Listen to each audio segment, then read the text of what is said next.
Alright.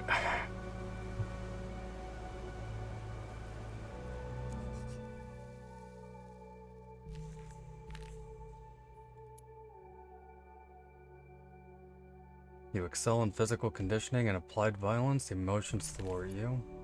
An engineer of the human soul, spiritually vast, mentally undeveloped.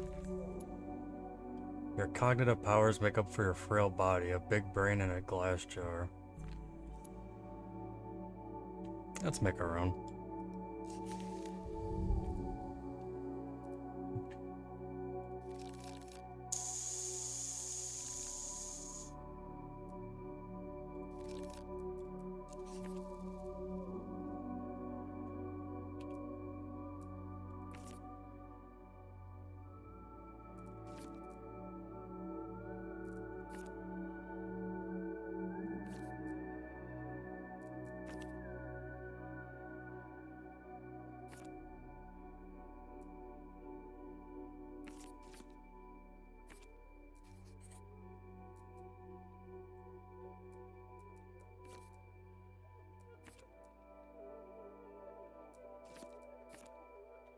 Oh, if you make your own, you're kind of like... You can only downgrade things, okay.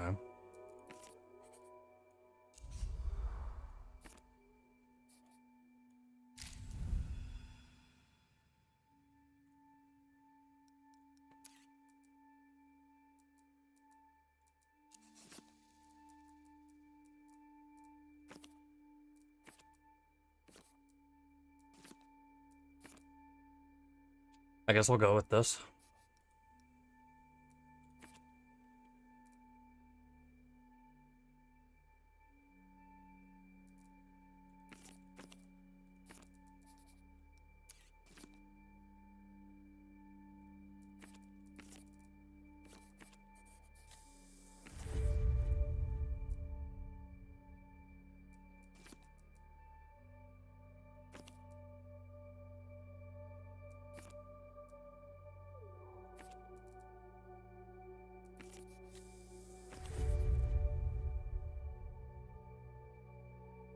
Spooky action across this plane and beyond.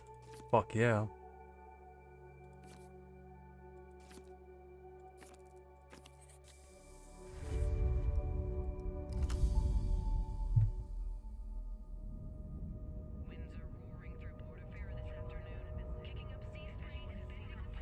I once knew a spy. She was brilliant, erratic, cursed, an anti-personal mind in human form. Her friends called her Herschel, but to her controllers, she was Cascade. Portofino 91, the whole sick crew. A disaster untold, a black page in the official records. Reports of how it went down remain contested, inconclusive. All that's certain, it began with a phone call and ended with 6 spies lost.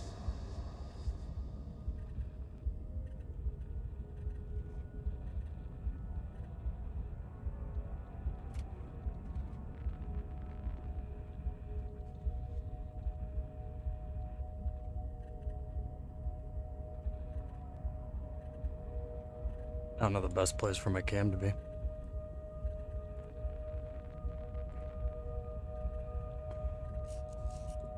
Some say she blew the network herself. Others blame structural factors or transnational capital. The rest just shake their heads as they look down on the smashed and leaking world.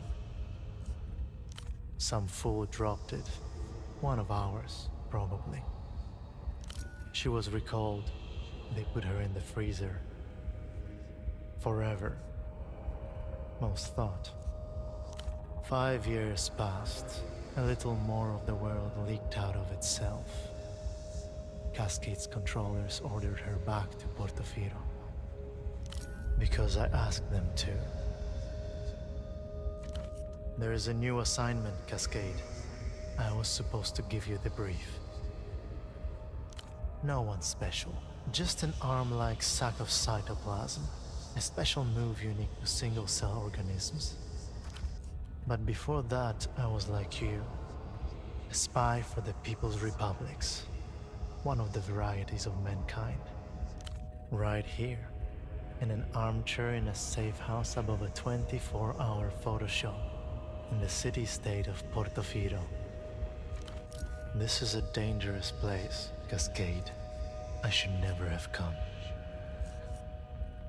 You'll have to take them on yourself.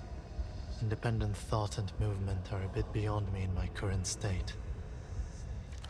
This was the human game, and he played it poorly. Time to give up his sea. Too late, Operant. I'm smashed and leaking. Whatever happens has already happened.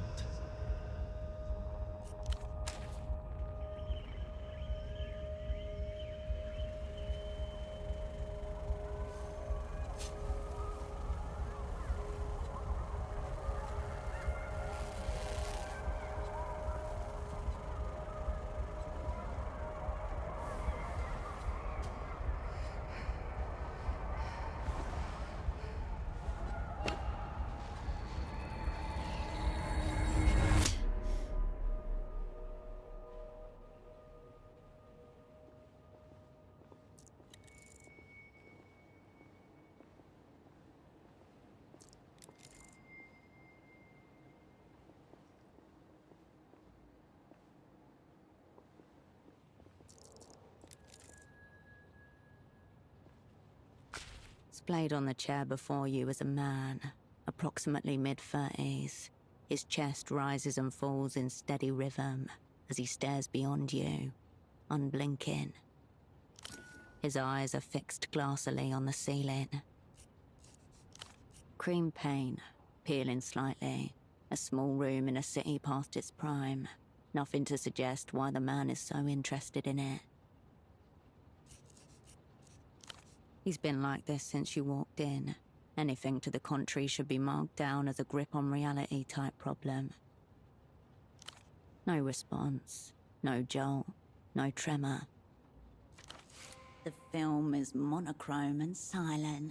The only soundtrack is the low hum of the projector as the celluloid rushes from its spool. The green of long-corroded copper. As for the face around the eyes, his jaw hangs slack, his glasses askew. The lopsided headphones accentuate a large bald spot atop his crown. Stiff-collared shirt, a snug brown jacket, and nothing below the waist but a pair of red briefs. Is this a self-abuse session? Being a lone operant in a foreign theatre is an extreme pressure role. Some require extreme release. As your eyes reach his feet, you notice that the man is also wearing 3 layers of socks, each slightly shorter than the one beneath it. There is no smell of alcohol, nor any open containers, no drug paraphernalia either, just a loose cord trailing to the stereo system. It reminds you of a cosmonaut's safety tether.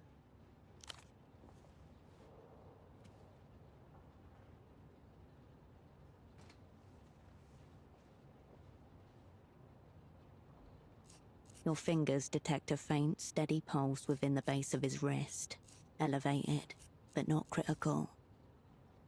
If so, his affliction is beyond your diagnostic power. The man's eyes glisten. Bright red veins blossom around their edges. If so, you've walked right into it. These forces are in terrible motion, gliding like spirits across your plane of understanding. However he ended up like this, the result is the same. Operant lost. You wonder briefly how much or how little you owe him. Clipped to the inside flap of his jacket, you find a laminated badge, emblazoned with the crest of the Import-Export Bureau of the People's Republic of Kohila. The name reads, Esteman T. Below that, a title, MX lead hosiery. Sock merchant for the MX Bureau, one of the Operant Bureau's most battle-tested covers. Wearing the wares for ease of display, an operant committed to his role. Three How other does that things of work? note: a How slip does of that paper, work, though? a business card, and a rock-hard piece of candy. It's a purchase order for 10 socks, made out to Carmuna Pessoa, Fashions and Garments, Bootleg Bazaar. Bootleg Bazaar. No coordinates found. Some kind of marketplace, and not one you've ever been to. It's a lead in any case. You just need a local to direct you. The slip of paper grows heavy in your hand. It feels like a baton. Pseudopod's obligations are now yours. You owe this woman 5 pairs of socks. The card is cheap and scuffed. It reads, "All you need is miracle," above a cartoonish image of disembodied lips at a phone receiver. Notably absent is an actual phone number. There's an indecipherable scribble. Whatever's written seems to begin with a D. Into your pocket it goes. Candy, nice. A wrapped-up rectangle of compressed sugar. It's so hard that your fingers cannot make an impression, no matter how much you strain. The discolored wrapper depicts a red-cheeked child with a charming sledge. You haven't seen this brand in years. It takes 5 jaw tenses before you manage to shatter it. Sugary daggers jab the inside of your mouth. After a few more game attempts to chew, it takes all the will you possess to swallow the jagged claw. Its aftertaste contaminates your mouth. You retract your hand from the man's pockets. A snail's trail of dried saliva glints on the side of his chin.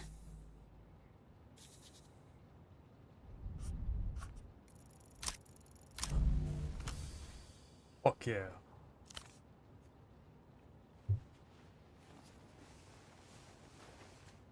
This silent treatment constitutes a Class A war crime against you. Time for intervention.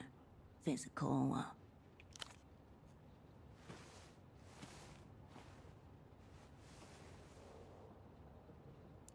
You grab him by his skinny shoulders and heave him upright, his head lolling backwards as he rises.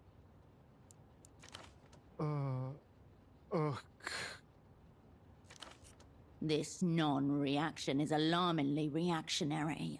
If keeping him is no gain, then losing him is no deficit.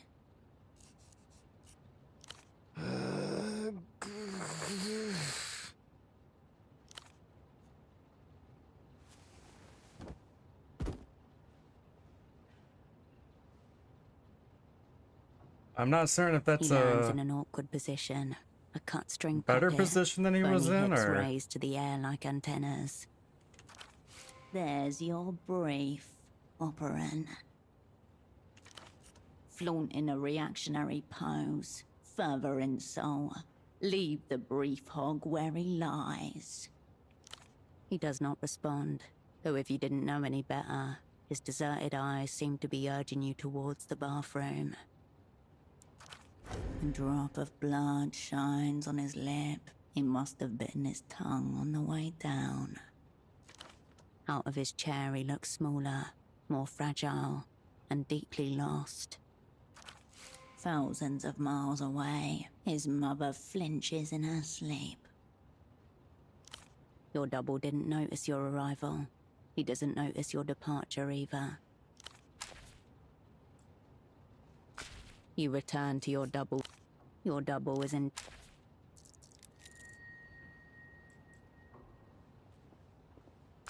Following the cord from the unconscious man's headphones, you come to a mid-sized home stereo resting on a sideboard. A Protypo 909 50-watt with multi-disc changer.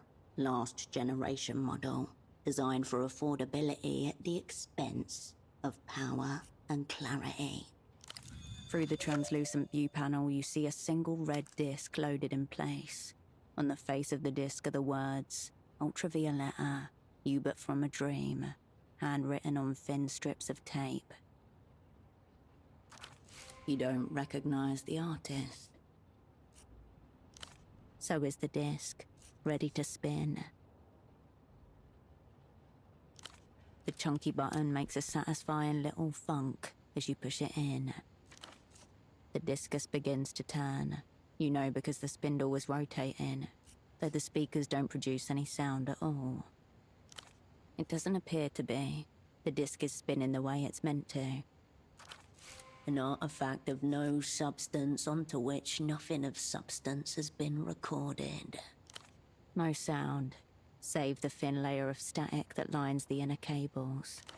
Amateur wire work. The music player blinks, slowly. Or do you? You can't tell. I'm gonna fuck myself up before I even get out of here. The static quiets as you reset the volume.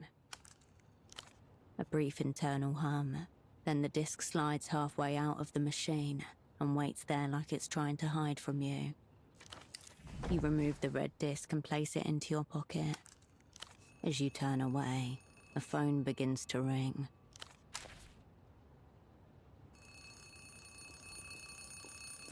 You pick up the phone. The handset vibrates in your palm. Before you even finish speaking the word, the device connected to your phone base splits it into 256,000 encrypted fragments.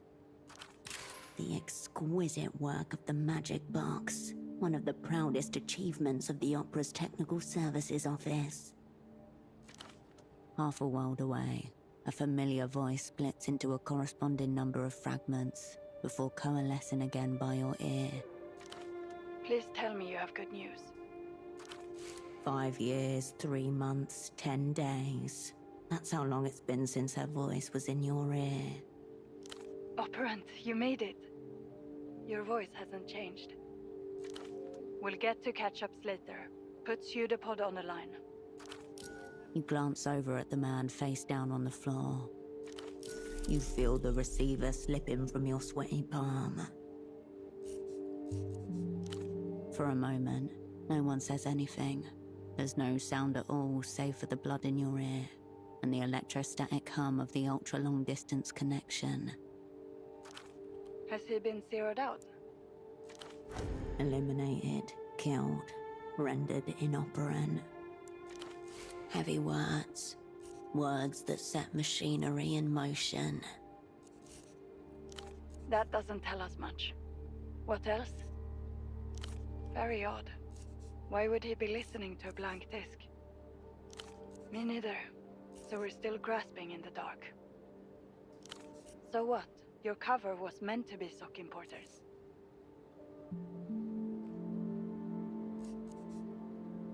Excuse me, why the fuck are we talking about socks?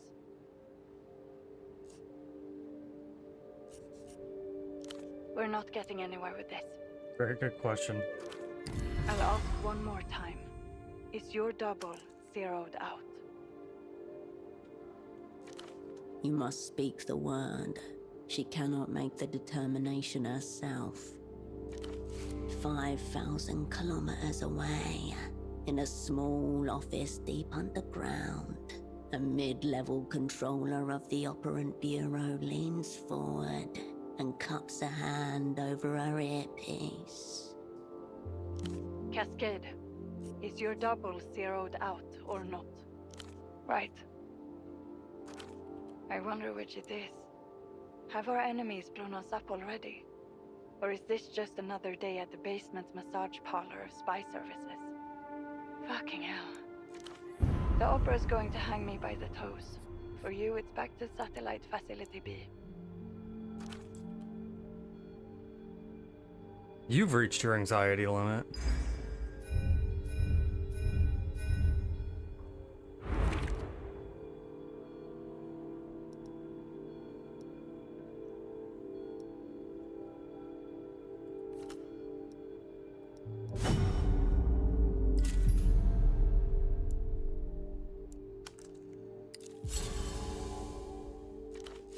aka the Freezer, the Opera's labyrinthine archival complex, where the old, useless, and discredited are consigned until they're dismissed or die of despair.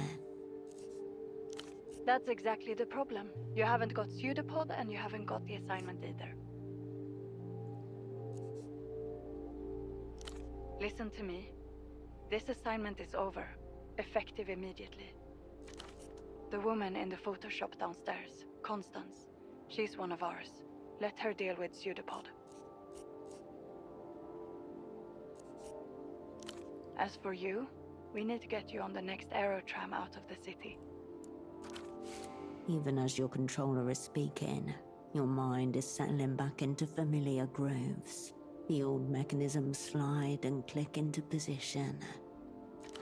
Something about the strange red disc nags at the edge of your consciousness. Perhaps the room contains other leads as well.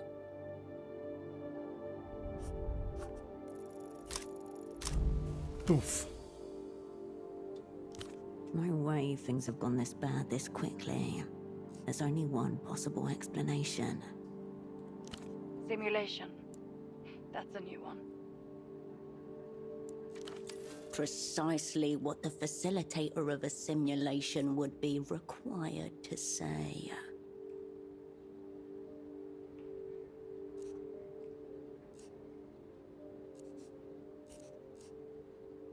Those words form a grammatical sentence, and yet I have no idea what they mean. There should still be flights departing for Superblock territory tonight. Make sure you're on one of them.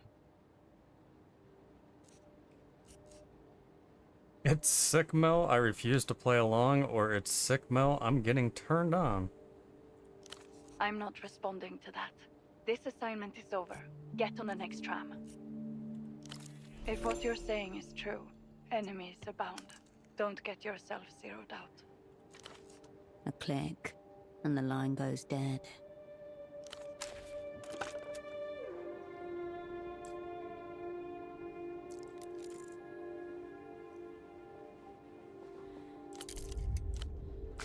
A pair of men's trousers are hung delicately over the shower rail. If Pseudopod's pants were attempting to flee the scene, they did not make it very far. Brown, shapeless, utterly unremarkable. The front and back pockets are completely empty, except for a few pieces of linen.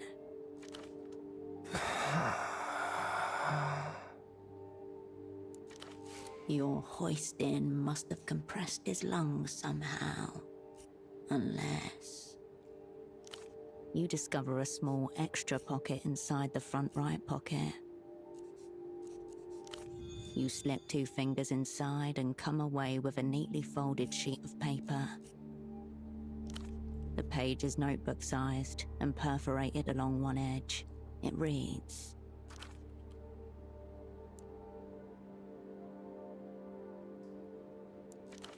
Half a cipher. The language of spies. You've carried papers like this, folded up and hidden away in secret pockets and compartments. Totally meaningless, yet no meaning can be made without it. One of the many mysteries concerning men's trousers. He was trying to smooth out creases with shower steam. You leave the trousers as they were. The small table has been turned into a makeshift desk. The startlingly red folder stands out against the clutter. A small label in the top left corner is printed with one word. Your cryptonym, Cascade. The color reminds you of pomegranate. Your hand hesitates. The folder opens with a whoosh. Before you in neat monospace type, your life is condensed to its barest elements. Name Will Kershaw, cryptonym Cascade. Born Landau, former Republic of Mercia. Dependents none. Pay class D2. Years of service 14. I think it came out like 3 weeks ago or something. All true. None of it useful just now. Childhood, bourgeois, typical. History of student radicalism led to persecution by monotheist reactionaries. Fled to People's Republic of Kohila. Embraced post-historical materialism. I don't know exactly how much of it's voice acted. Every patch I've been reading up until I bought it, seems like every patch they fully voice act a character or two. In short, born capitalist, reborn communist. I know a lot of people were complaining when it first released that it didn't have as much voice acting as Disco. Medical record. History of dissociative episodes and reckless action. Gunshot, chest. Retained bullet. 10mm. Pre-service. Sexuality. Homosexual tendencies. Unconfirmed. Yeah, I think it was the definitive edition when it finally had it all. Suicide risk minimal. Ideate. End of list. According to this file, that's all there is to you. According to the opera's remembrances, raw facts are the totality of your being. There's another page behind this one. It's labeled Service History. A tingle in your fingers. Your head grows lighter as you approach the crash site.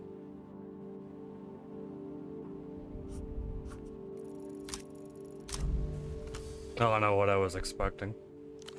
Your hand grinds to a halt above the page and remains there. A full minute passes. Or never. That works too. Amidst the crumpled sheets of copy paper and empty takeout containers, you find an opened pack of cigarettes. Suprema mark. Suprema 100s. Cheap superblock export. There's nothing outwardly noteworthy about this pack of Suprema 100s. It's like any other found in commissaries and corner stores across the People's Republics. There are a few mangled filters in the ashtray. You leave the cigarettes where you found them. You turn away from the desk.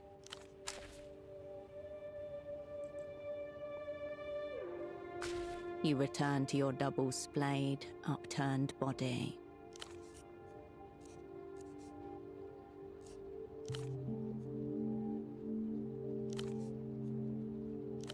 I was hoping I'd be able to put him back in the chair, but guess he's just gonna sit there ass up now.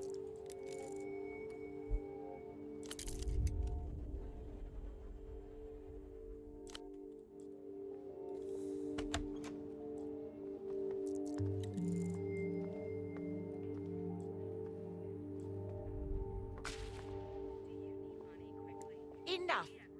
You're blacklisted. Take your sick little games elsewhere. Easy, lady. I just want to develop some photographs. I'm not trying to take your innocence. That's an interesting camera he's carrying. Professional class. No consumer model. Does that poor girl even know what you're up to? You have a wild imagination. A little photo should not count as a crime. It's not like it's a loaded gun or something. The woman casts a split-second glance in your direction. Don't step too close. They're handing out bans like they're going out of style. A crackle of recognition behind his eyes as they meet yours.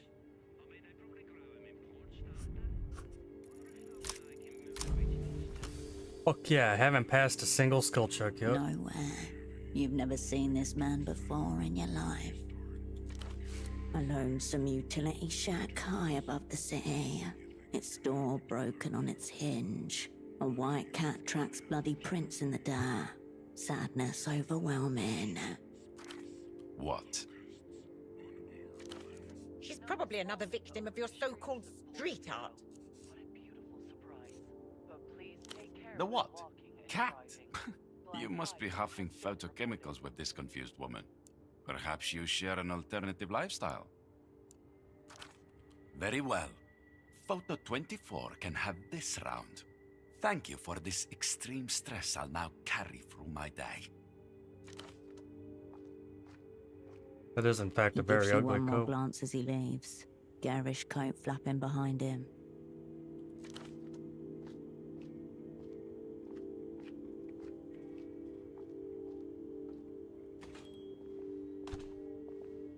That was exciting, wasn't it?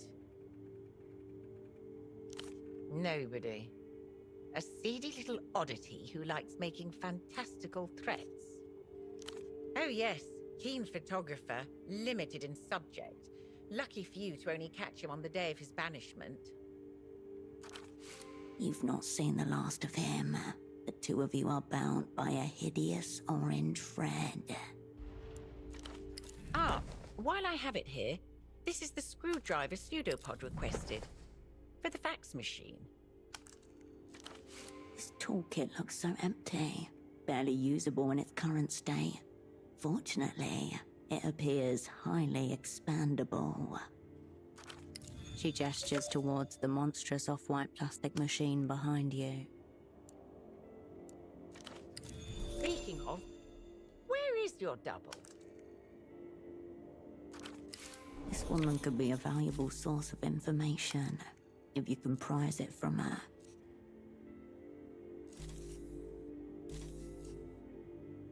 No introductions necessary. You're operant Cascade. I'm Constance, of course. Special asset, liminal class. Making my debut with the Operant Bureau. She gives you a curt but respectful nod in return. Before we get into it, I want to make one thing clear. Just because I'm working for the opera does not make me some kind of communist. So don't even attempt to seduce me with your post-historical dialectics. Your double already tried his hardest. I'm here strictly for the espionage. If there's any support you require, just say. I've got nearly everything in order, except for this monstrous fax machine. She looks at you, awaiting instructions.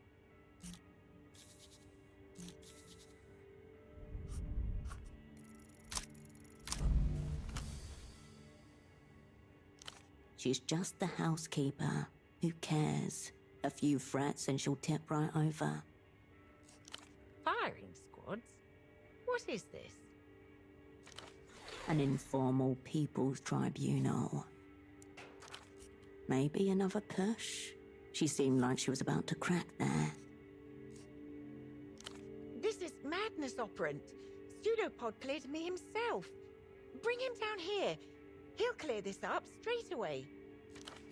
She believes a spy errant is about to burst down those stairs and save her from you, the mad witch.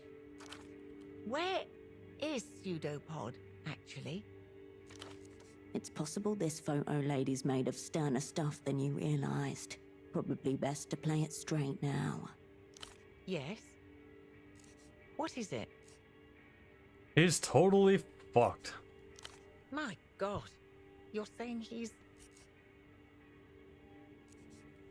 Oh. Oh, God. Behind the acrylic display case, your eye catches on a scene of an amateur pelota squad, smiling against a sun-bleached wall. Memories trapped beneath dull eyes. What do we do, Operant? I've never seen this before. What's on it? Meaning Pseudopod must have brought it here. No, I don't pay attention to all that. Music is very overrated, in my opinion. Perhaps it's defective. I don't think I've ever heard anybody utter those lines before. I must say, it doesn't look like a regular disc like you buy at the shops. This looks more like a bootleg. It was yesterday, when he returned for the evening. He looked stressed, like he was shouldering a great burden. It must have been the assignment, I'm sure. Nothing. Only the bare rudiments. I thought it was supposed to be that way. Pseudopod was a very good teacher. He said it would fall on me to see after any operants who are incapacitated in theatre. I wonder, did he ever suspect he was talking about himself? Absolutely not. Nobody's been upstairs except yourself on Pseudopod. Oh dear, I could use a rag. I haven't the faintest idea. I'm adrift. Pseudopod struck me as an absolute professional and very cautious. I suppose I could move him to the spare room down here. That way I can keep an eye on him. You also put his pants on, please. She doesn't respond, but looks down as her cheeks flush deep crimson. I can't really say for certain. He kept things very close, as he was supposed to. Have you tried the Bootleg Bazaar? He was down there yesterday. The Bootleg Bazaar. That matches the purchase order you found on his body. It's where all the knockoffs and illegal imports come make their way into the city. I mean, guess that's why it's called the Bootleg Bazaar. A little on the nose. It's only sprung up in the last few years. Part of the whole mania of all things Lusian. He said he intended to interview some of the vendors. I can't tell you what he was after, precisely. You can practically see it from the front door, due south, in the ruins of the old Essilk factory. Head west from the roundabout. If by some chance you find yourself in Party Alley, it means you've gone the wrong way. Anything for the assignment. Was there anything else?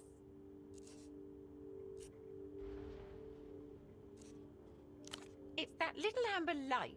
It means out of order, and I haven't been able to get it to green, meaning in order.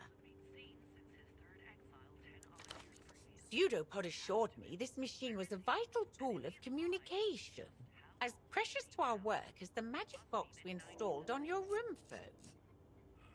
I'm telling you now, Operant, that's what's happening here. You've received all sorts of technical training, I presume. I would think getting a little light to turn green should be well within your powers. A dread beast humming with dormant power. A handless scribe. It just needs to be soothed. I certainly don't. It looks flirtatious. Never during working hours. Seedy business attracts itself. Try the Fogged Mirror. It's a bar just to the west, along Party Alley. Your old haunt, where you met with your former assets once upon an assignment. I try to avoid it, personally. Before you do, I understand this is your first time back in theatre for some time. Nothing. Please don't forget about the fax machine.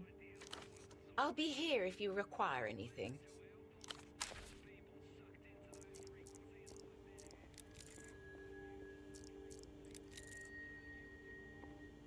A humongous white block of office technology sits in front of you. It looks like a sacrificial altar made of plastic. Inside, mechanical parts are assembled in such a way that it can scream analog messages across huge distances. What in fact could be sacrificed here? Image quality, and whatever remains of human patience. Okay. Your screwdriver makes short work of the starhead screws holding the side panel in place. You set them aside one by one, and gently remove the plastic panel.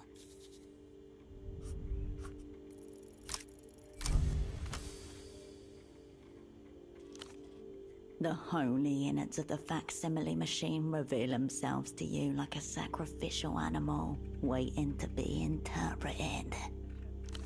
You're looking at a Sugar Hill Executive Series 2, a cursed model, plagued by numerous debilities, most commonly a chronically misaligned paper tray. From the machine bowels comes a pleasing chunk. As the plastic tray slots back into its receiver, the paper belt purrs as life is restored. Much better, thank you. The small green light marks its status as ready. You turn away from the fax machine.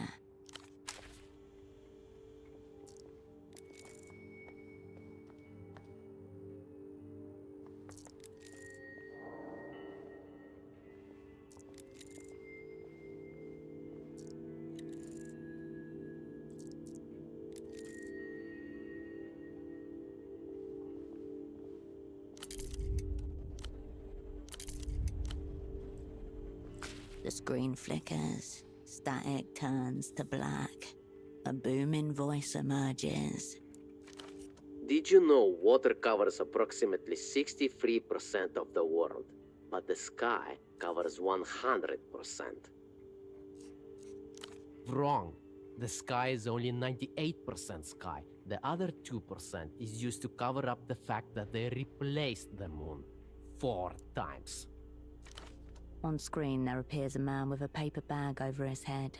He gesticulates wildly. But they don't want you to know that. That's why they're coming for me. But not before I tell you the truth. The screen warps and color shifts.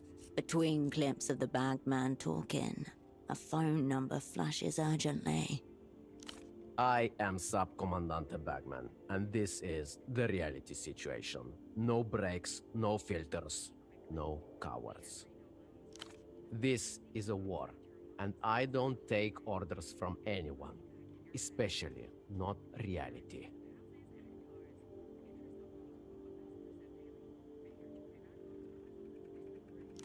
The moon is a projection beamed from the seafloor by machines so advanced they look like rocks.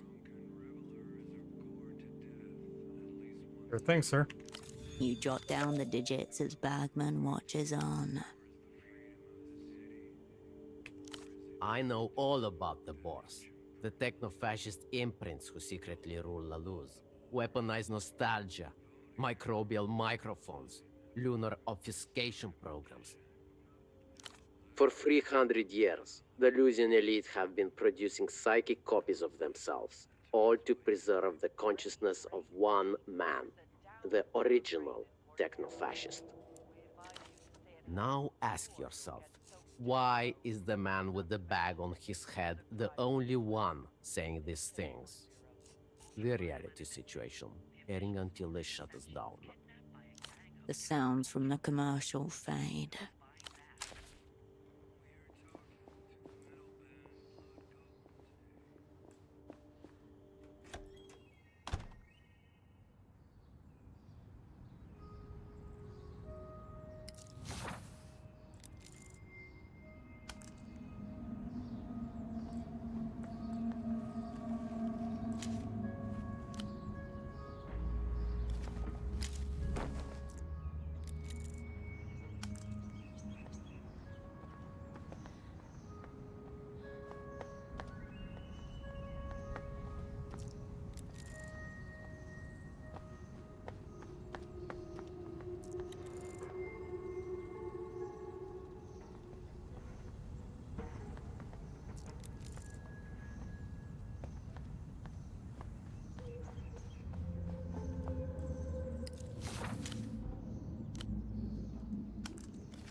Fuck, where did it say I am?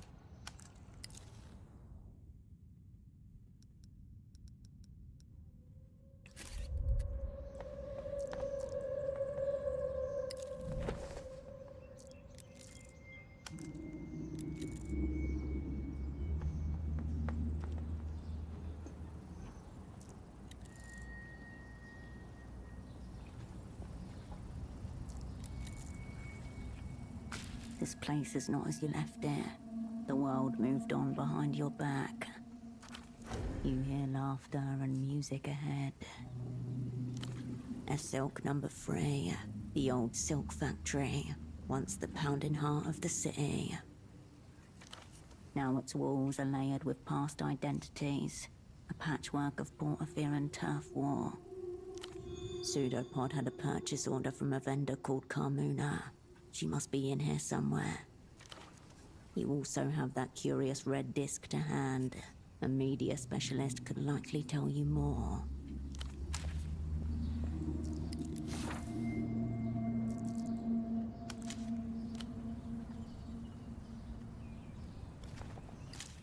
Smells like home, tastes like tar. A filthy flyer glued to the wall. A row of bespectacled men stare into the middle distance, while in their midst a lone figure looks towards the viewer. A man with a brown paper bag on his head. Above him in bold letters, the reality situation. The Sub-Commandant A salutes you.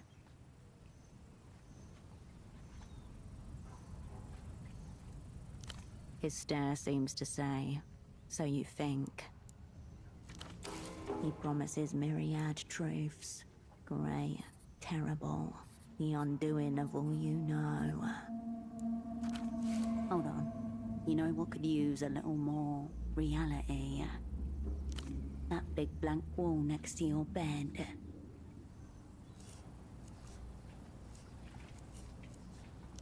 It's been adhered to the wall with blue reusable adhesive. Sticky, easy for quick installation and removal. You're able to get it down and rolled out without any difficulty.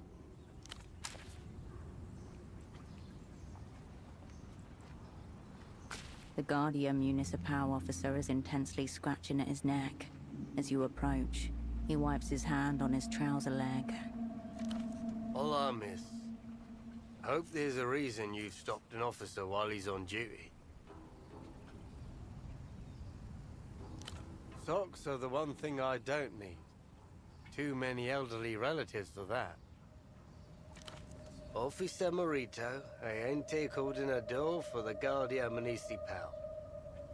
Gee, how bad does it look? Scaly reliefs and cracked plates, like some diseased armor. Shit, I knew it. I hope it's not the topical ball repellent I've been using. Instructions said to apply generously. Guess that's what I get for trying to keep the peace with these boars running around. You're lucky then. We've been dealing with an infestation for weeks. Back ways are full of them. It used to be a seasonal problem.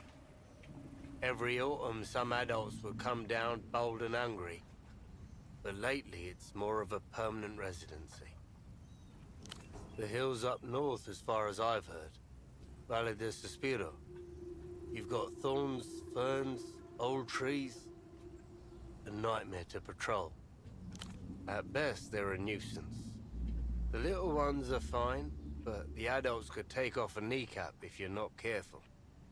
And then there's the really big one, the mother. The way he intones the word mother suggests a primitive monotheist before an image of a graven god. Massive. Furs all matted, covered in scars, territorial too. Preys on drunks, stumbling back from Party Alley. Well, if she did my job, there'll be no one left in Portaferro. But seriously, half of my time is spent dealing with the mother. Tusks, claws, knives, bullets. Take your pick. Every few years, some brave moron tries to take her down, but she stands undefeated. Long-range missiles would solve your problem. You got a weird glint in your eyes. Let's not do anything stupid, all right? You back away, slowly. If you get a whiff of it charging, find something to climb if you can. And then, come find me. We've had instances of theft around the docks recently. All the crates were ripped open in strange ways. Yeah, messily and without tools. Seems like the work of kids, if you ask me. Must be trying to scare people too, as weird noises have been heard at night. Screaming and howling.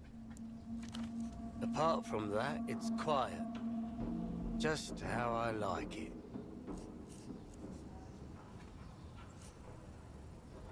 The quieter, the better, I'd say. Really, the hardest part's keeping people away from the boars. Hence this whole cream situation. As you step away, the GM returns to scratching his inflamed skin.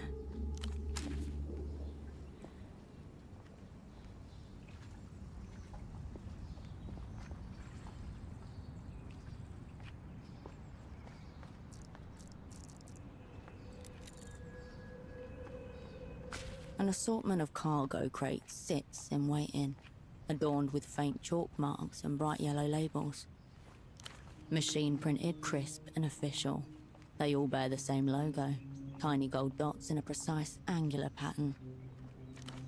Point of origin, Ministry of Mass Culture, Cicatriz Frontera, the lengthening gleaming capital of Leluz. Leluz, officially the Illuminated Empire, an auto-technocratic regime which has emerged from its slumber in recent decades. These crates aren't smuggled at all. They're government-sanctioned from the Lusian Cultural Ministry. A maze of hastily drawn letters and numbers stands in contrast to the printed labels above. The symbols range from A to D, 0 to 9. You're not meant to be able to. It's not for you. And that's why we're looking inside. Black cartons of cigarettes are stacked in tight rows. One of them has been slit open, 2 packs missing. The sight reminds you of a set of stairs descending into the dark of the basement.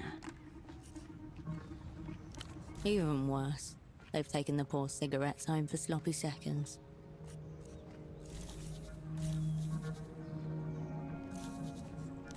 You step away from the marked crates.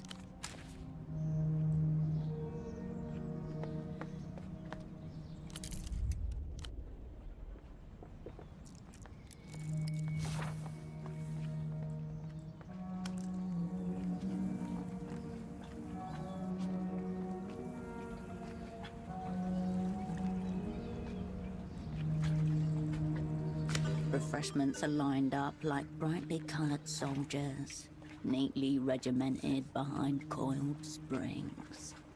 The refreshments remain dormant in their artificially chilled chamber.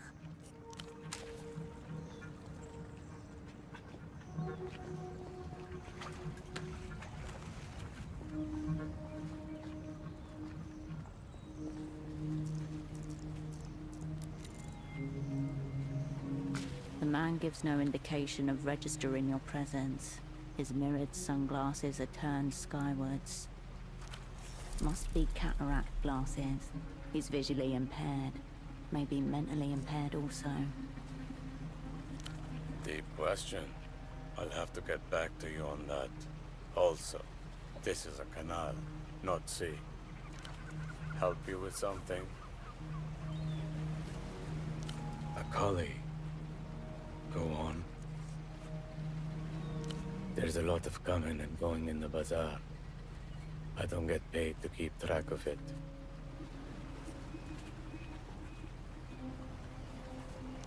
It doesn't. But now I'm seeing pictures. All right then. Unless there's anything else.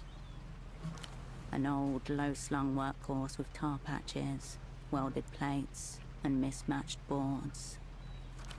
Marina 32, early 70s issue, Port of Fear and manufacturing, built for municipal dredging, but this one's been heavily modded. Except for a few bulls disagreeing about their place. Still, the reputation's deserved. He's got a few more years left in him.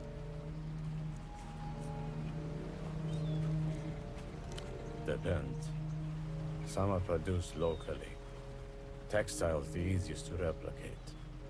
Got some artisans in Hill of Pigs. Other things, like toys, need to be brought from abroad.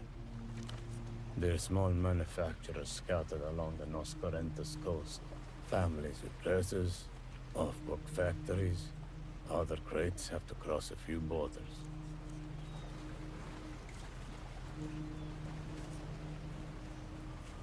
Because the Lusians don't mind a little cultural leakage these days. In fact, they encourage it. Government thing. Shadow program. I don't ask too much about it. Merchandise gets shifted and no one selling it gets disappeared to lose. Pantomime. Look around. Lose is cutting edge. So long as they get a cut. Foreign regulations have made that part trickier. More eyes, more signatures. Treaties, obligations to foreign banks and bureaucracies, third-party audits, all part of joining the developed world. At the hand of some enterprising people. A few tarps in the dust, and word of mouth.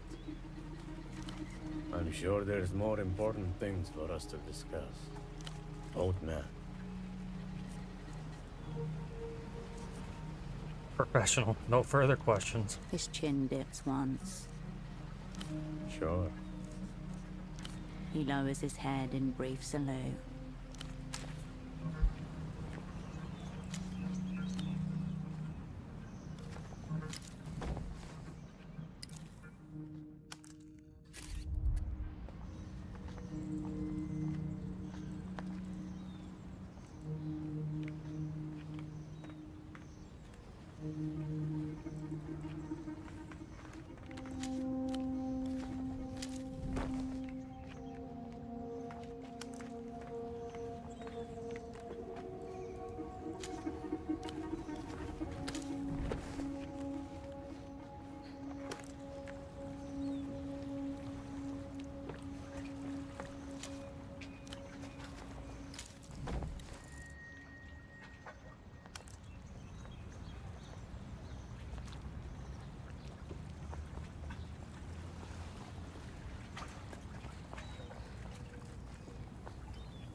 A steel door is before you.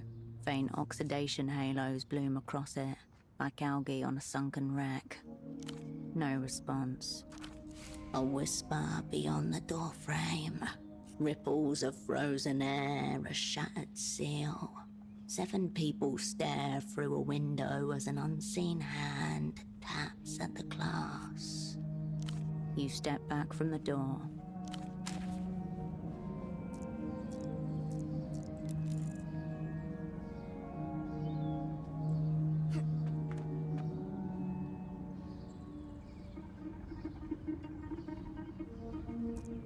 You stop and take the world in, a figure jittering on pause. Nobody looks up. Nobody asks why you're here.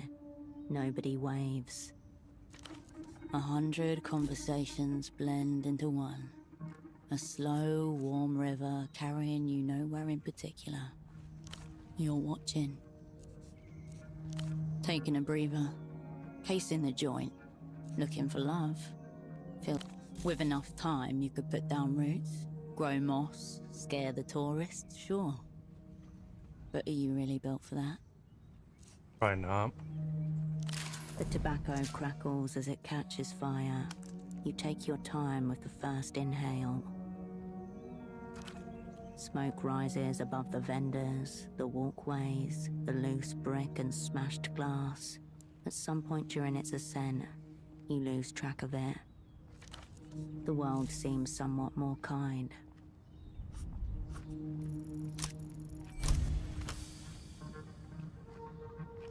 The bazaar stretches before you. A living, breathing river of color, plastic, textiles. A child zooms past with a toy. A plastic wolf with glowing electric eyes. 2 stalls down, the hum of an old disc player buzzes out into the crowd. Further down, a woman with red curls haggles with a vendor. A handful of kids crowd the stall, faces lit by the multicolored glare of Lusian electronics. Shouts of glee follow the report of a toy gun. Behind them, you see the salesman involuntarily flinch at the sound of the toy gun. The children take no notice. Nerves stretched taut to breaking point. Tarps are withdrawn, crates unloaded from the holds of barges. In the pauses between movements, one of them lights a cigarette and stares, as you do, out at the bazaar with an intense gaze. One of the vendors wearily reorganizes her wares. It seems like a hopeless endeavor amid the chaos of piled goods. Suddenly, it's obvious. You see it in the movements of the bazaar just as you would see a limp in the gait of an animal. A tension, a furtive rapidity in the rhythms of every transaction, in the mien of every salesperson. The bazaar trundles on, functional, but wounded. Yes, they are on guard for the intruders in their midst. An enemy pack has passed through recently, kicking, raiding, intimidating, searching for something or someone. The bazaar is trying to gather itself after an attack, while bracing for another. A sharp inhale, then your feet return to motion.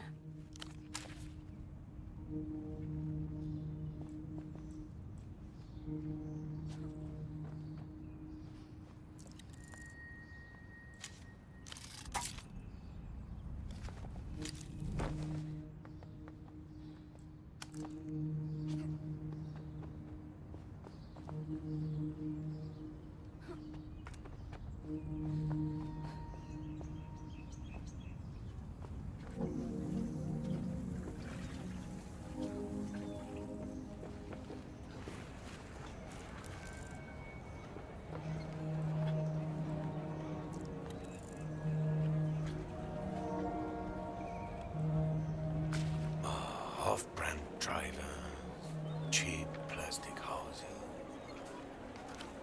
The man gazes down at a crate of cartridge discs, eyes narrowed, lips drawn. Veins rise like old roots beneath his thin skin. Mass-produced excrement. These animals pleasure themselves in it. Those smears near the optical pickups? That's not damage. Shame. It oozes out over time. You see this? Each one guaranteed for 10,000 replays. Obscene. No one will ever get it the way he does. No. I'm talking about cultural ephemera. Speciality. But as you can see, I spend my days backed into a corner, hopelessly outnumbered by the dead-eyed horde, dreaming of format-assisted auto-annihilation. Every day, I come out here to share the joy of rare media with discerning customers. And instead, every day, they shove my face in the dog bowl of ignorance and banality. Evidently, you're another one. I'll prepare the bowl. You would not put it past this man to have a prop dog bowl to hand.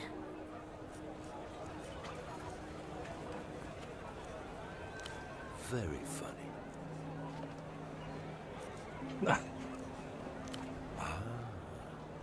The same joke again. Twice as limp.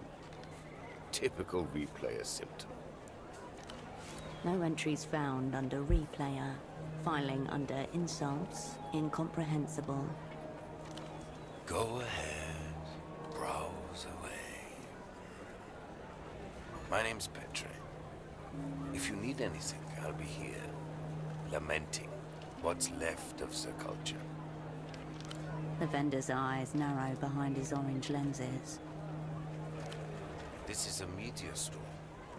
not the missing persons division. Also one of the GMs with questions like that. The Guardia Municipal. Street cops. I try. So most of humanity fades into an indistinguishable morass of banality. But this colleague, what does it look like?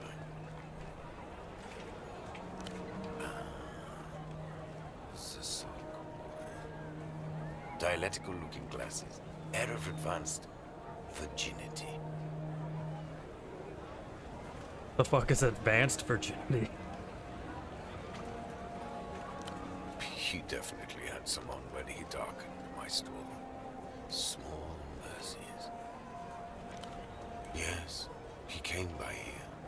Little Kongin is lost.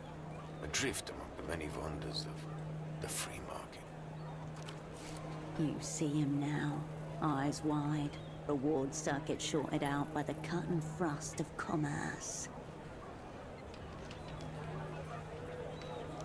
Not viewed it might be a stretch. Let's just say the man was definitely mobile. Your dialectical friend mistook himself for some sort of big money businessman. He wanted the bazaar to import superblock hosiery. Socks to start with, but there was talk of cotton ties, even stockings if the venture took off. Making inroads with his persona.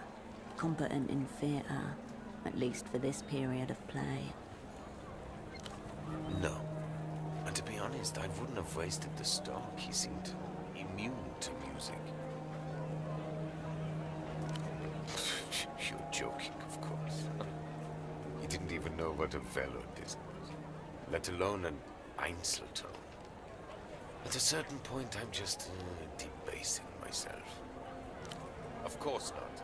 I don't sell socks. So is he all right, your man? Or what?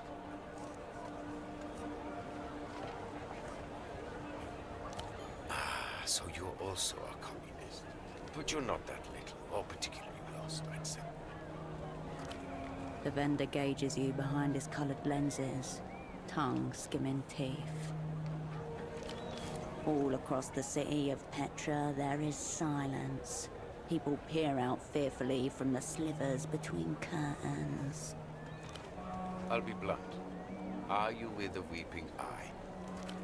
The techno-fascist secret police of Laloons, dark subconscious of the state, specializing in old-school, ugly methods. Such insult. The depressed reactionary has mistaken you for your direct opposite, your sworn enemy. Not immediately. Could be a cheap knockoff, though. The weeping eye sheds many tears, as they say.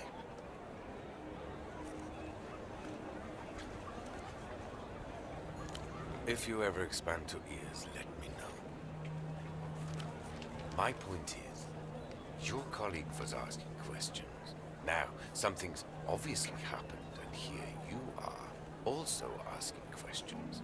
Given the current climate, no one wants to answer these questions, least of all, me. Then I would attempt to educate, obviously. I'm not some kind of street hustler, friend. My merchandise is mega premium, the best this side of the big blockers. I'll tell you what I told your sock friend. Speak to the boatman down by the vest docks. He's the one who knows the underground goings-on around here. We're just the vendors. Like I said, no one is going to take kindly to being interrogated these days. But your friend was there. I guarantee it. Talked to the boatman a good half hour. After that, I knew nothing. Wonderful. Now for all our sakes, please say no more.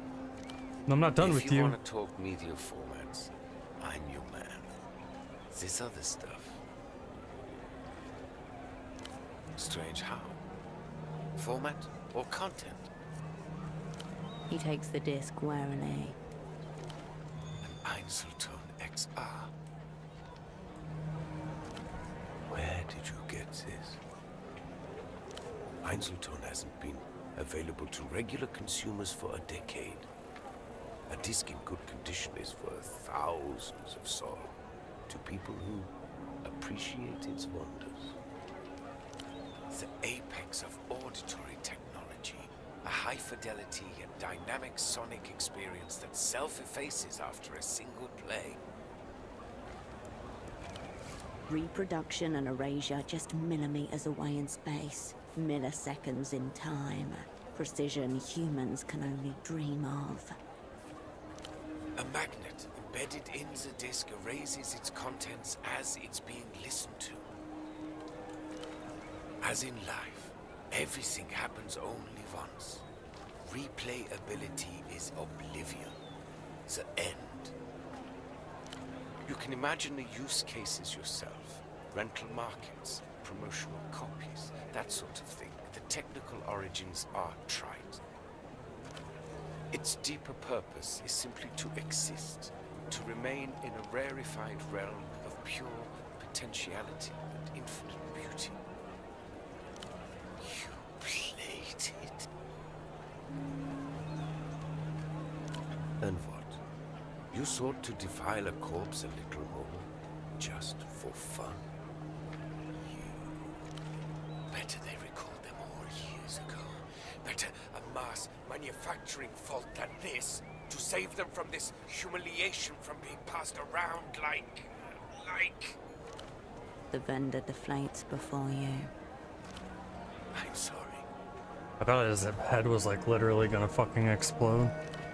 Talking to the Einzeltone, not you.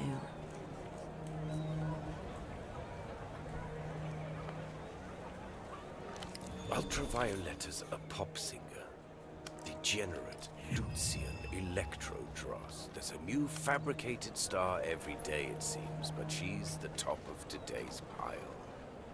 As for the title, probably the works of a brain-dead marketing committee. Some kind of promo copy, I would assume. Maybe an advanced single of some kind? Of course it's real. You can't bootleg an Einzeltone. Another of its enduring qualities. This ultraviolet has gone missing at the moment. Kidnapped by counter-fascist radicals, whatever that means. Lucian marketing plot, if you ask me. Could be the work of the militia Ruben Rouge, extreme communist fringe group. They've ransomed public figures before. Don't try to brighten my day. Optimism is slow-acting poison. The vendor looks at the red disc and runs a thumb over its surface. None of this is the Einzeltone's fault, of course. They can't control what gets seared upon them. I assume fondling a human corpse would also make you feel pretty weird. Yeah, I would assume so too. You did a little of that too, but no need to mention.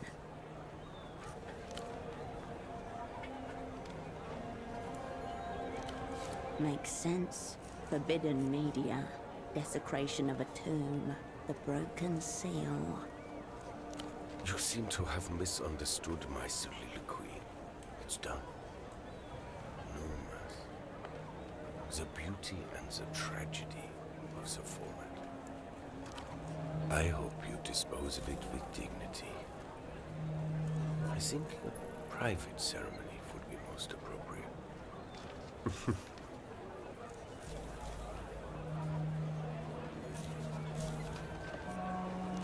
You'd like to hear more?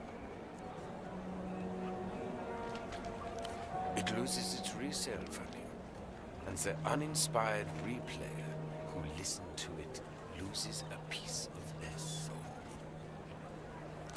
Oh, yes. Completely. Though they'd have to have been pretty soulless to play it in the first place. Mystery solved. Pseudopod listened to a priceless tape and lost his soul. Correct. It erases acid plays. The inherent idea being, of course, that you never play an Einzeltone have a more profound experience because of it. Some say that was the intention behind the red color scheme, a warning, so you would never misplay it. I think it was an aesthetic choice, personally. With Einzelton XR, the first time is the only time. That's the brand slogan. X remnants. Zero remnants. Pretty esoteric term we've got here. Just roll with it. Extremely. The Einzelton magnets are so potent that the erasure is absolute. The X is meant to represent the negative, the complete absence of sound or vision.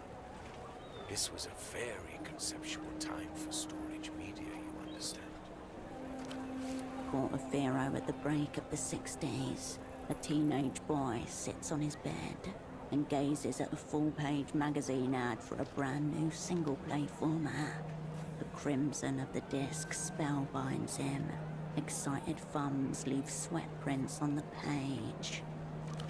Below the spotlit red disc in bold-faced text, with Einzelton XR, the first time is the only time. The boy's lips trace the words in awe. It was a very beautiful time, too. I wouldn't expect a replayer like you to understand. Picture a dog that shits, then eats it, then shits again. That should give you some idea. Very fascinating. Very perplexing. People are what they consume. I'll say no more.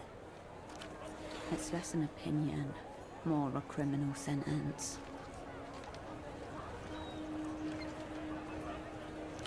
What's so bad? That people pay for it. That I have to make a living pushing replayable narcotics to so-called customers. Read addicts. I haven't met a customer in a very long time who even knows what an Einzelton XR is, let alone appreciates the format. Tells you all you need to know about the current state of the home media world.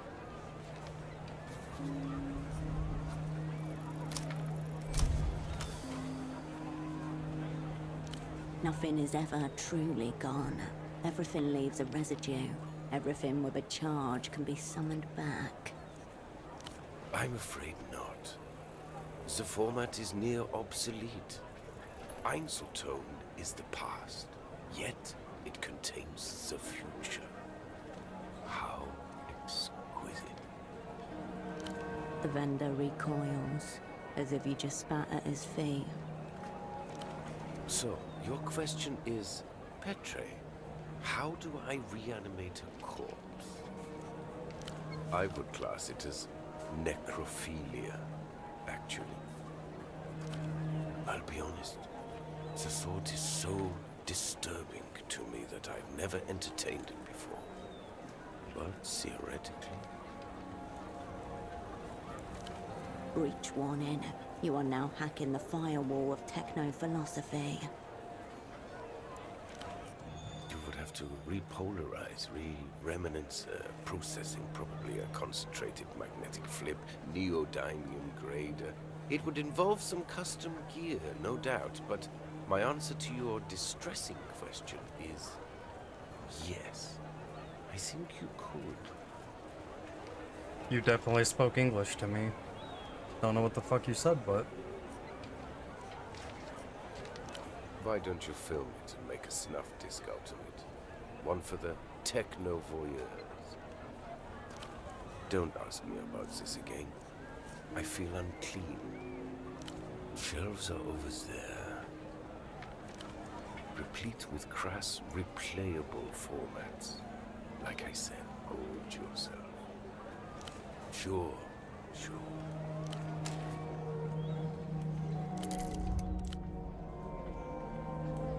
A low, tilting shelf marked in heavy block letters.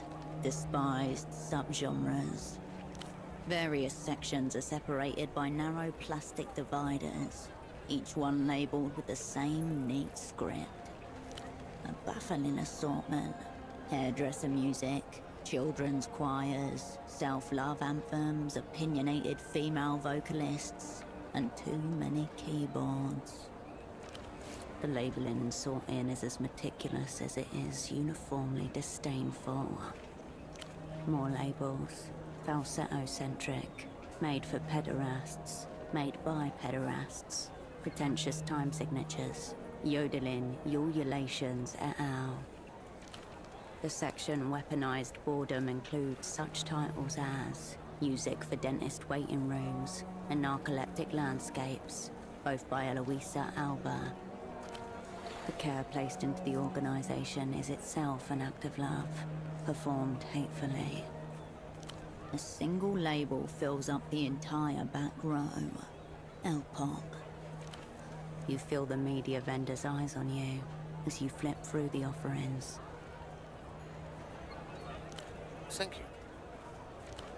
What galls me is that it doesn't matter how I label any of it. These animals thank me for being thorough, then buy two. You try, but it's difficult to find something you're interested in while wading through the labyrinth of the salesman's disdain. Whisper funk albums, kazoo devotionals, a breakup/meditation EP, an album cover where the singer hugs themselves in the mirror, track lists with 9-minute-long affirmations, a solo project described as ecstatically celibate. Almost as though you already knew what you were looking for, you turn straight towards the made-for-pederasts section. You pluck out a disc, ultravioletta, cover the moon when I'm gone.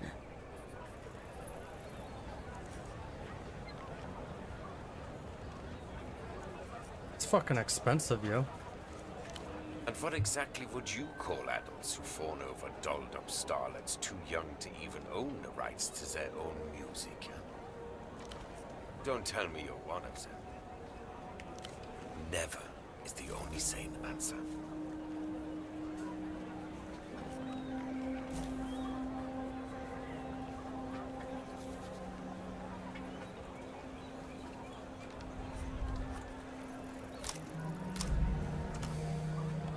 Pretty fucking close, though.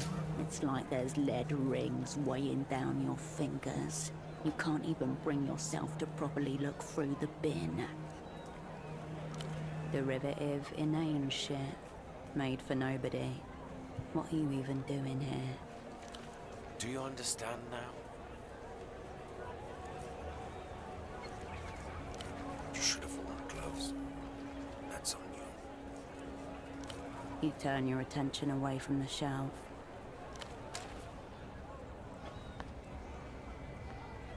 He's going to melt his head. On the TV, a giant wolf-like creature stands up on its hind legs and howls. Its fur bristles gold. Dangerous, mythical, electrifying. No wonder the kids are watching this. Shh. Suddenly, the beast roars and light floods the screen. It's followed by a wet, pulpous sound. Ecstatic Wolf is awake. LED lights are distributed evenly along the blade. Durable PVC hilt with textured grip. Impressive armament. It's from the best show ever. 66 Wolves. They make it in La Luz.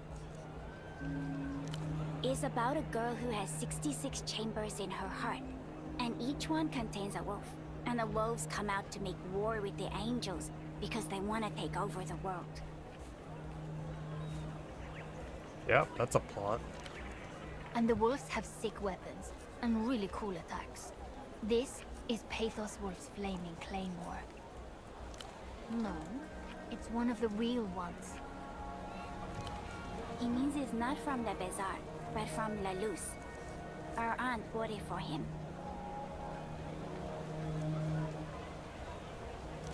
Everyone loves it. Some of the grown-ups like it, even though it's a cartoon.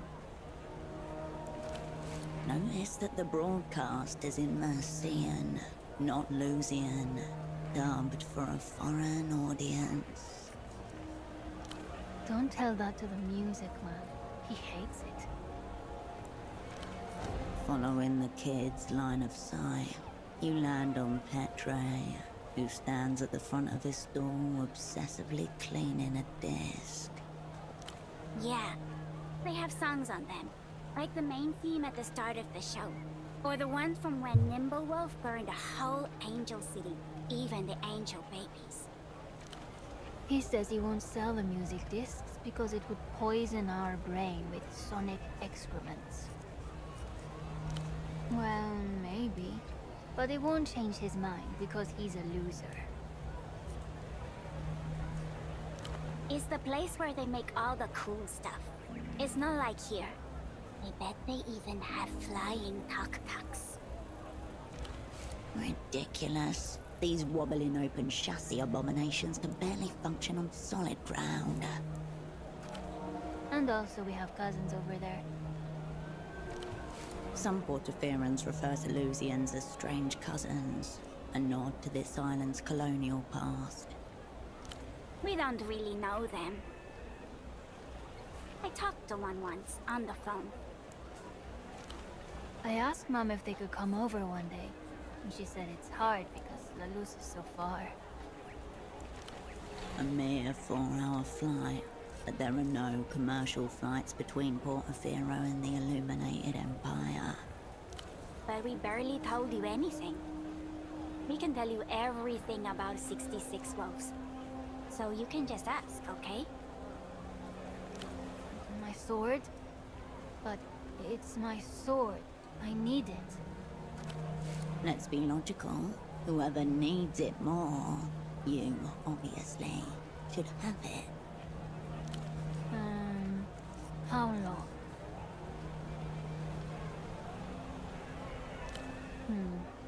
Maybe that's not so bad. Our aunt got it for him for his birthday. He can't just give it to you.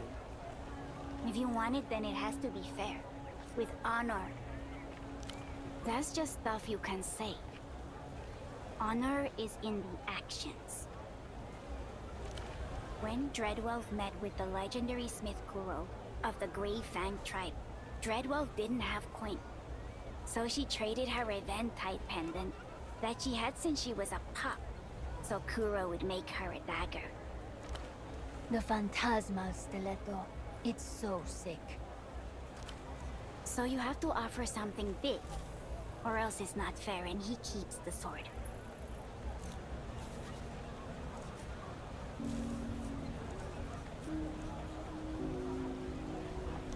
You can ask.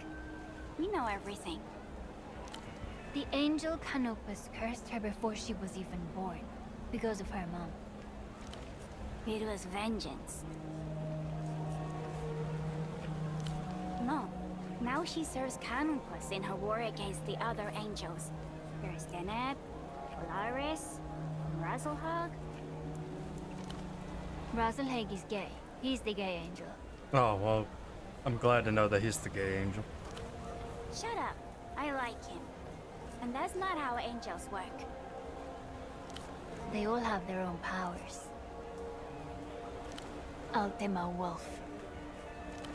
But Ultima Wolf only appears when times are most dire. Your tongue runs along the familiar edges of your canines. Nah, it's alright. Grieving Wolf. When she plays her harp, even the angels cry. She also ate Nabia's sister while they were all locked inside Nabia's heart. Not just her sister. All the people she loves are trapped in there. Forever. That's how Canopus's curse works. Zealous Wolf. He destroyed the moon with his gunhammer. His gunhammer was forged by the Elder Wolves.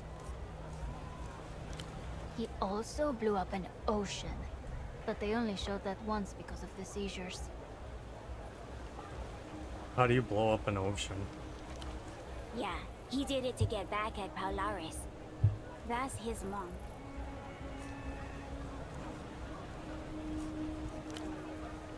Zealous Wolf is only part wolf. That's why he has wings. Polaris forced him to join her order of Dark Seraphims. She's too strong to fight. So Zealous Wolf tricked her instead. You can't be an angel if you do a stellar sin. So, whoosh.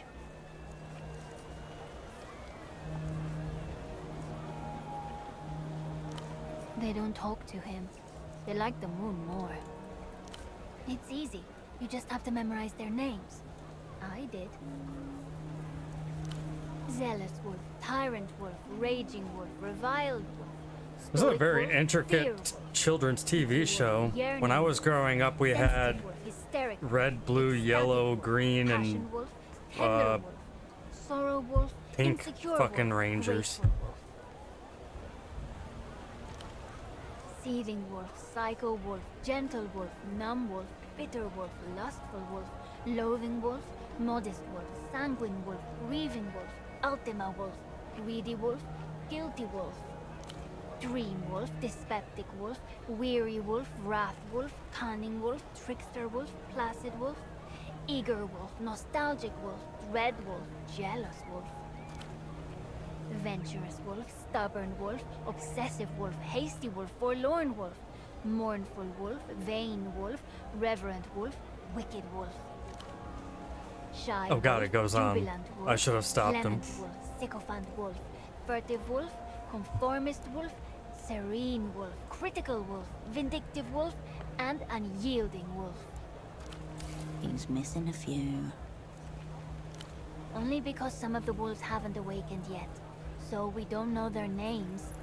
They're probably super powerful. And yet he claimed to know them all. Did he not? My mom said it's that way on purpose, so people keep watching. You should watch the show. Repository updated. All listed wolves have been memorized.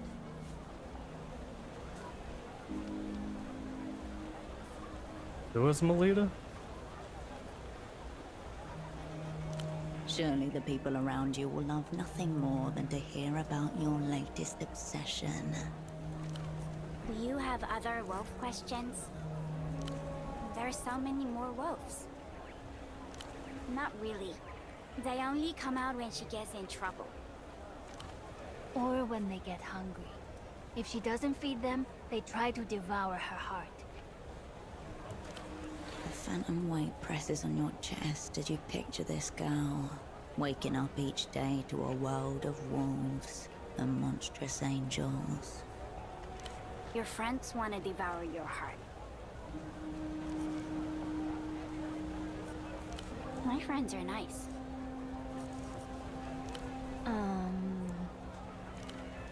No? Then her heart would be empty. And the story would be over.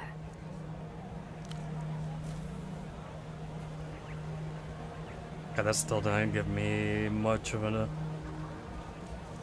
up on that. So many. There's the weapons and action figures and t-shirts and stickers and backpacks. But the best are the drinking cups. Everyone wants those. Special. What do you mean? Can they heal the pain inside? Probably not. You can drink from them. There's a straw. And they look like wolves. 66. You know, like the wolves. We've only seen the ones from the redemption arc. All the others you can only get in La Luz, I'm pretty sure. The redemption arc has 6 cups. There's Tyrant Wolf, Placid Wolf, Dream Wolf, Critical Wolf, Stubborn Wolf, and Eager Wolf. Alright. So, what now? The children ignore you.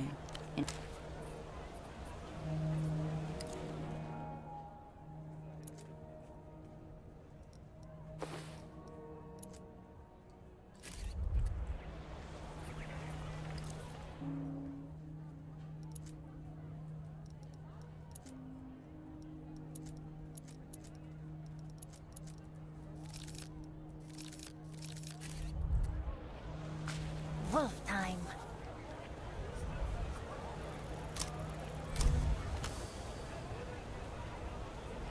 It's simple. Tell them your story, but tell it in a language they can believe in. We know all the wolves. That's not one of them. Cool. But if she has a power, that must mean she has a curse. Wow. So how can she get rid of the curse? A weapon to break the curse. Slowly, with great care, the boy lifts up his sword and hands it to you. I hope it helps. The children ignore you, entranced by the television.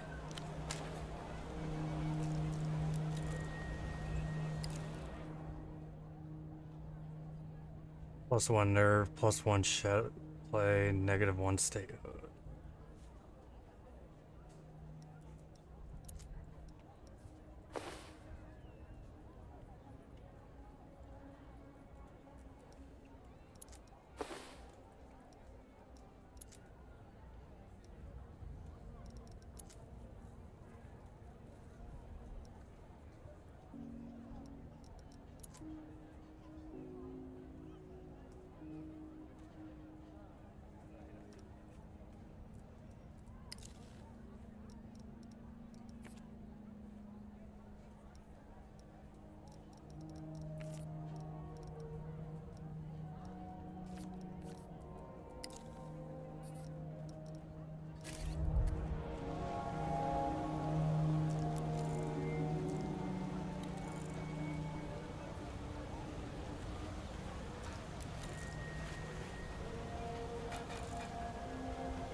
Loose stitching and cheap fabric, the odd cotton hemorrhoid erupting at the seams. Their pelts are damp and shiny with rain. You expect the smell of wet dog. There is none. Soft animals, mostly stylized blobs with little regard for real anatomy. Beasts rendered ridiculous, grotesque trophies. They could not tell you if they knew. The different species are all numbered. Number 1's are bunnies, number 2's cats, number 4 an anatomically unviable whale. There are no number 3's. There isn't a number 3 in the whole furry ensemble.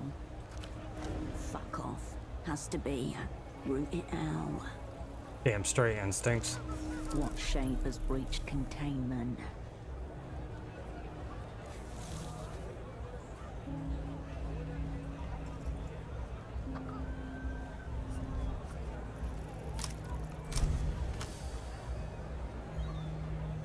Inside you.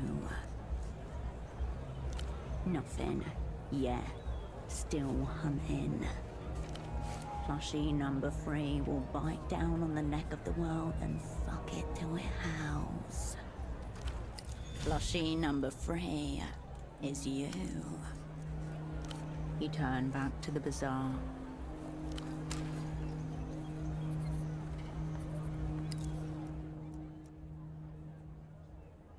Okay.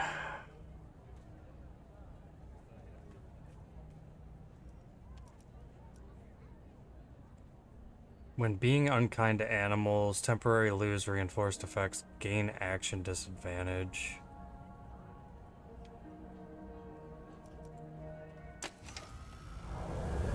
You feel that rattling around inside you? It wasn't fuck you, AIDS. It's part of you. Part with fangs, claws, nasty glowing eyes and all that. The animal within. It's been caged down there for years. years, sticking its snout in the lightless dirt, licking the insides of aluminium cans. You are an animal. The divide between human and beast is an illusion. Stops you unlocking your full potential, your connection with primal impulses and power. There are times when an operant's humanity prevents them from getting the job done.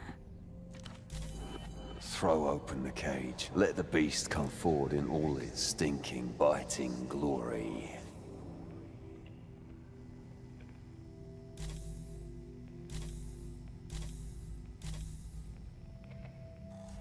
The animal is out.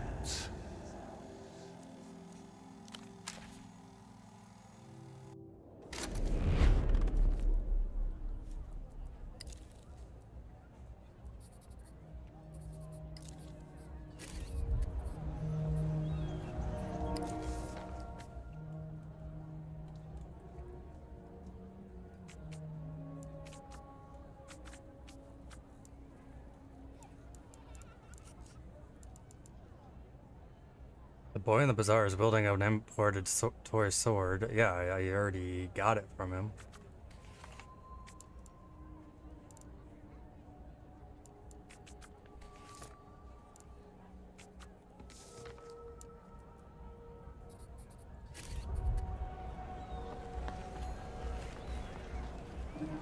Excuse me. Can you take a look at this? The young woman turns from a store of party wigs and beaded necklaces to thrust a photograph under your nose. The photograph shows a robust man well into his 60s. He is unremarkable save his eyes, which are magnified to comedic proportions by the thick lens spectacles in front of him. Have you seen him before? Have you? Mi viejo, my dad. He's been missing a few days.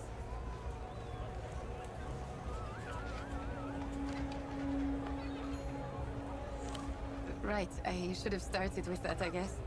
His name's Enoch Clance.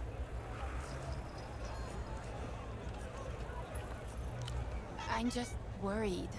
I told him watching too much TV was making him crazy.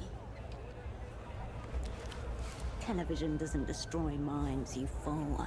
It molds them. No, I mean, that's the most likely scenario, right? Ugh, this is kind of embarrassing. My dad developed this insane theory about the payphone to the western exit of the bazaar. Dad thought certain words said into the right phone gets your attention from the wrong people. He was convinced Emter was behind it all. Emter, aka L'Empire Sans Territoire, aka the Bank. Equal parts Global Development Fund and Spy Service. Linchpin of the developed world. Dad and his friend Gilmar were big into conspiracies. They were obsessed with the reality situation. They really bought all that stuff. They seem pretty random. Cousins, moon, reunion. On their own, sure. Together? Gibberish. His friend Gilmar called him from that phone after he'd spent the night following around some Emter guys. They were both big into the conspiracy stuff. He'd overheard something and was explaining it when the call just cut off. My dad went by his house the next day, but Gilmar wasn't there. But the evil phone really is eating people. It has the taste for human flesh. Yeah.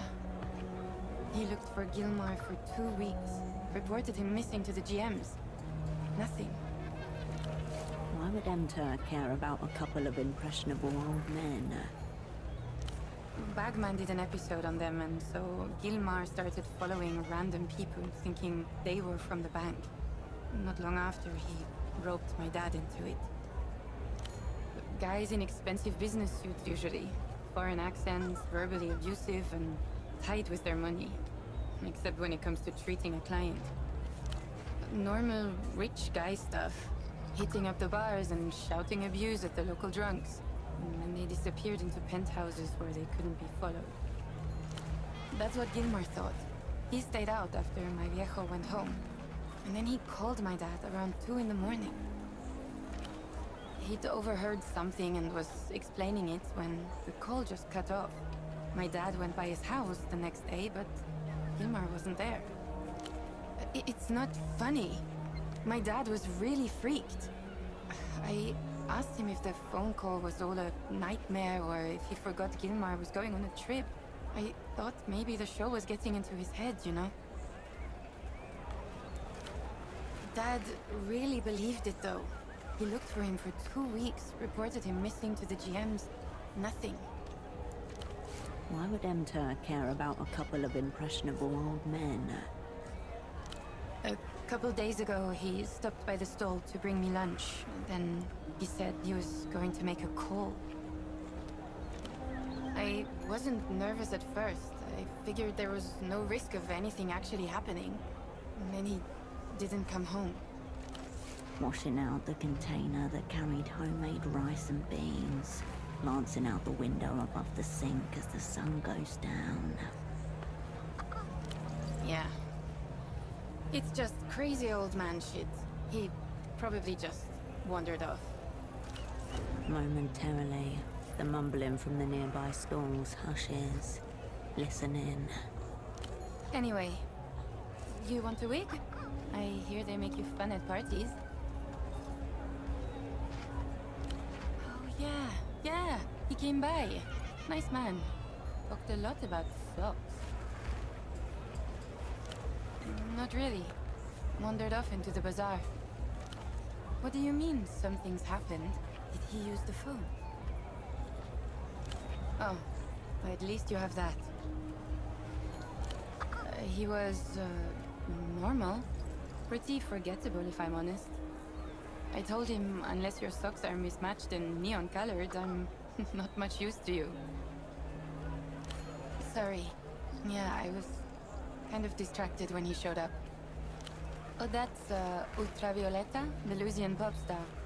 Always thought that type of music was too young for me, but I've been enjoying her stuff recently, for some reason. No, but it's definitely her kind of title. She peers at the disc again, blonde hair falling over her face. Weird disc, that. Oh, you should ask Petra at the music stall over there. He'll know more. Wig topiary, plastic tiaras, novelty sunglasses. A burst of colours and textures vying for your attention. All of them losing. Behind it all, you see an oddly familiar shape. The shape is robust and clean, with an architectural asymmetry. Accidentally hit space, bro. A cape, but nothing like the other costume pieces around it. So you party? I guess I used to. Haven't had time lately. But I usually know when something's going on, even if I'm not gonna be there. There's a show somewhere in the Hill of Pigs tonight, but it's already sold out. Dead. Still a few maggots writhing around in the corpse, maybe, but looking at them just makes you sadder, you know? A stolen keyboard watches the underside of the thief's bed. Alone but not forgotten, it develops rust. 10 or 15 years ago, there were feedback parties in the backways. Anyone who played loud enough could jam. You'd hear the distortion 3 canals away. Now, if anybody plays around here at all, it's just covers of bluesy and stuff. Yeah, alright. It's a Carabinero outfit. Carabineros are Portofiero's sanctioned police investigators. They report directly to the Prefectura and deal in actual crime. Murder, grand larceny, rape. That'd be illegal. Second-hand surplus warehouse in Lower Viudas was closing down a while back. Big clearance sale. No, I told Officer Morito, he said it was above his pay grade. He kicked it up, and they kicked it right back down. Yeah, it's for sale. The whole set's back here. Just let me know if you're interested. Yeah, they're right there. Take a look.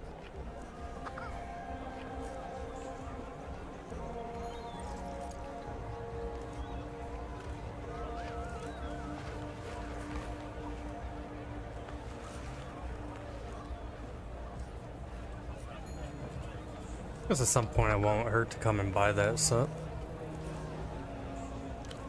You need anything else? Thanks for stopping by.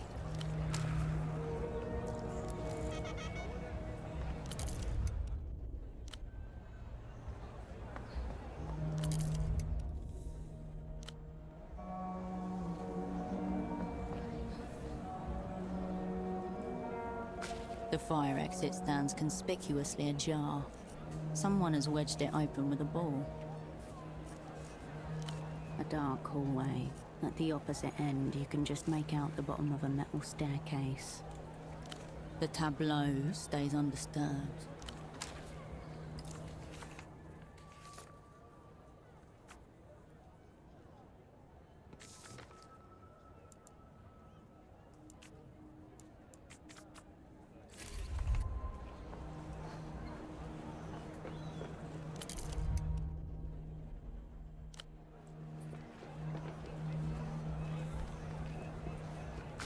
Cosmonaut suit, a relic of Project Autonomia.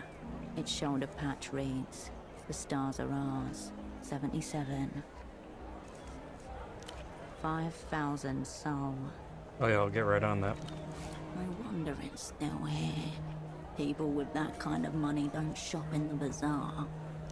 If it is, then it's one of the few things for sale here that isn't a knockoff Lusian electronic disc or toy.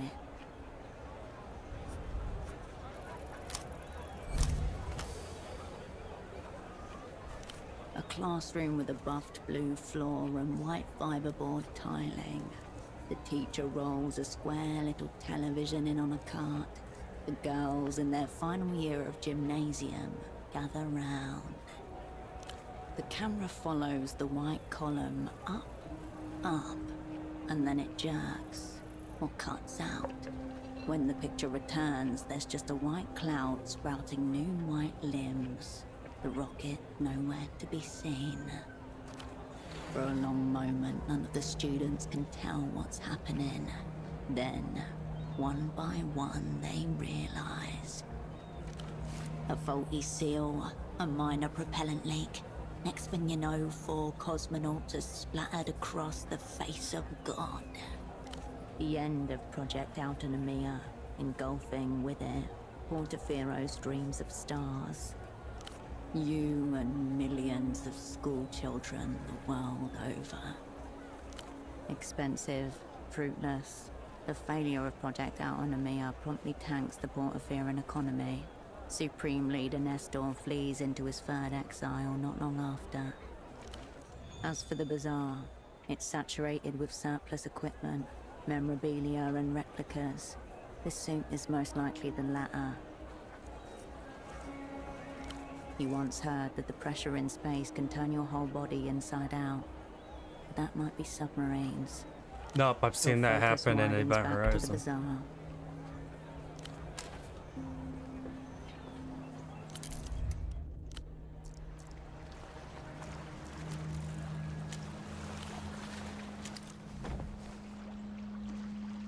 The gate is bound to the pole by a thin steel chain. The gap between leaves little room for passage. Only ghosts can pass freely between such crevices. Rust speckles your fingertips. A system compromised at the subatomic level. You push the gate. The metal creaks, but it doesn't move. It's held fast by a rusty chain. The gate creaks in the breeze behind you.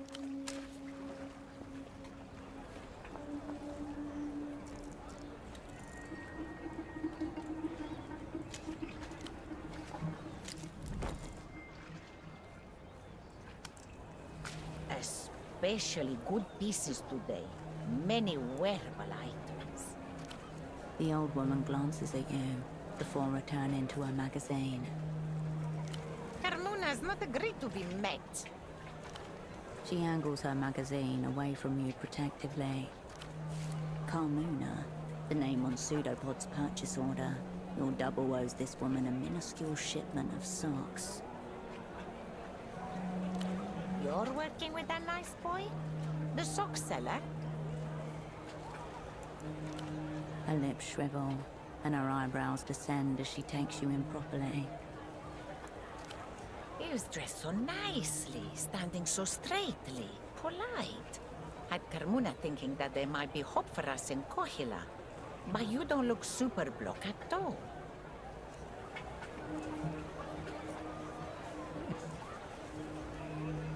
He's drooling, trouserless, probably shitting himself right now. What trouble? There was no trouble with him. It's his first time out of the super block, you know. You should take him to see some sights. That nice boy had never seen an arrow tram before. Said they were the most beautiful thing in the world. Then couldn't help himself but say, must be a nightmare for the sorting division. How Carmuna laughed.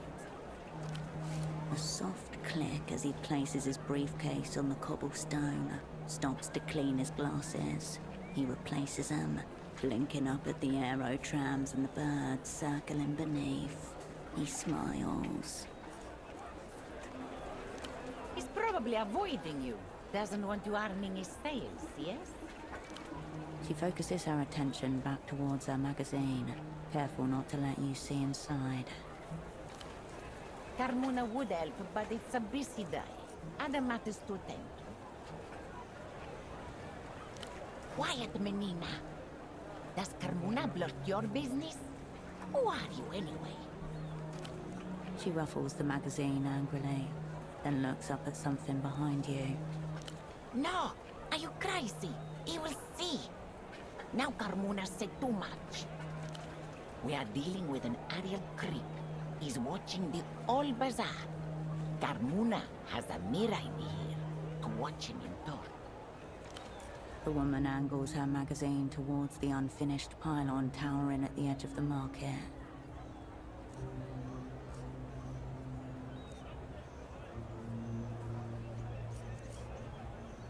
Let them come, Menina. Carmuna prefers soldiers to spies. Used to give him what for whenever we made eye contact, but he was unmoved. Very suspicious. He is creeping, keeping watch on behalf of Polaris knows who, monitoring our ways. He's spying our comings and goings. Carmuna will tell you all about your nice boy if you go find out why. Be careful, Menina. Don't mention Carmuna. Go through that gate just south of here and keep going down. You'll get to him. Carmuna sees this magazine. Locked? Well, go around. Up the stairs, then to your left, and down through the docks.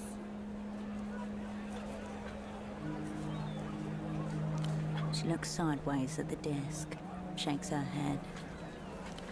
It's a disc. Ask the stall owner with the disc, not the stall owner with the clothes. Yes? Okay, Carmuna, I get it.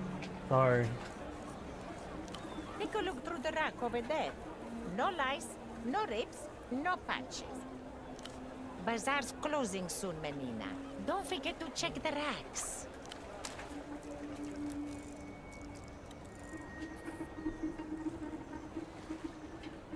You approach Carmuna's rack of clothing, protected from the elements by a clear plastic sheet. No two pieces are alike. Second-hand olds and newish fakes. Fashion has a short memory. Anything worn long enough to have been faked is already ancient. The rack sways with misspelled logos and forgotten styles. Cowboy boots, leather trousers, a long black skirt. Hangers scrape against metal as you thumb through the racks. Foreign material shifts under your fingers, cool and unfamiliar. You turn away from the rack.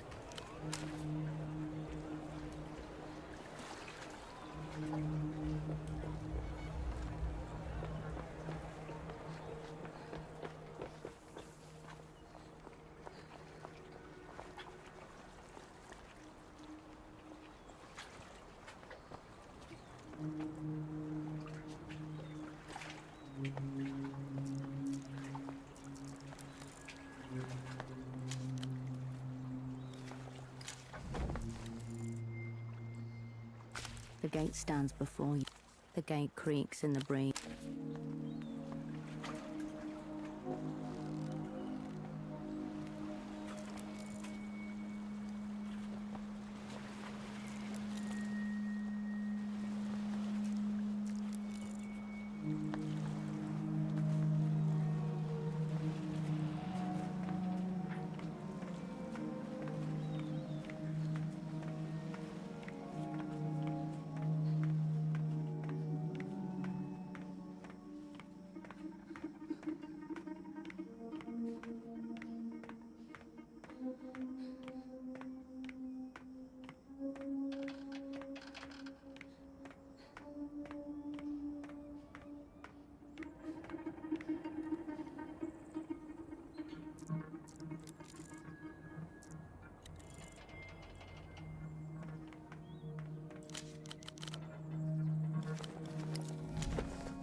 The man doesn't react or turn as you approach, your feet echoing off the high metal.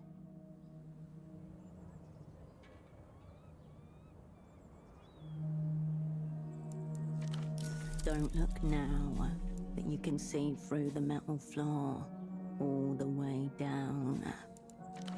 I saw you by the fire exit. That's good. His tone, one step short of accusatory. You considered the pelota ball.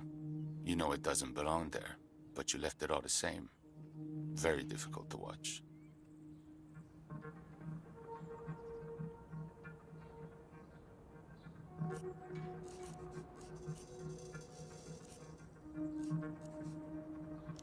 When faced with the sensible words of a well-designed regulation and the superstitious mutterings of your own mind, you choose the latter.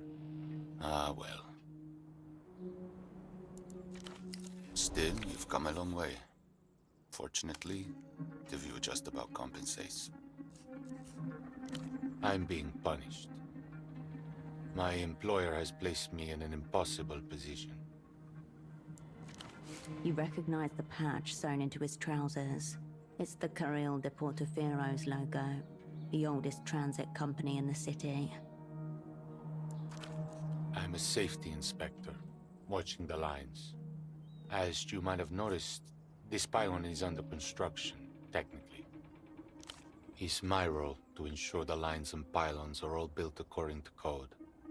And this line, Line 9, will never be finished.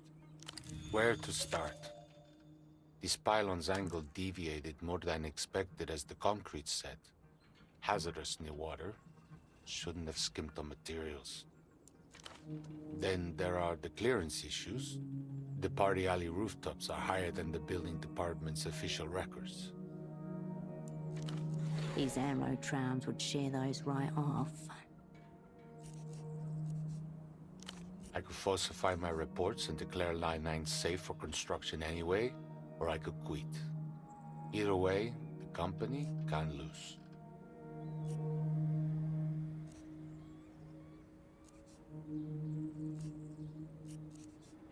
Maybe this pylon was built on a site used by Neolithic shame shamans. Scraps of the old world leak into ours. Who can say? But the height has drawn us both. Fortunately, this spot lends itself to reflection. Contemplating my punishment helped me see how to live with it. Many things. But everyone has their own definition of interesting. What's yours? A friend of yours? Oh, all right. I couldn't say. I'm above the bizarre, not of it. I just see the people come and go. The natural tides of commerce, boatmen unloading goods, porters delivering pallets, customers browsing. Lots of pleasing symmetries if you have the eye for it. And that fire exit door, still open.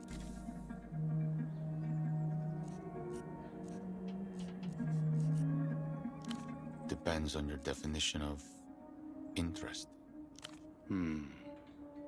There's an unmoored boat that's been floating around the canal to the south. There doesn't seem to be a driver or any crew.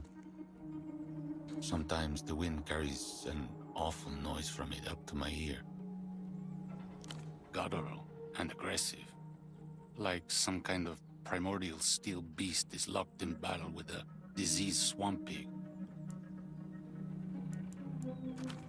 Terror to most, but for those with a taste for it. Would certainly be my favorite victor of the two. But it was a simile. The sound, I believe, is music. I hope nothing is amiss on board. Unfortunately, that seems rather likely. The crippled seamstress, you mean? I guess that follows naturally from the premise. Still, I hope you don't take that claim seriously. I'd appreciate it if you'd set the woman's mind at ease. As I said, I'm only here because of my work. Each presence offends me. That's a clearly marked fire exit. If you have the chance, I'd appreciate it if you'd remove it. Perhaps.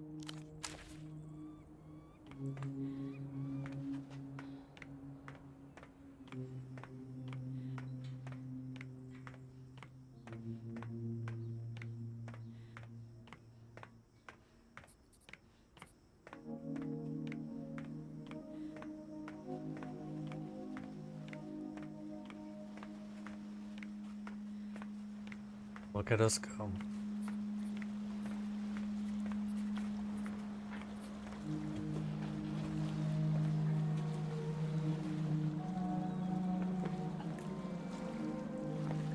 The gate stands before you. That's an oofer. The angle is all wrong. Our grip is false. The chain slips from our grasp. Still alive and sniggering. This chain's grip on the gate leaves little room for passage, imagination, or your personal feelings. Chains mocking us. Tension in the gang's ranks. The gate creaks in the breeze behind.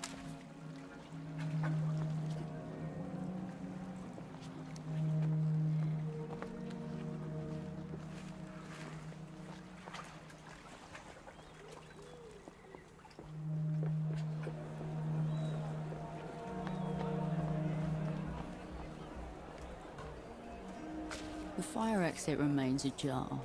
Full.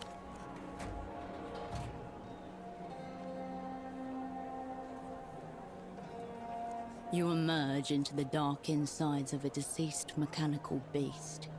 The only light comes from above a set of steel stairs, which you alight carefully, gripping the cold railing.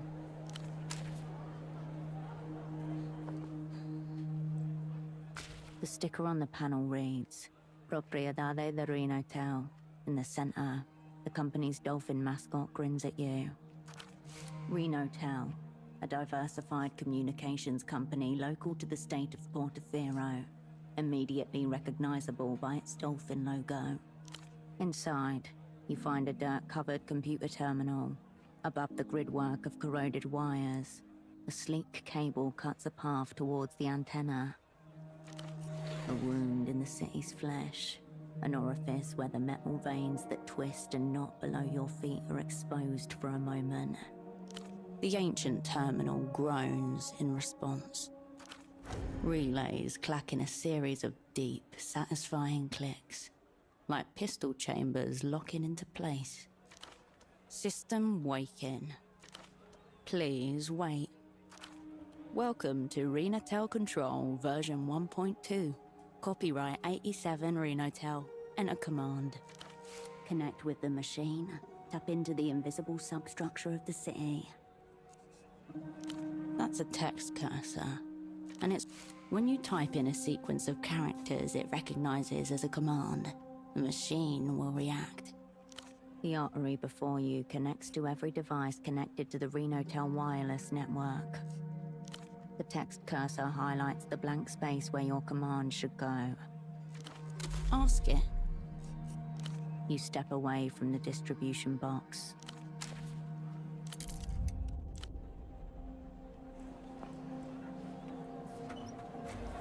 If I take that ball away, then I'm not going to be able to go back and The do fire that, exit so... remains ajar, all wedged into the crack.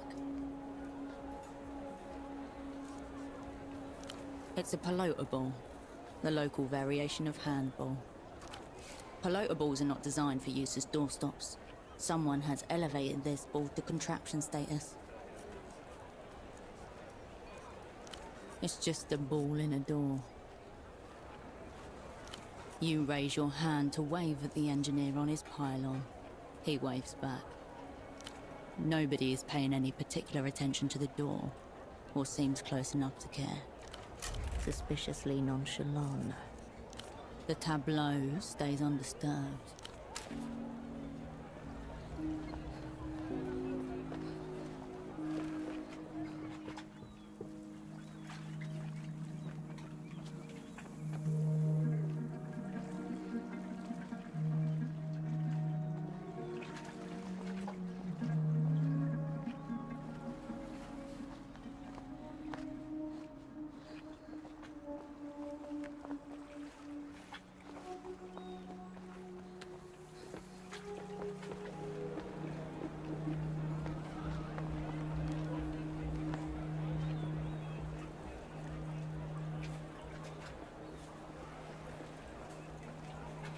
Before I talk to her, it's been 2 hours, so I'm gonna go use the restroom real quick.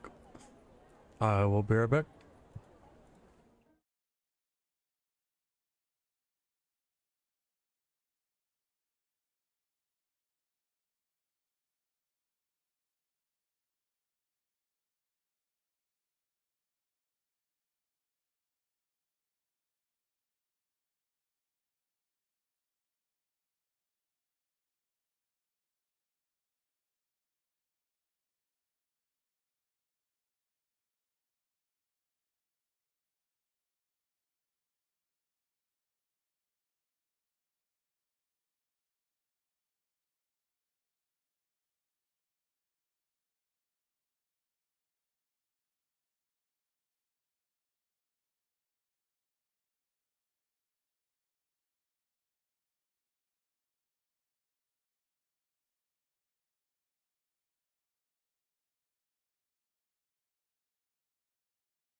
Alright.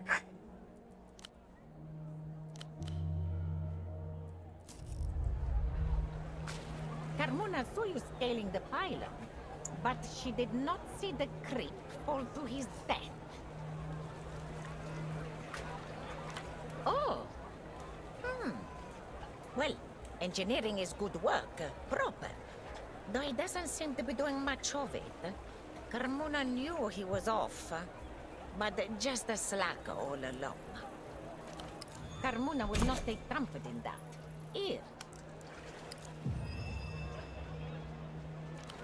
Some comfort in return.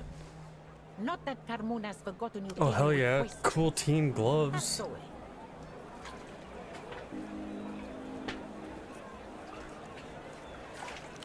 Well...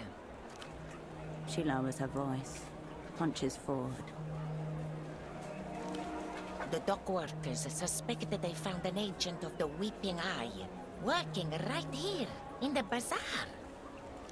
Found him taking Lucian money. Carmona doesn't believe it though, Menina. They got the wrong man. He bought a beautiful coat from Carmona's stall just last week. A real gentleman.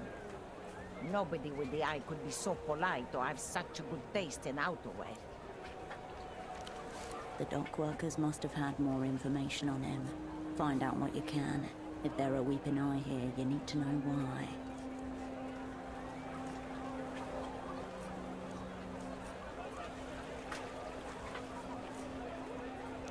They're Lucian, Menina. Bazaar's full of bootlegs. They're keeping an eye on their wares. The Weeping Eye do not care about knockoff toys. But they're here, and something is happening levels above her head. The one you're wearing? I'm afraid so, Menina. He was like a son to me, Menina. But no, never got his details. It would never. It was a trench coat, multicolored, but predominantly oranges raids. It recalled the carpet bag of the olden variety. Oh, so the guy at the beginning of the game. The man in photo 24. Were the Weeping Eye that close to you already? He was at photo 24 and your double was incapacitated. This is now your prime suspect. And he always had a camera. Ask yourself, Menina. Would a Weeping Eye man walk around with a camera? Too obvious. This is all a matter of taste, and not other. Very well. Ah, yes. He was fine super block suey. I should have known you were cut from the same cow the way you scaled that pylon. I sent him to the docks west of here. Head boatman there reports directly to the bazaar manager, in charge of imports, exports. Maybe he knows where he went. So either the boatman was lying, or Pseudopod never made it over to him. Bazaar's closing soon, Menina. Don't forget to check the racks.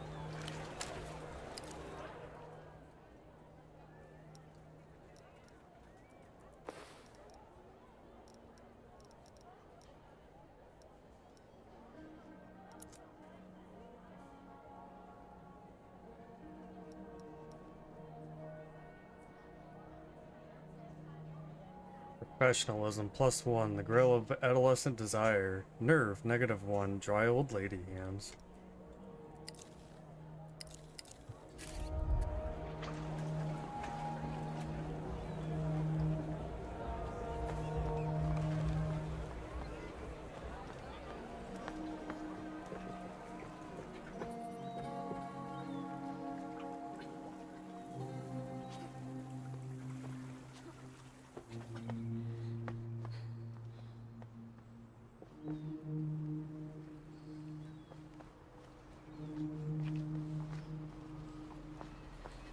The smuggler inclines his head in silent recognition. Surprised you did. It's got some of the local sailors scared. Nothing human. One man, trustworthy guy, reckons he saw something crashing around in the cabin. A beast, he said. A jolt of fear snaps through you, writing itself across your face. Unclear if he noticed. He sniffs idly, rolling the cigarette between his lips.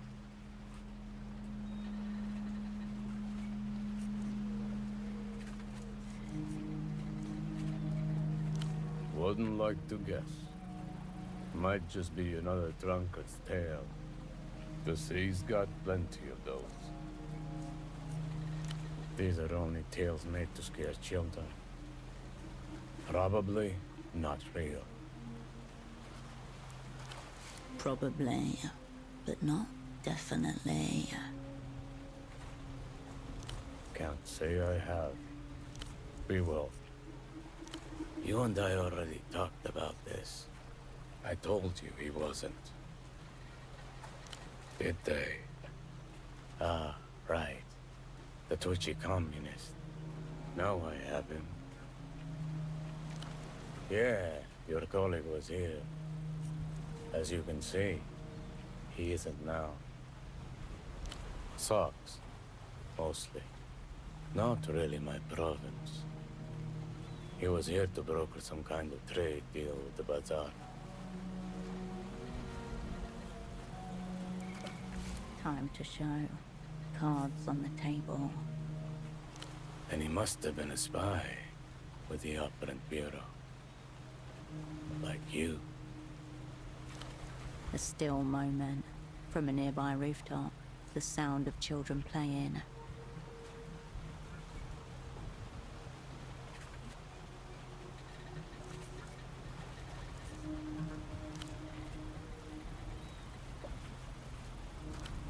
Anyway, your colleague seemed upstanding, respectful, but I couldn't help him. End of the line. The pseudopod terminus. He bounced off this man and landed somewhere in oblivion. No. What's on it?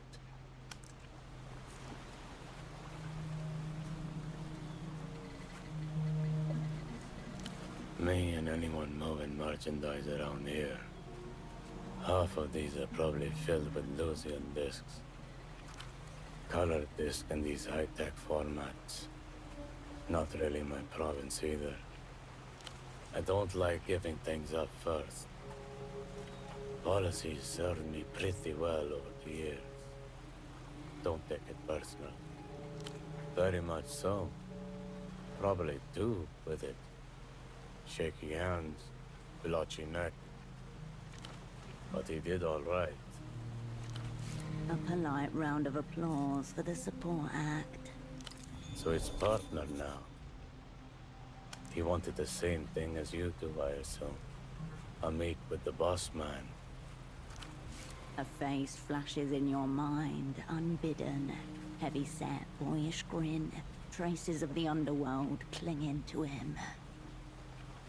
Tempo del Sur. Your cerebrospinal fluid turns to liquid refrigerant. Tempo del Sur, mid-tier deity in the local underworld.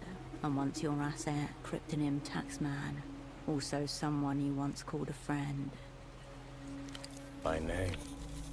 Your colleague was very keen to speak to the boss. I had to turn him away. Bossman is the bazaar. He's everywhere you look. He came back. Had to turn him away 4 times. After that, I lost track of him. He didn't exactly walk off with purpose. As the sun smears across rooftops, a man with a briefcase full of carefully folded socks sits on a metal bench. He sits there for a long time, considering the tangle of alleyways that surround him. Well, that's nice. Yeah, whole kingdom. Tempo had many criminal-grade contacts in the loose. Probably how he dodged the fallout after your network blew. Tempo's boss man. Big picture stuff. His new underboss keeps things tight on the ground. Teenage girl. 16, maybe 17. But knows the score. Promising young bootlegger. Could say that. Been hanging around here a while. Temple saw some potential. Man's got a way of rallying people around him. Friends, allies, losing underworld contacts. Doesn't go in for sleep much either. Maybe he bottomed his way to the bottom.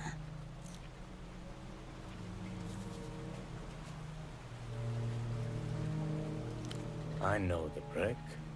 He's not full weeping eye, just some errand boy they roped in. Still, one of our own taking bribes from the eye. Probably. Tempo was doing something in La Luz recently. Something big. Lot of back and forth. Could be something to do with it. That's for why they're on your heel. Can only assume they know Tempo reached out to you. A phantom hand across the precipice, awaiting a return grip. He nods slowly. Rivulets of rain run down his sunglasses. Tempo was very specific. At least he was to me. Cascade or nothing. He didn't want the opera. He wanted you. A rough voice down the splintering phone line. No silly cunts. Cascade only, person to person. Cascade or nothing. Shards of both past and present collide. In the wreckage, a jagged pattern forms. 1. Tempo, Kryptonim Taxman, your dormant asset. Contacts the opera. Intent unknown. Information unknown. Request, meeting with operant Cascade. Only Cascade. 2. Cascade status frozen. Duration in perpetuum. Opera issues directive. Dispatch lead operant to Portaferro. 3. Pseudopod. Active in theater. Assignment, meet with Taxman. Retrieve message. They wanted Pseudopod to become Tempo's new handler. You were just here to smooth the transition. 4. Pseudopod fails to meet with Taxman. Requests Cascade from Opera. 5. Timeline disrupted. Movements unknown. Pseudopod. Status changes to lost. 6. Cascade. Status changes to reanimated. Operant arrives in theater. Unbriefed. Unassigned. And... questions coagulate. But at their center, a truth catches the light. Here's how I see it. Or maybe, how I don't. The Weeping Eye come in heavy, start cracking skulls. Tempo gets a wild look in his eye and follows it out the door. You two spirits appear out of nowhere, full of socks and half-stories. And now we're all jumping at shadows. I'm Rustami, brought up to follow codes. I can't follow a code if I don't know what the fuck's going on.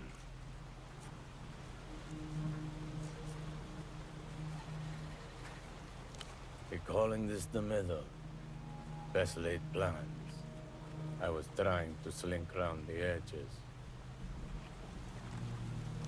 That's our biggest problem. Tempo's gone.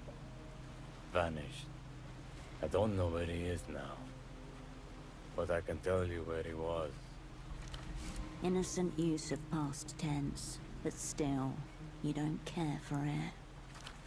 That's his office up there. Tempo HQ. It's been locked since he disappeared. No one in, no one out.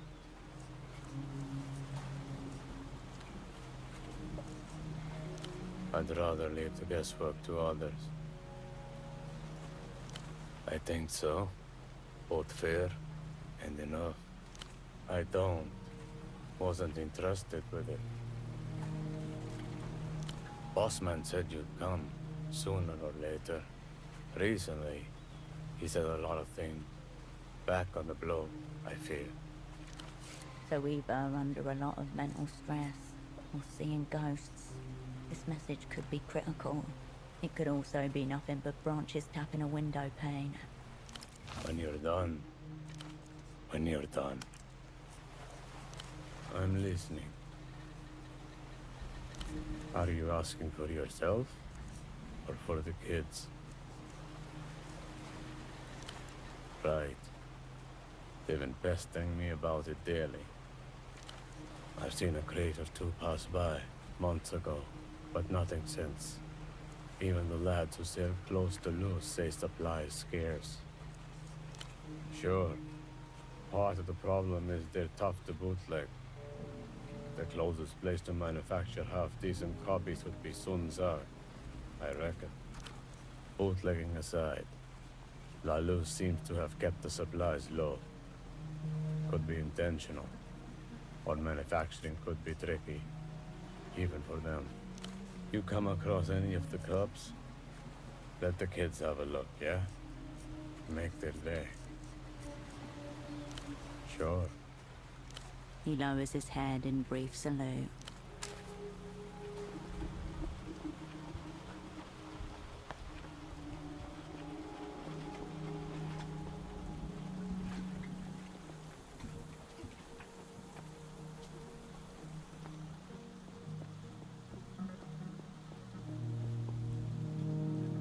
You approach the steel door again, this time knowing who it belongs to. It's a standard lock, pickable by the right hands. The right hands would be holding tools for lockpicking.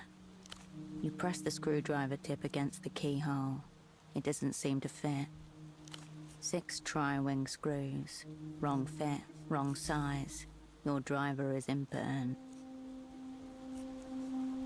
No answer. Silence. Silence from the other side.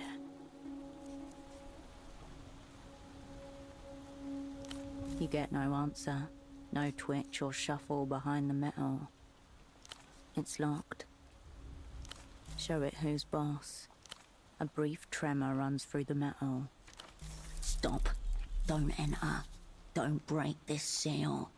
This doesn't have to be yours.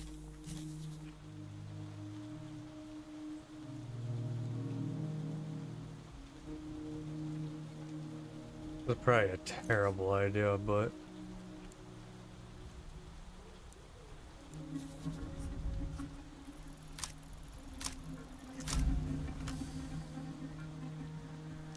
Decaying rectangle. Limited movement. Kill.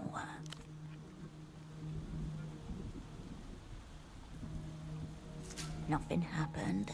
The gang look at each, mystified. Did we use the wrong leg?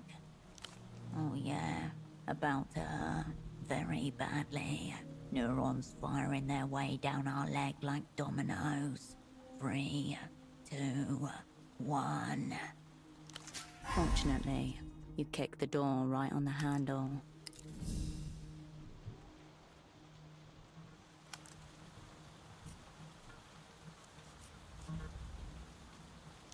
Lock's busted. Even when we kick shit, doors can't take it. Go.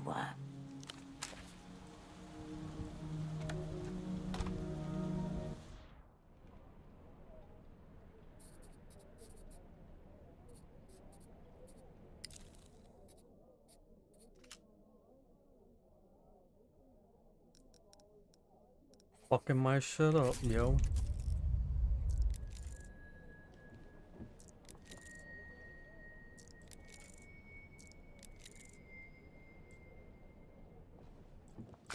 A ruined sofa with a sad story to tell.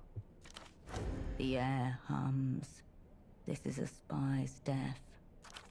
No regular crime scene. Not just motive and victim. An echo of fairy tale. Tracings of black magic. Everything glows in the dark. Too much. Update.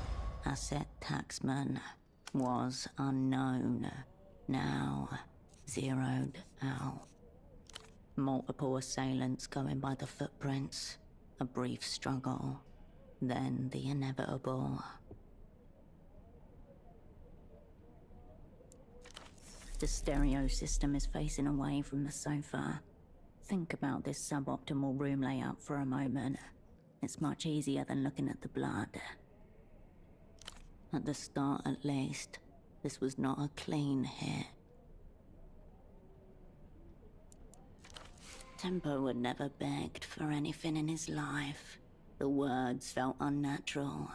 Covered in blood and spit, the coke long faded, an odd fit for his last. Stop, please. I don't want to die. The aftermath was the point. This is a warning. The blood is curdled and cracked, the color of old brick. A week ago, maybe more. The way espionage crises always go. People collide in slow motion, gripping the outer edges half blind. Bodies mount, telephones ring.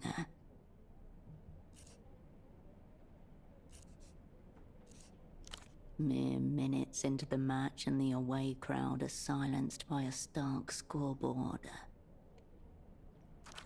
Enemies 2, Cascade 0. A jagged mouth pressed against phone receiver. It's Cascade or nothing. And you tell her if we pull this one off, all will be forgiven.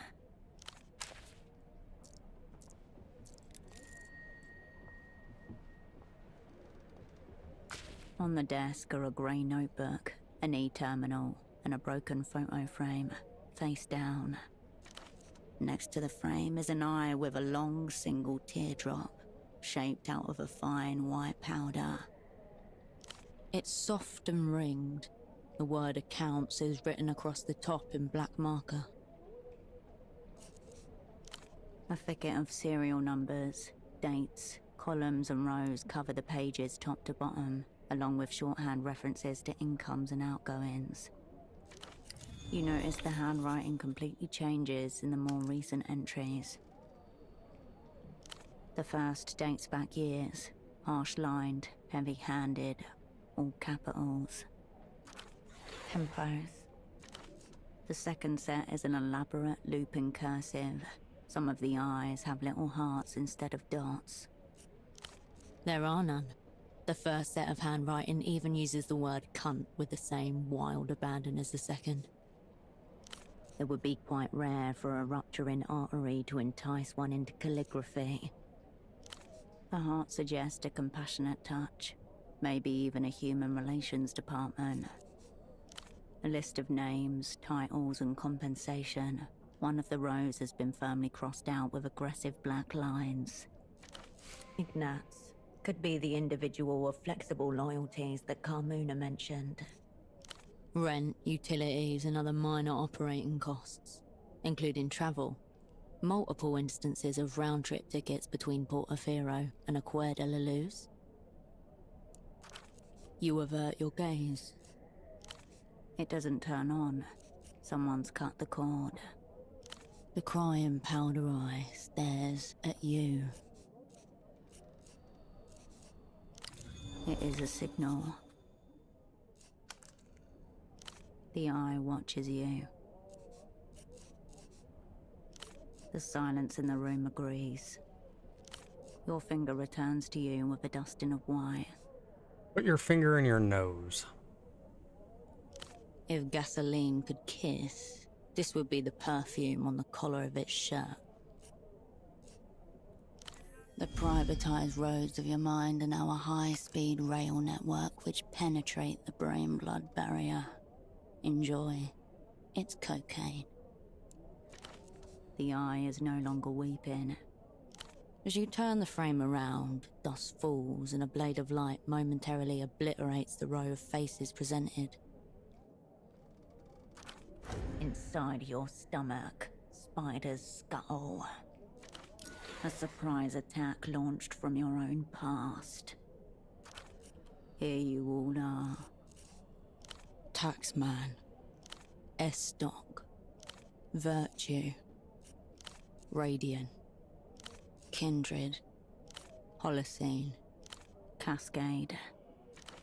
Your former network, known to the Opera as, unknown to you, as those friends you left to die 5 years ago. None of them meet your eye, apart from you, the only one looking down the camera. What a thoughtful gesture. Very late, but very thoughtful. You slip the photo out of the frame, into your pocket. Pressing against your heart once more. A fatal case of sentimentality, leading cause of death among old assets and spies. You did what the assignment called for, what you were told to do. Some memories warp and bend with handling. Dissimulate and dissociate all you like. It doesn't change anything. Too late. Fading lights in the fog. You are here now, under attack, beneath the photo, and your heart, a tug. The window to your right. Did someone see you come in here?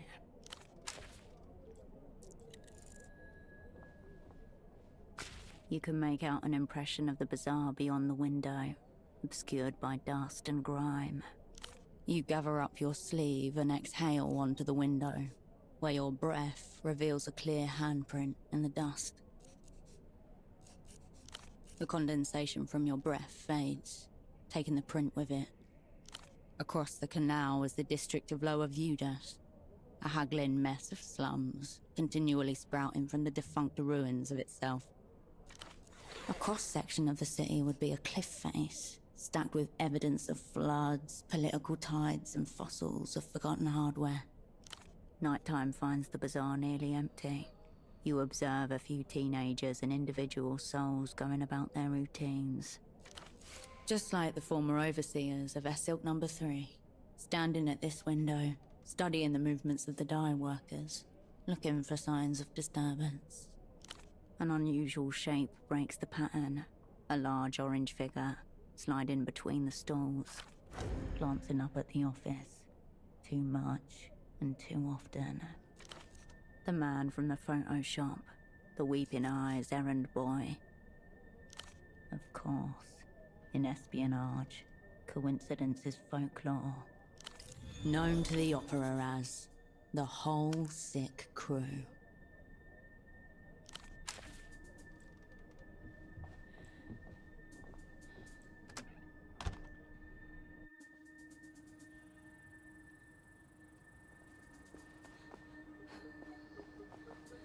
Where the fuck are you going?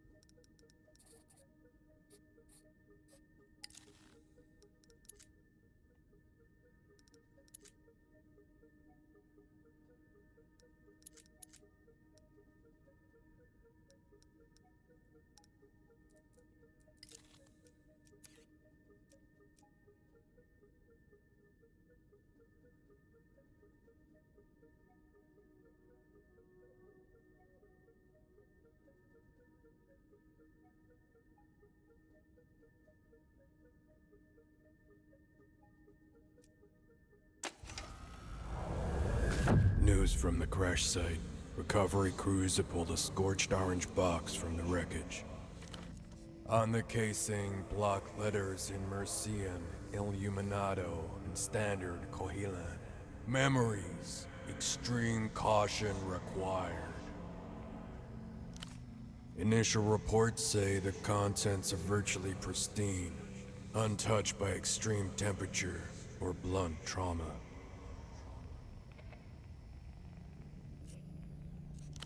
Definitely not. So we're going to? Got it. Memories dormant in the paving stones and eaves are beginning to rise. The air itself grows heavy with past sensations. A glance at the manifest reveals 6 hearts, perfectly preserved, 1 birthday note, handwritten, 1 pair of headphones, sweat-stained. 2 packs of black cigarettes, for a mark, 2 portaferin fighting beetles, 1 faded receipt for 2 schnaps at the fog mirror. The metal release handle is cold to touch. Already, you feel a little bit less alone. Whether you're prepared for company is another matter.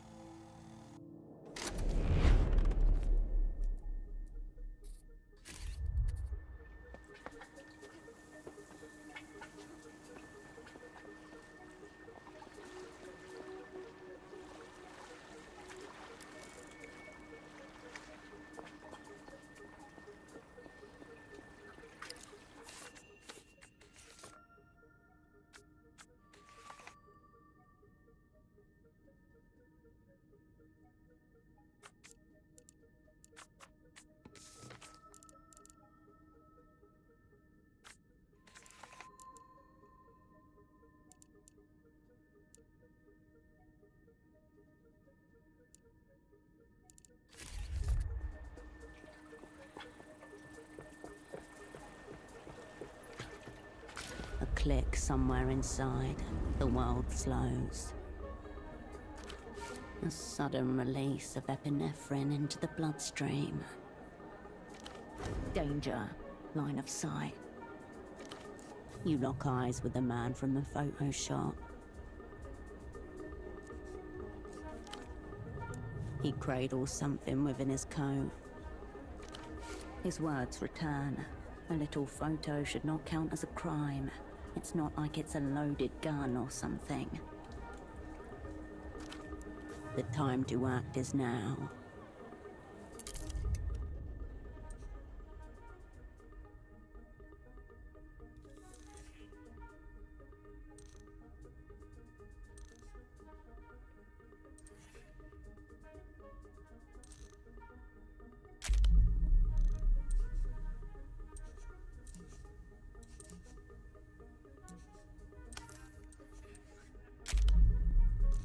Two paths are before you.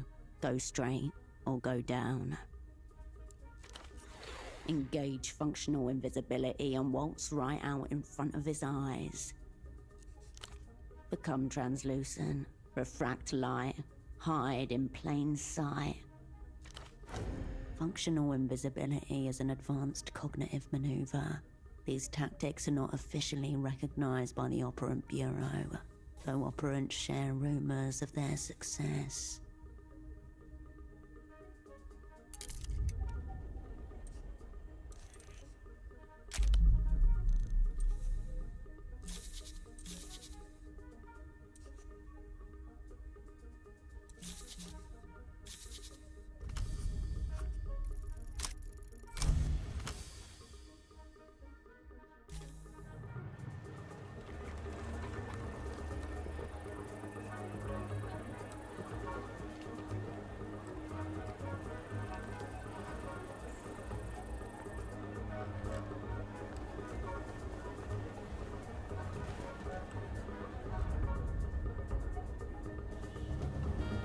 Your opponent looks this way, then that. He thought he saw his target, but there's no one there. Just nondescript masses going about their business. Atoms shiver as you pass through them. He turns his head in your direction. His gaze slides over you, frictionless. Your form may flicker, but keep focused and the disguise will hold.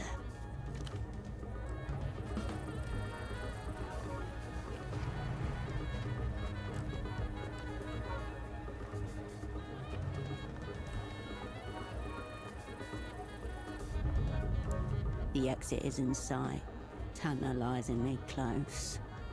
How the fuck did you get there so fast? And so is he. You hear the whine of a 50cc engine, a small tuk-tuk appears in your peripheral vision.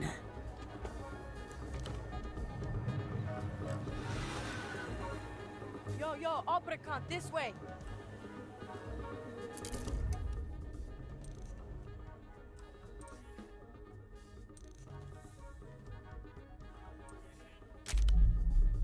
A teenager in a tuk-tuk called you a cunt.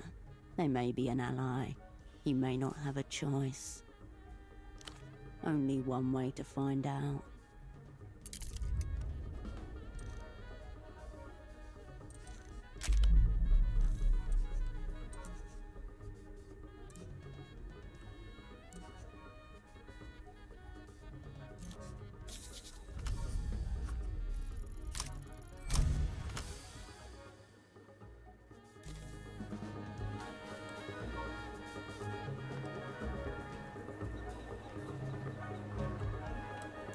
Your technique is flawless and beautiful. One wonders what other secrets the opera may be keeping from you. Is it skill, intuition, or luck? A matter for the philosophers. You move unseen.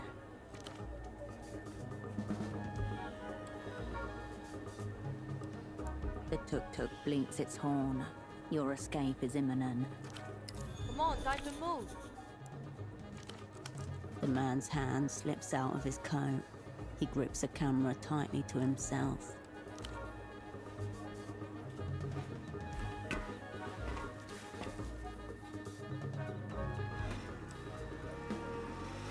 You race towards the waiting tuk-tuk and hoist yourself up.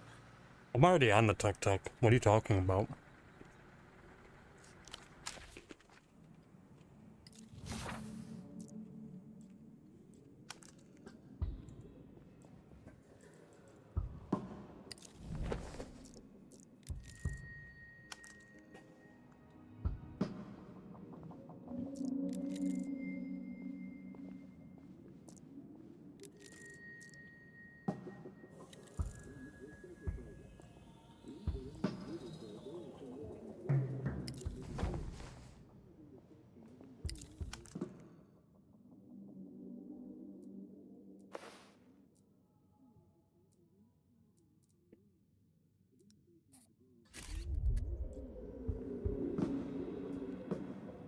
One of those nights.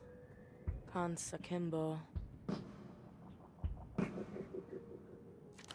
The girl gives you a quick, not exactly kind once-over from behind a dark cigarette and crescent nose. Ouroboros Black. Case closed on the cigarette thief. Don't recall throwing it. I'm just someone who's been waiting on you, Herschel.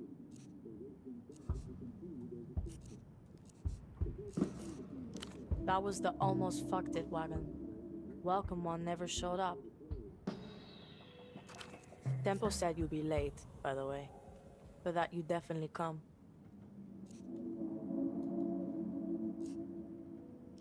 Magician's apprentice. They throw knives at me and I get paid not to flinch. All of it's gone wrong. Someone took Tempo out. The whole way out. Who do you think found the blood? A trembling young hand searches for the bite of the dead bow. It takes 5 attempts. He's dead. Turbo dead. Sorry.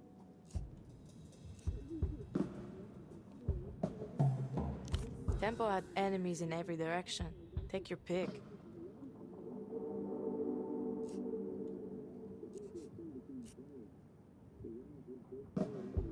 Or maybe that's what someone wanted you to think.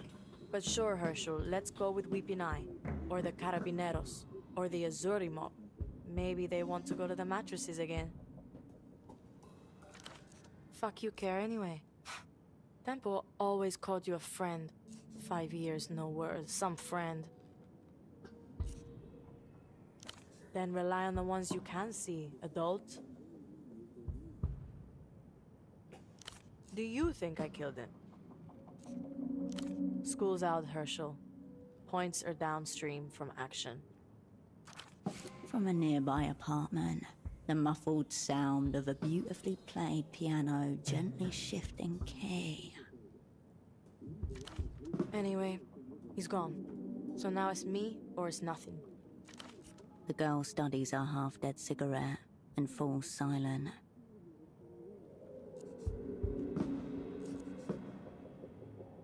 Ignatz, area clown with shit taste in jackets.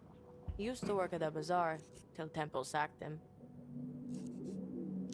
Photos? Weird. Temple thought maybe he was in with the Weeping Eye. Carmona's got dye in her brain or something. Whatever she comes out with, assume the opposite. Either way, Kuntz just bought himself a lifetime ban from the bazaar. Welcome to the delinquent heap. The ritual, obviously. Has it started yet, or what? Cascade or nothing. Tell her Taxman is ready to begin the ritual. That was Tempo's message to the opera. What's it mean?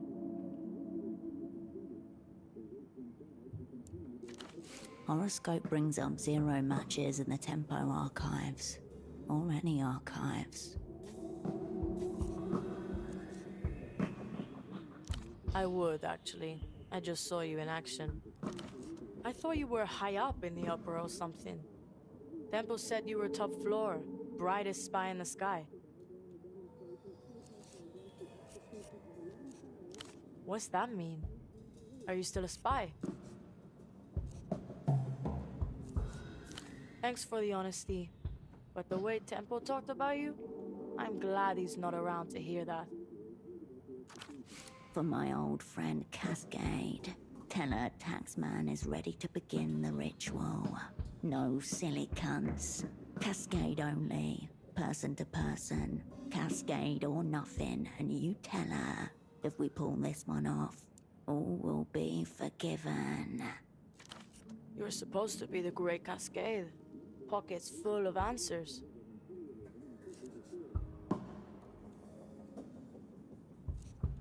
All my cards coming up. The girl closes her eyes, then opens them again. Smoke drifts from her nostrils. Quiet, Herschel. I sense the presence of spirits. They want to commune with us. Kid never mentioned she's a medium.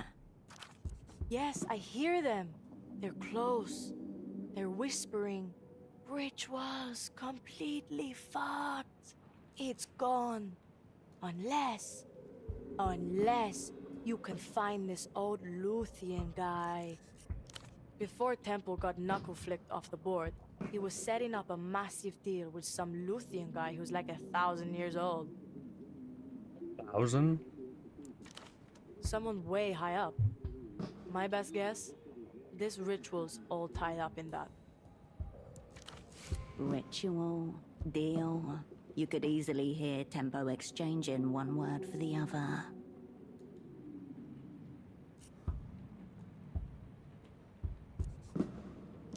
Maybe, but we're getting into specifics now, Herschel, not abstracts. Ritual, cool. High stakes deal, way more ominous. Temple called it a blow for culture in defiance of all known laws. And he said that if he fucked this one, the Weeping Eye would kill us all. He said this numerous times. Seems that prophecy is coming to pass. Temple was first, a blood sacrifice in his own office. Next is me. Then you, probably, if you're still around. You're part of this deal now. Whatever, I was 12 then. We're talking here and now, real killing, the stay dead forever kind. Secret jail or some shit, out of reach. This ancient prick disappears a couple of weeks back, gets snatched, vanishes, like that. Said some hyper-incriminating shit into the phone that everyone knows is tapped. Extremely schoolboy error. Tempo's on the other end, hears him get taken. Black bag job. Now he's locked up in some secret jail, saying who knows what to who knows who. Right. Malin. Said her dad turned into thin air. She doesn't smile much anymore. Not a great look when you're trying to sell parties to people. You should see her fucking receipts. Yeah, it's right under the flashing neon sign that says secret jail this way. Sorry. It's been a tense couple of weeks. I don't know where this jail is. Spy stuff, your world. I'm useless here. This old guy getting snatched really spooked Temple. Like weapons-grade coke binge spooked. Last time I saw him, he was bleeding out of his nose and talking very seriously about fate. Correct. You've got me in this safe house, and I've got you. Not on coke, but I am spooked to fuck. You need to find this old Lucian guy and either just bust him out or shut him up. If this ancient prick spills on our massive deal, we're all fucked. You, me, and everyone. Here's your best shot at completing the assignment you were never officially given. Thanks. And fuck those opera cunts. What do they know? Temple always called you the best. Take him at his word. He said you'd come through for him, too. For us. So find that old prisoner, Herschel, and come through. Temple was gonna get the old guy out of Luth via Portofino. Exit papers and all. Whole new you type of package. He was good at moving people and making them up. The techno-fascist nursing home? Who knows? Probably death in some form. Something he called the Mega Violator. Ah, yes. The Highly Mega likely Violator. that's not what it's actually called. Yeah, probably need both hands though. That's the mega part. Dildo nom de guerre, in recognition of his heft. The illuminated cunt never came through with it. Or at least, he didn't have the chance. So who knows where that got to. Only shot we got. It's you and me, Herschel. One cunt down, two more behind the ghost of him. Her hand reflexively reaches for the cigarette packet jammed into her left bra strap. She smacks the packet once against the side of her head, then flips open the top and plucks one out. A far too familiar gesture. Something grinds and sparks against the inside of your skull.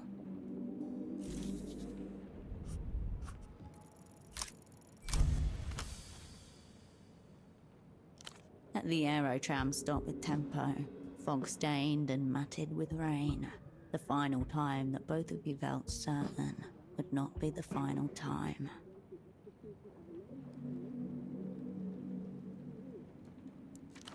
He smacked the packet on the side of his head before offering you a smoke.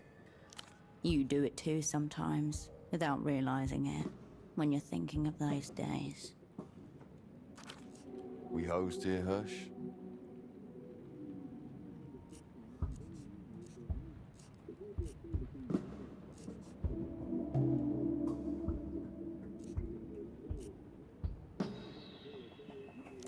Far be it from me. Anything from our dream kid? Kindred, unreachable for the last 16 hours. The screech and groan of your aerotram arriving. You should probably get on that. And don't worry about me, I'll be alright. Take care, you dim cunts. Yo, ground control to Herschel. You look like my grandmother during an absence seizure. Closer than most, I would say. Yeah. You're right, it probably does. My name's Yana, and I'm the fucking man. The girl inspects the disc over the top of her cigarette. This is one of those Einzel fucks Petre won't shut up about. Fuck me, there's two of them? I know she's missing, but that's no state secret. Whole world knows that. Kidnapped, I heard. Sad end if it's true. Of course, you can't go wrong with V. All her stuff is good. She's like a friend. She gets it. Where did you get that anyway?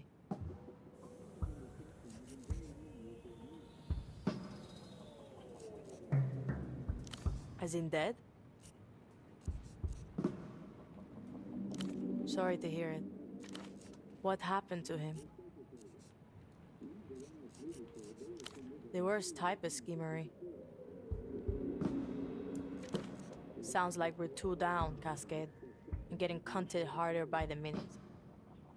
Hope he pulls through.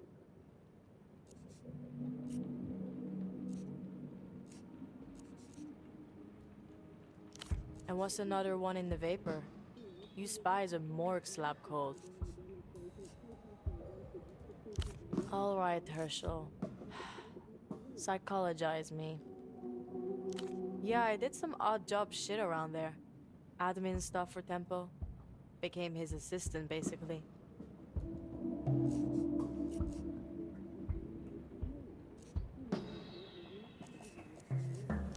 Nothing so high concept. I was just Yana. The bazaar took me in. Tempo kept me.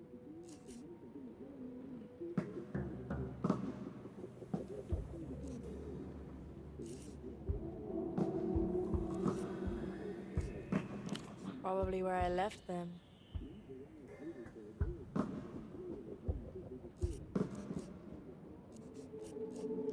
Appreciated. I'm retired. Government education is for losers and narcs. They're never gonna teach you the most important thing in life. How to make fucking moves. We had a professional arrangement. Now we have an extremely personal one. I was here. That's all. Hold on. Don't I get another name? Like how Tempo was Taxman? No. Could go with Tax Girl. Strong thematic resonance.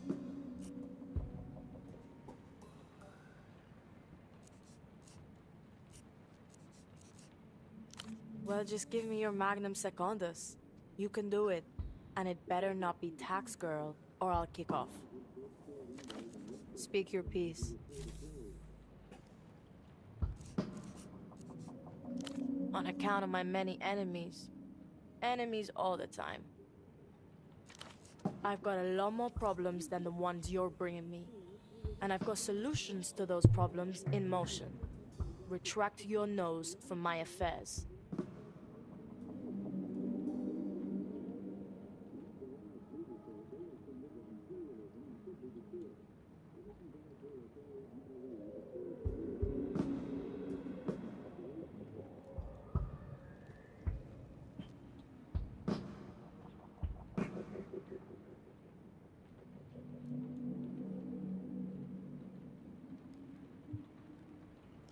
From the photo on Tempo's desk. That was all of you, right? The whole sick crew? 6 constant Tempo. That's what I think. Let me see. You look a lot younger. Like, a lot. Dipped one in nitroglycerin. Fair warning. The girl tilts her head up and offers a half shrug. The smoke swirls lazily in your chest. Fuck, my fatigue is getting so high. Don't think you're getting another one, because you're not.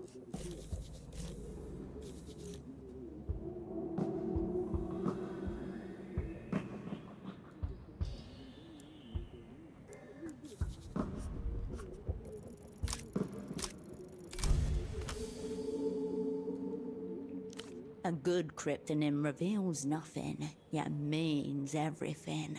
The seeming arbitrariness of the sign only strengthens the bond between operant and asset. Why's that? Don't hate it. Yo, it is. Good job, Cascade. Keep your powder dry, Herschel.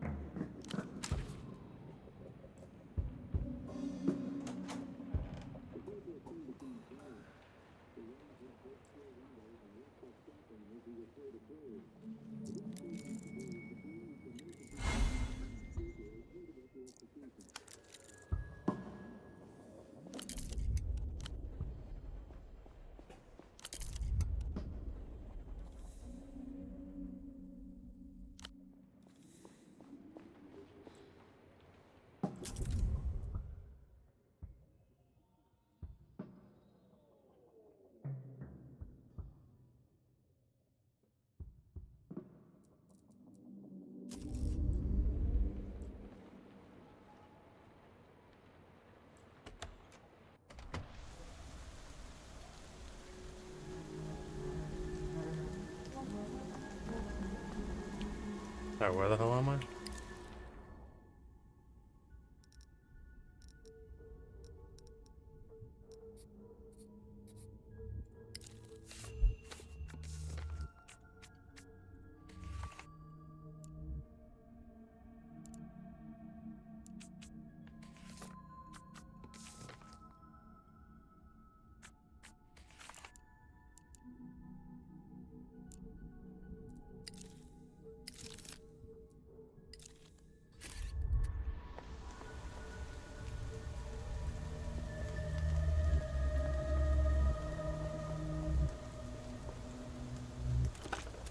You pick up the payphone's handset.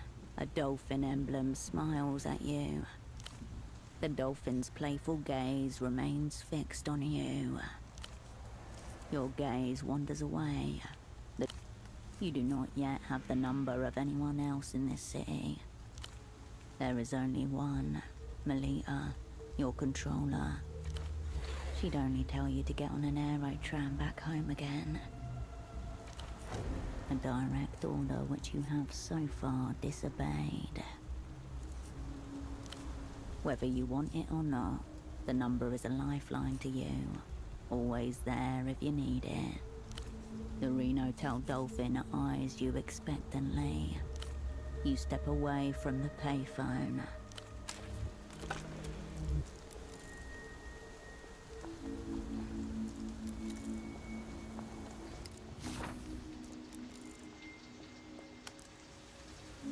A name is emblazoned across the side of the tuk-tuk, in a cool blue font partly obscured by diaphanous hand-painted soap bubbles. Limphadores are Spies, cleaners for hire. Around the back, an aluminium roll-up door shields the contents of the trailer. Evidently the expensive kind. Sterile, discreet, professional. This is who you call in when you're paranoid that regular help might molest the contents of your apartment. The leather upholstered bench is barely big enough for two people to share. A half-eaten sandwich wrapped in paper leaks grease onto the passenger side. The window is rolled down, just a crack. Yeah, what kind of lunch are we talking about here? You can see the contents nestled between two flattened plantains. Fried shrimp covered in melted cheese. Elderlord de Venus, extremely popular at pelota matches, and the main cause of Portofiero's looming epidemic of atherosclerosis. No one abandons a sandwich like that for long. Someone has jammed a half-empty spray bottle of disinfectant and a damp rag into the shallow well on the dashboard. And there's a parking permit for 422 Calle Espinas, taped to the inner windshield.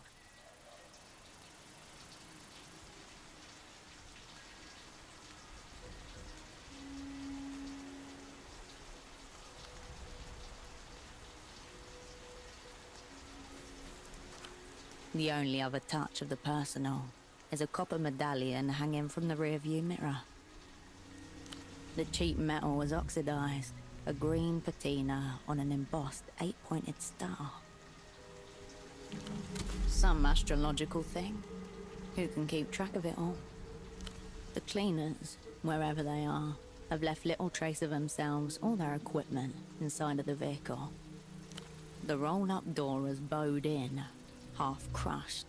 The aluminium edges are misaligned, leaving an awkward gap that's desperately bridged by a worn padlock. This tuk-tuk has recently suffered a rear-end collision. That padlock is under sustained physical pressure. Its collapse is not far.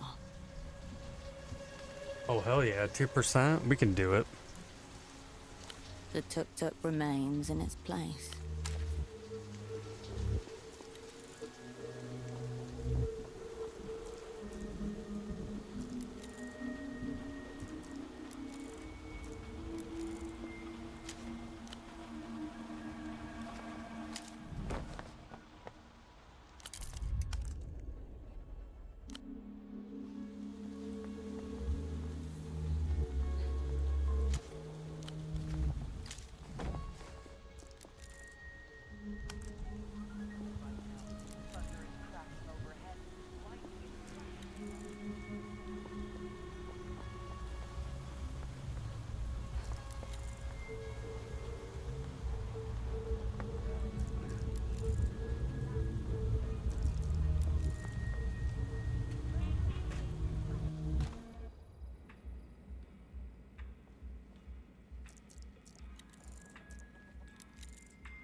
Diagnosis line reads closeted homosexual. Not one step further, bored scum.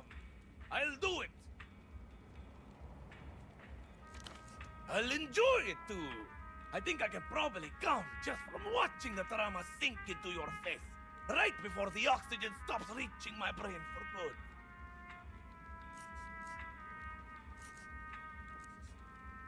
Ha! I know false concern when I see it. 3 years in pediatric oncology. Pupils track you like a cornered animal trying to recognize the butcher. So you conspicuously not talking to your little colleague out there. I know you're from the medical board, and I know he's been watching me. Pathetic. Did they even train you? If you're not bored, which you fucking are, then go and deal with the stain of narc shit lurking outside. I know that scarf of his is a fucking wire. Right outside. Small stature, big hair, bigger scarf. I knew his superior would be a woman. Stench of xenophobia all over him. No one takes down Dr. Gonzalo E.S. Gonza, except Gonzalo E.S. Gonza.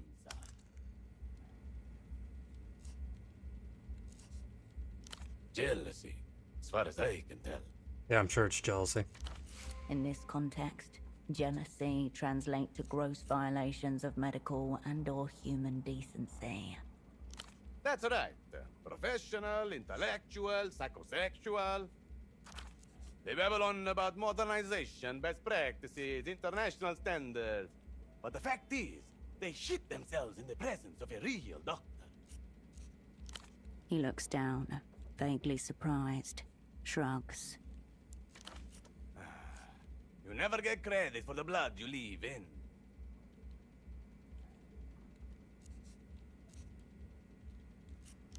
His eyes flash. Bring me one of his lying, scheming, bored narc teeth. Actual, yes. Narc canines, bearing the mark of their subhuman nature. Leave that to the medical professional. You have no idea what I can see in a tube. If I had his spleen, I could tell you how his dog mother conceived him. Here, use this. My board condemned briber.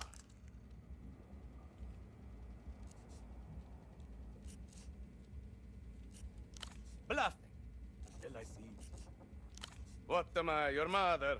Rub cocaine on it. That'll numb almost anything. Ah, yes. I like your approach. Nice try, you wild fuck. Why don't you ask your board superiors for one? I'll do as I very well please, bored harpy.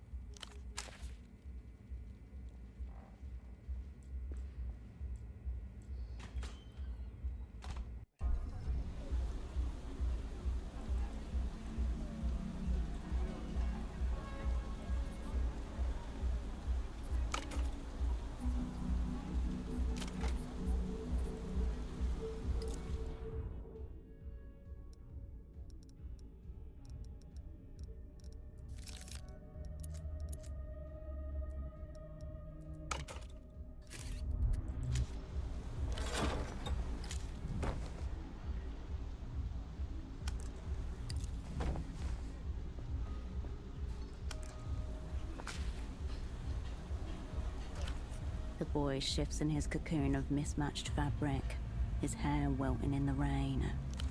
Yeah?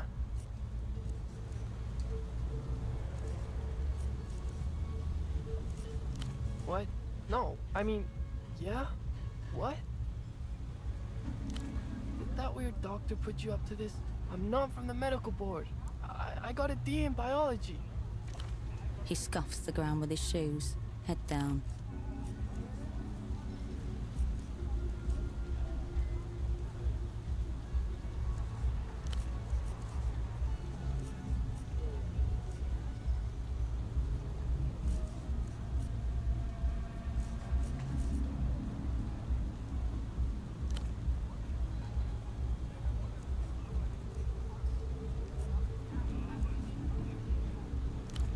Fuck it, I don't give a shit. Take one of my teeth, yeah? Show him I don't give a fuck about his mad shit. I've my own shit going on out here. I'm on a mission. And if mission demands teeth, then fuck it, have teeth. Okay. He's willing to bleed for this. Whoever sent him is way scarier than any board inspector. I don't know. I don't know. Doesn't know much, this... I hang out like everyone else. It's... what?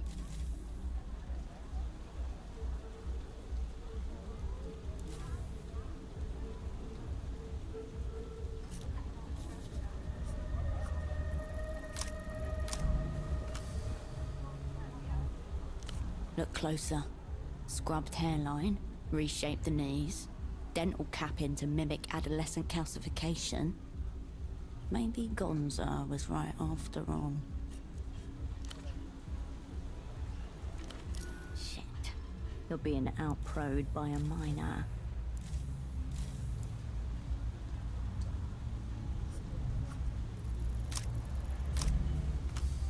Oh my god, I got a 10, it was still a failure? This is low.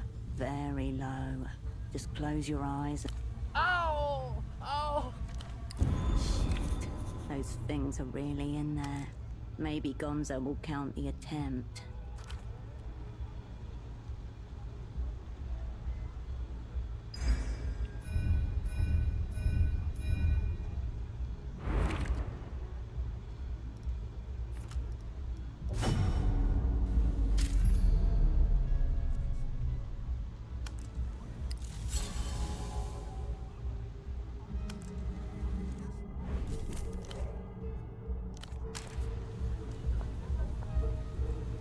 See you around. Have a good day. Thanks for smoking me in the face with a crowbar. Back for the gruesome finale. Kid? That's an old child. That's a 40-year-old man with a severe deformity. Narc blood. Yours for all I know. Fuck that. Try again. Show some fucking conviction. Yes. I suppose I could see it. A feat. Easy to rough up. Not mutually exclusive, however. Likely, in fact. They flipped them right there at the STD clinic. Exactly the kind of weak, uninspired subterfuge a bored knock would try. He brandishes his noose, eyes wild. Still looks pretty whole to me. I'll do as I very well please, bored.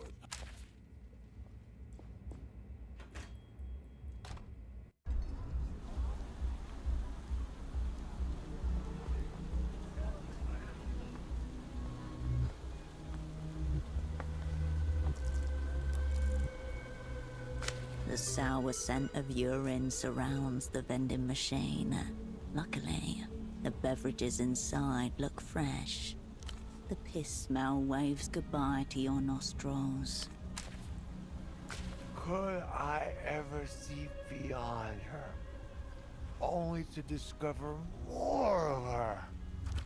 The middle-aged man stares into the sky, left eye loping slightly. His hair and suit are both in moist disarray. A pink tie hangs open around his neck. A crumpled paper airplane of a man. No. All is lost. Are you looming over me in official capacity? Until you were struck by my deserted majesty, I have abandoned post, delegated all responsibility to my junior. It will hobble him, of course, the fate of our kind. I am Oscar Metamoto, senior negotiator for l'Empire de la Empire Sandu without la Empire. I am, or was, and may yet be again. I quite like it, actually. The sky is crying on me. For immediate release, Oscar Metamoto is hors d'usage until he receives at least 3 apologies. One from my opposite number, one from my superiors for the professional cuckolding, and one from my aforementioned junior for making me superfluous.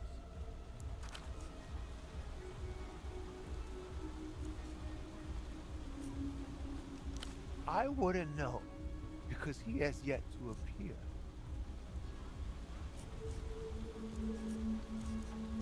Laughing at Metamoto from the darkened wings. Common occurrence with Belusians, unfortunately. Pre-match mind games in the dugout. Mountainous vision of flesh. A true angel incarnate. Terrifying. Everything. That does in fact clear up nothing. She is my friend, the ambassador's wife, Lolita Calista. Spoken with awe and reverence. I've committed no corporeal crime, high mental treason only. But should it come to it, apologies go 2 ways at Shea Metamoto. Then why am I so thoroughly cursed?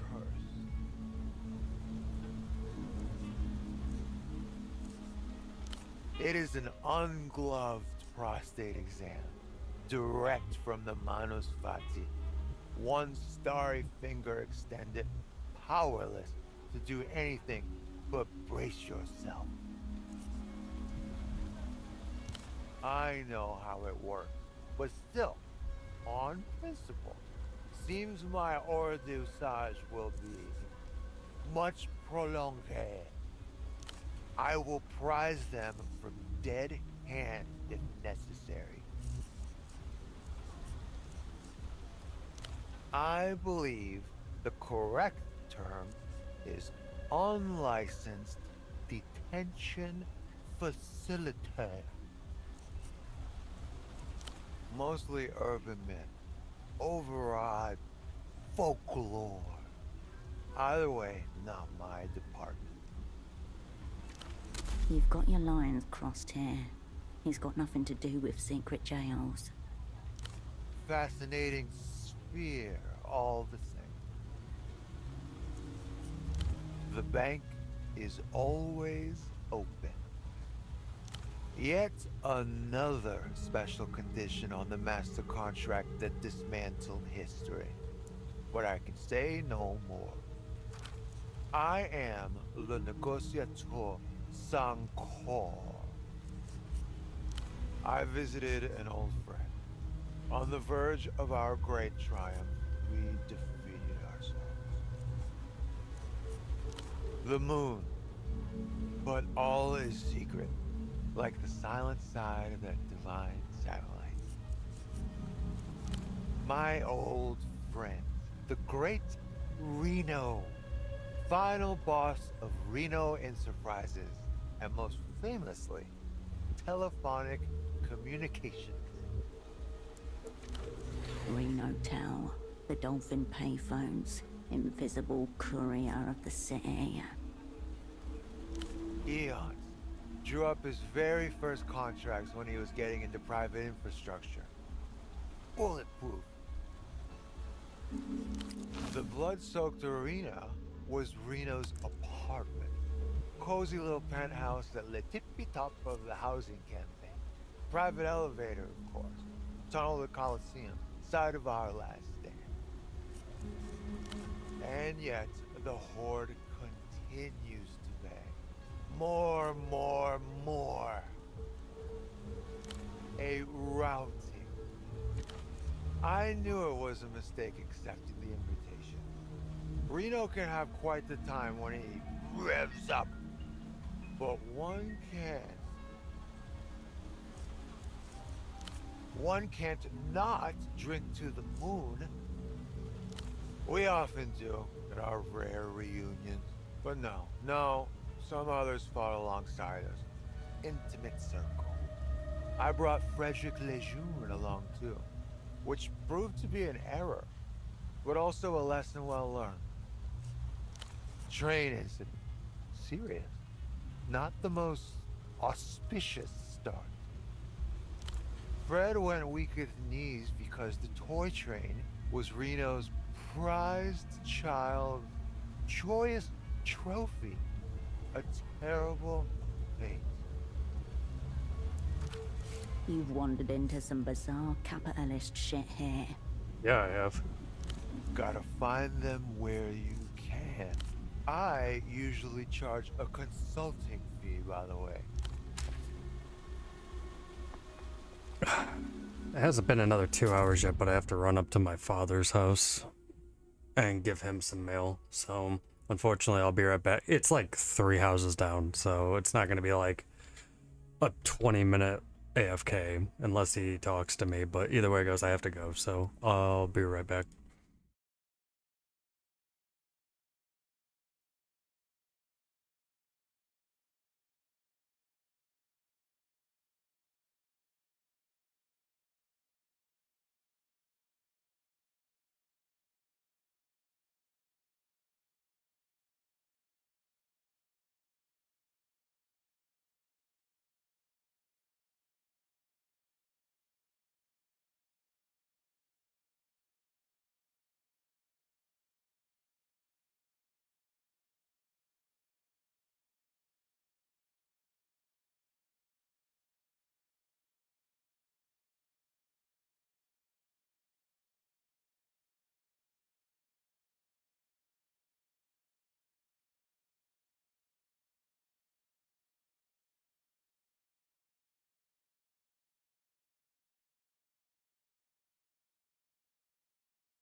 It wasn't very long.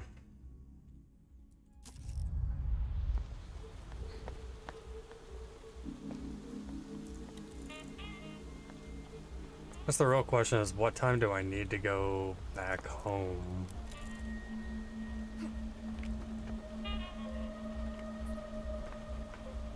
I know, I remember in Disco, yeah, you eventually would like get exhausted and you had to go back.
Copper light spilled across Party Alley.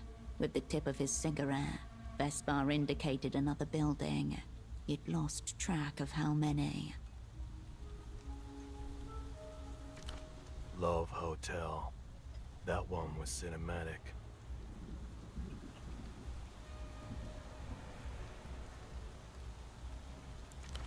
He looks to you, half a smile on his face. Double murder. Couple months ago. The man was a baby-faced boyavik of the Azuri mob. The woman was married, not to him. Both shot in bed. He was alright. Little bit. He was a fast riser among the Azuri. Had some funny stories. Couldn't drink for shit. He would have made a great snitch. His gun was still holstered, tangled up in his pants.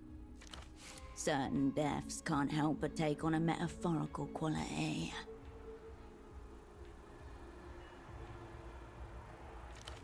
Ah, well. Let's fucking go. Let us ride.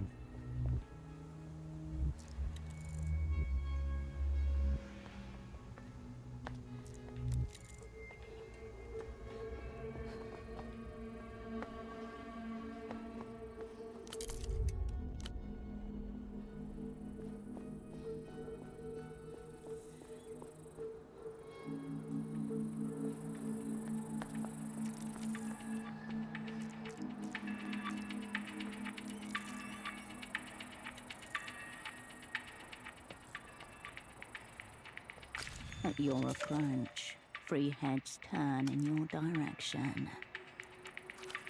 Looking for something?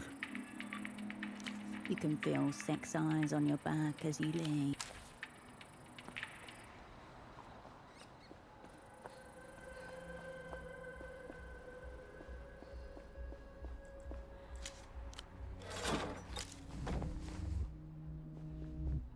I feel like I need to reduce my anxiety. Oh, it is day 2. Okay, so...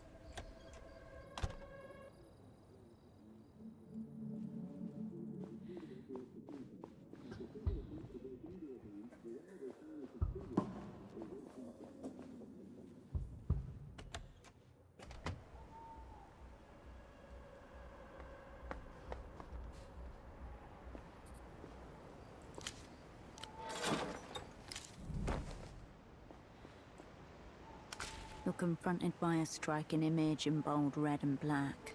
A woman perched on a sofa in a simply furnished apartment. A handgun lies across her lap. On the table next to her, a beverage in an appealing slim can. In white text, contrasted against the black shadows, the words, "Safe house is anywhere." This woman is being paid to convince you it is. It's nothing like the ones they have back in the People's Republics. The woman's fingers caress the weapon, a gesture of intimacy. Effa Red and Black Special Edition. The can is adorned with a handful of coffee beans, a sugar cane, and a splash of cream. There is no other identifier. In the developed world, advertisements no longer feature products, only vague promises of a lifestyle. She knows you're watching. The shutter's release captured the moment she was thinking about you, the future, the onlooker, forever. She knows that you see her. The young, capable, pretty, yet also shy and approachable classmate you imagined in your dreams. Your hand touches hers unexpectedly during small arms training at the opera's greenhouse. She blushes. The words begin to blur before your eyes.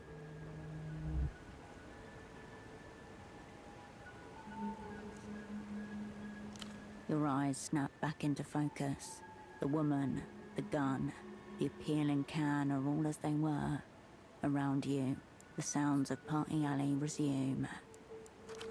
Yet another poster that would look awesome on the wall above your bed. Dried flakes of paste drift to the pavement as you peel the advert from the wall and roll it up.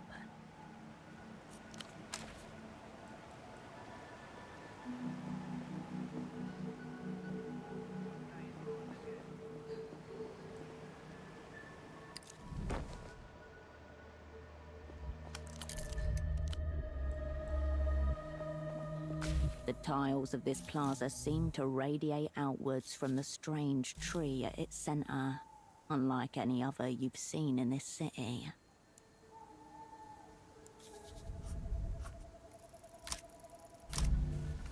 Oof. Yellow tree. Time passes, but you take no note of it. No one takes note of you either. To wider key sock, you're simply a middle-aged woman staring at a tree. You let your vision decouple. The tree becomes a pleasing blur of light and shadow. It's all very aesthetic. Nothing much happens. You leave the mysterious tree to its business.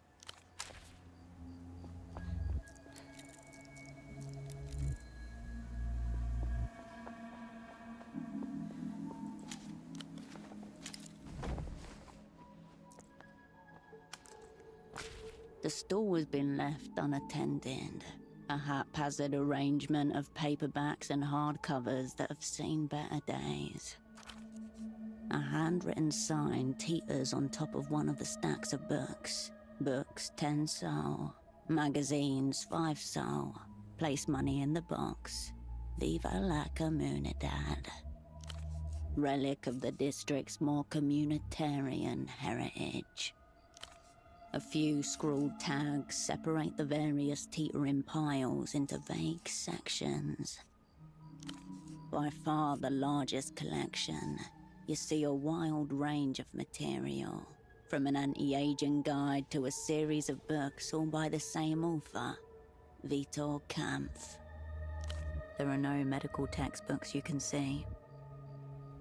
You return your attention to the broader stall.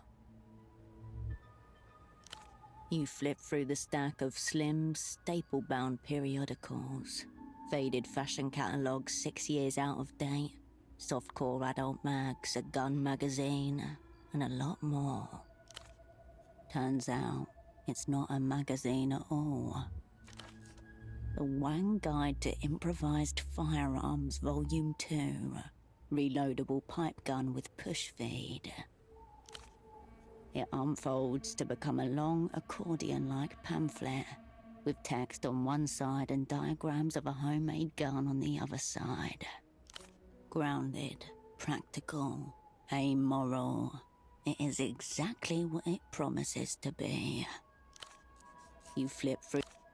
You sloppily. You turn away. Stopping abruptly by the honor book stall. Your double Holocene opens the duffel bag he has been carrying with him and begins depositing books in the stall's donations box. 5 of them, every one a brand new copy of the same book. Blood Type Hecatomb by H.S. Lastra. Lastra's virtually unheard of here. I'm, you could say, pouring a new element into the city's psychic water supply.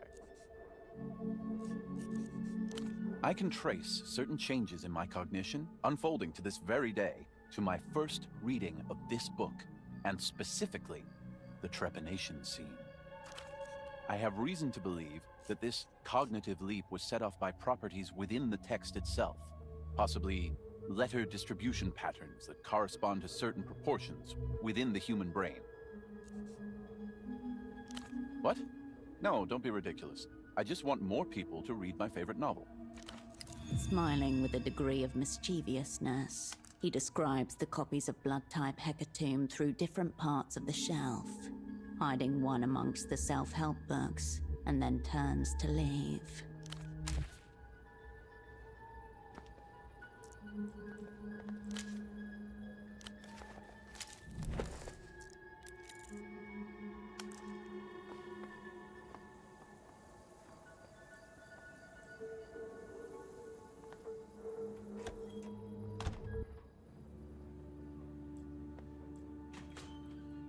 The floors are sticky. Deal with it.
A stray cat hops soundlessly over a nearby wall.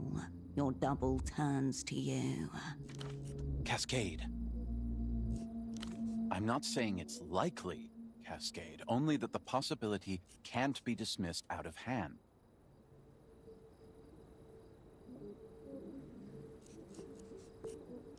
Point 1, nocturnality. Point 2, X-ray sight. Spoken like someone who's never locked eyes with a cat through a wall. For no one, Cascade. That is precisely the point. They have their own methods, their own strategic objectives, unaligned with any known power.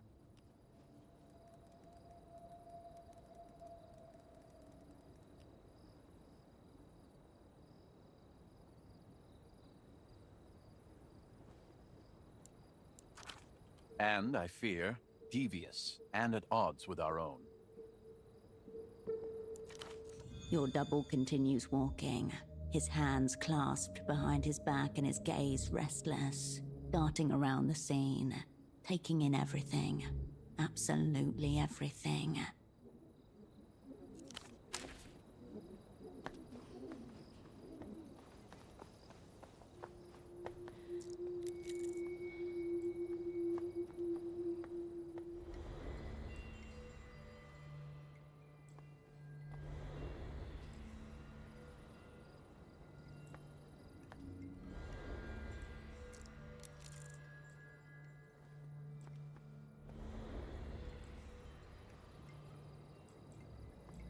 Wait, so this is just changing the camera angle so I can go up here? Yeah. An altar to Belarus, the bazaar's unofficial patron star. It is cluttered and precarious with offerings.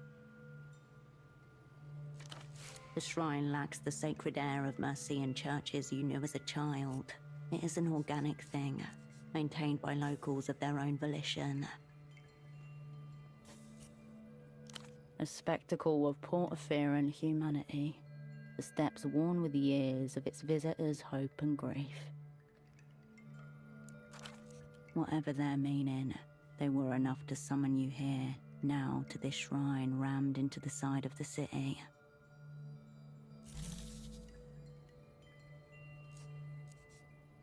Ink stains and knife scratches adorn the shrine, jagged words cast toward the flickering skies. In your guiding, we learn. Do you envy our brief, searing lives?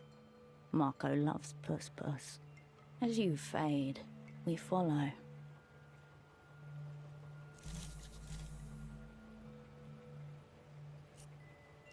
A collection of cheap plastic photo frames, haphazardly arranged on a red checkered tablecloth. An improvised welcoming party, here to greet the distinguished visitor from the People's Republics. Between them lie offerings and totems, a necklace, some out-of-circulation coins, an old packet of smokes.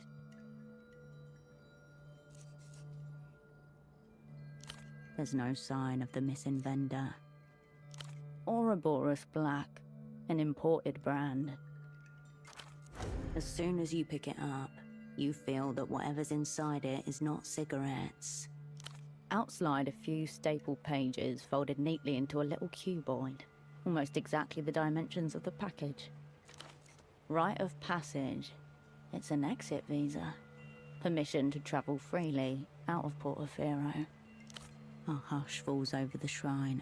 A wisp of smoke tendrils into the air. An elderly man stares back at you from a printed headshot at the document's apex.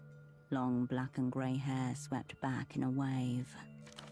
Augustino Dante, according to the name on the pages. Born in the year 27 in La Luz. The name, who knows? The document, yes. City issued. Holographic stamp and all. You refold the pages along their elaborate creases and slip them in your pocket.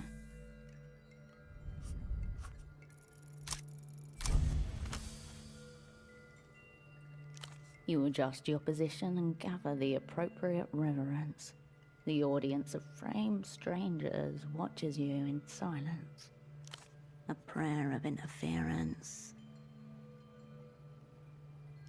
Your words hang in the air, brittle as glass. A crack of moonlight cuts across the shrine, the shadows bending unnaturally. Your words are gone as they are uttered, careered upwards on the air's invisible wires. In the darkness, you feel the presence of all the strangers' offerings more powerfully behind you.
Okay, what do I want to do? Right.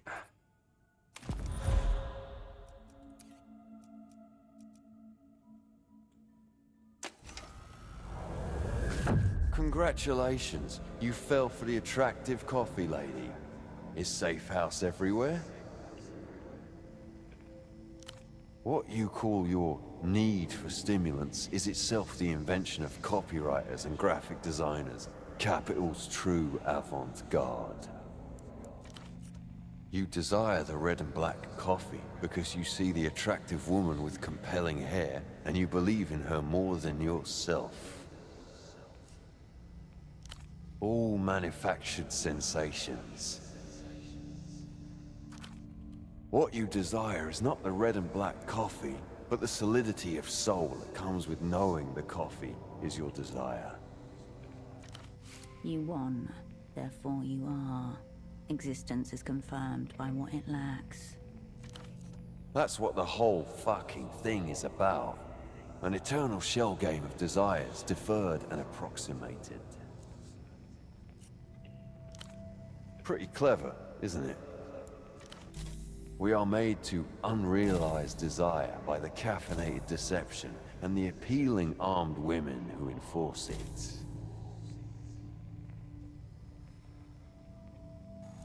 It is not your tongue that tastes the milky sweetness, but the tongue of another inside your own mouth.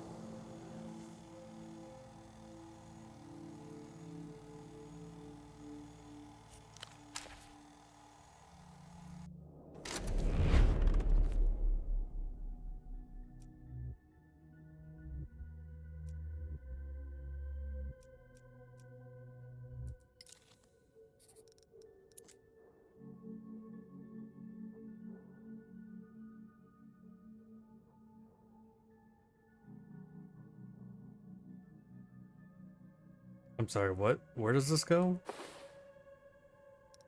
Oh, hell yeah, I'm balling.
You step over the threshold and into a memory. This place, this bar, the center of the frozen world.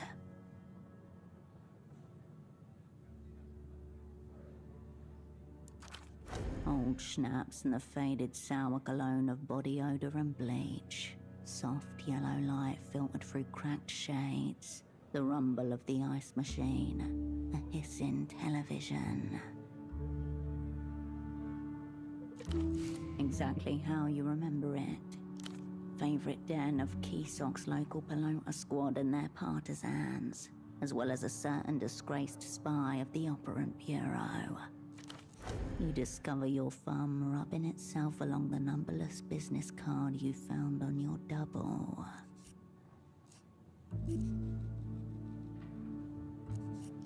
Stale air circulates your lungs. The taste is familiar. Shades from another time move endlessly across the ancient wood, pickling it with nostalgia.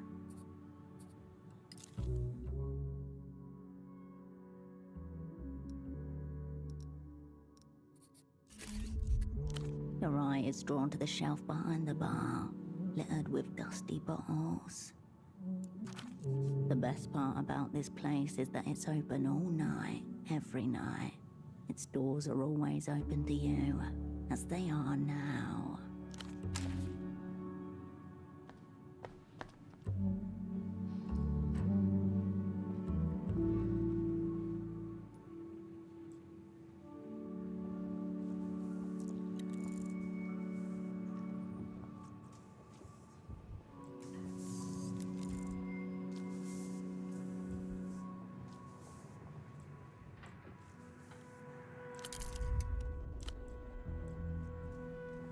Cross-armed and weary, the bartender begrudgingly makes eye contact with you.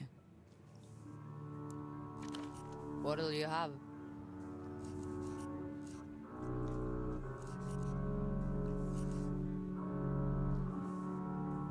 No, I don't think we have. I'm Lucia.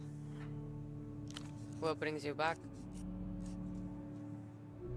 I know how that is. What'll you have?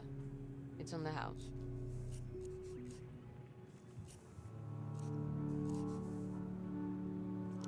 She reaches for a half-full bottle of pink-tinged liqueur.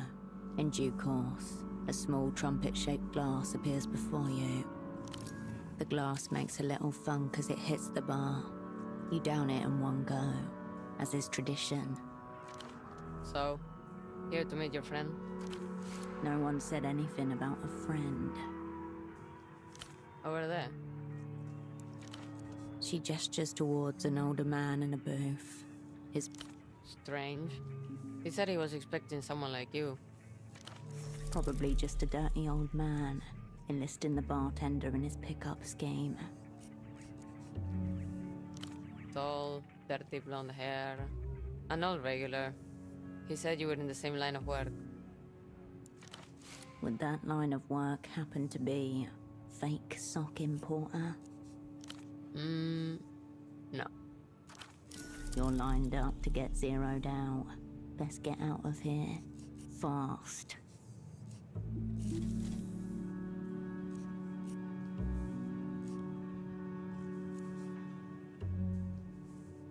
Friend of yours? He was here a few days ago. Seems to have come in to have a chat with your man over in the corner booth. The one you've never seen before.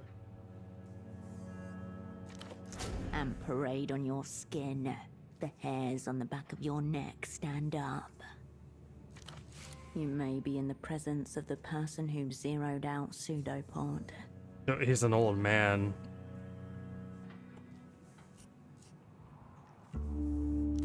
No. He ordered a round for the table, but your friend didn't touch it. She gives the photograph a brief, considered glance. No.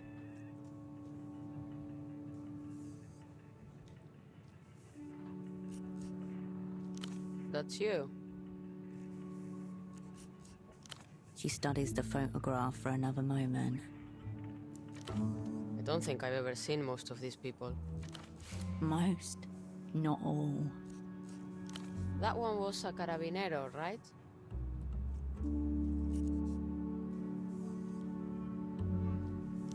Him I used to see around. He was a loyal patron. Nice way to describe a brother of the drink. That's tough. He died, I think. Gut punch. Operant Cascade's penultimate expense tally included a handwritten note. Asset virtue. Debt to the opera. Value 1 schnapps. Redeemable at any time. Don't ask me that. Not my business. She stands behind this bar most days. Has done so for years. She must know someone connected to this. I can see that. How'd you say you knew him again? Ah. Years of regulars move in and out of the bar's entrance. Among them, a pair that was recently halved. A lonely silhouette amid the rest. There was this guy he used to meet with? Rustamian. Heavy set. Pretty sure he was an informant. I think he hangs about near the roundabout. Try there. Don't forget your photo. Don't tell me you're in Portofino for the phone sex. Why would I be here for the phone sex? Can I just have the phone sex wherever I'm at? Isn't that the point of phone sex? Sex line. The lack of trousers grows more ominous.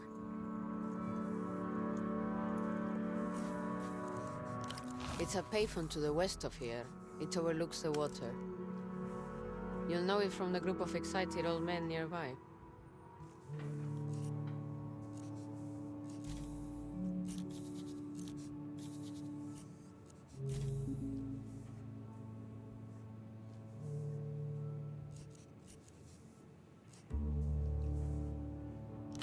This is about it. But it's mostly just me in here doing all the work. Takes it out of me. Impatient customers stand at the bar, soul in hand. Behind them, sticky tables go unclean for up to an hour. Yeah, we have a couple of kids who come in and clear tables. Sometimes I let them serve, but they're unreliable. Could be a quick way to make a bit of money.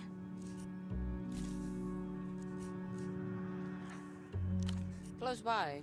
I grew up about 5 minutes from here. If you're born Kisok, you never really leave.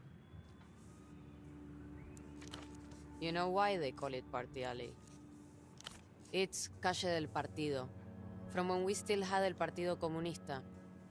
They built the plaza around the Palace of Culture, not the other way around. The bartender can't suppress a wry smile as she shakes her head no.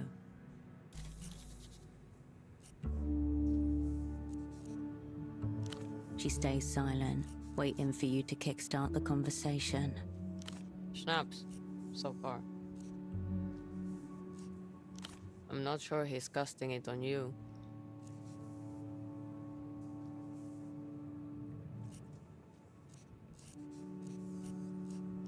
Fine by me.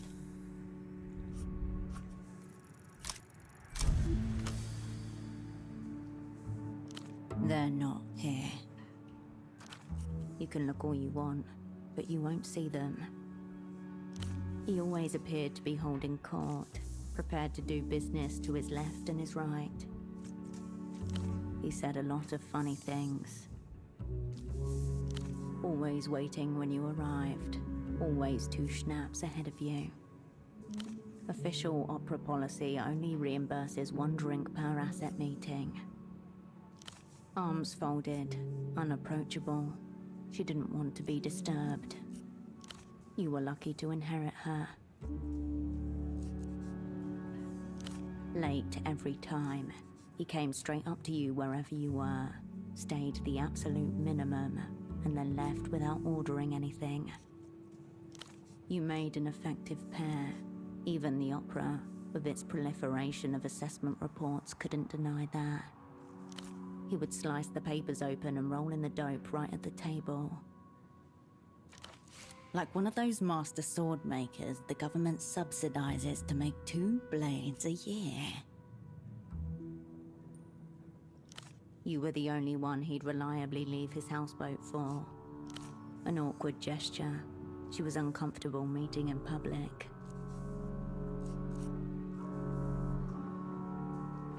It even caught you off guard. Despite their absence, the bar seems a little less empty all of a sudden. Let me know if you need something else. See you. An older man, heavy set, looks up as you approach. On the table next to him is a large plastic box. An accordion hose runs from the side of it and disappears between his shirt buttons. Like a dead octopus, smothered and forgotten about. Up around. Fond of you to drop by. And right on schedule, I'd say.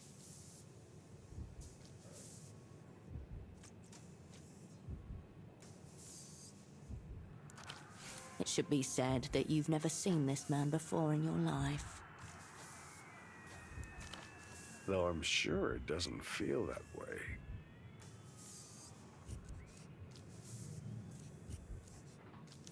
Never. And yet I think we're well met. Some reputations precede.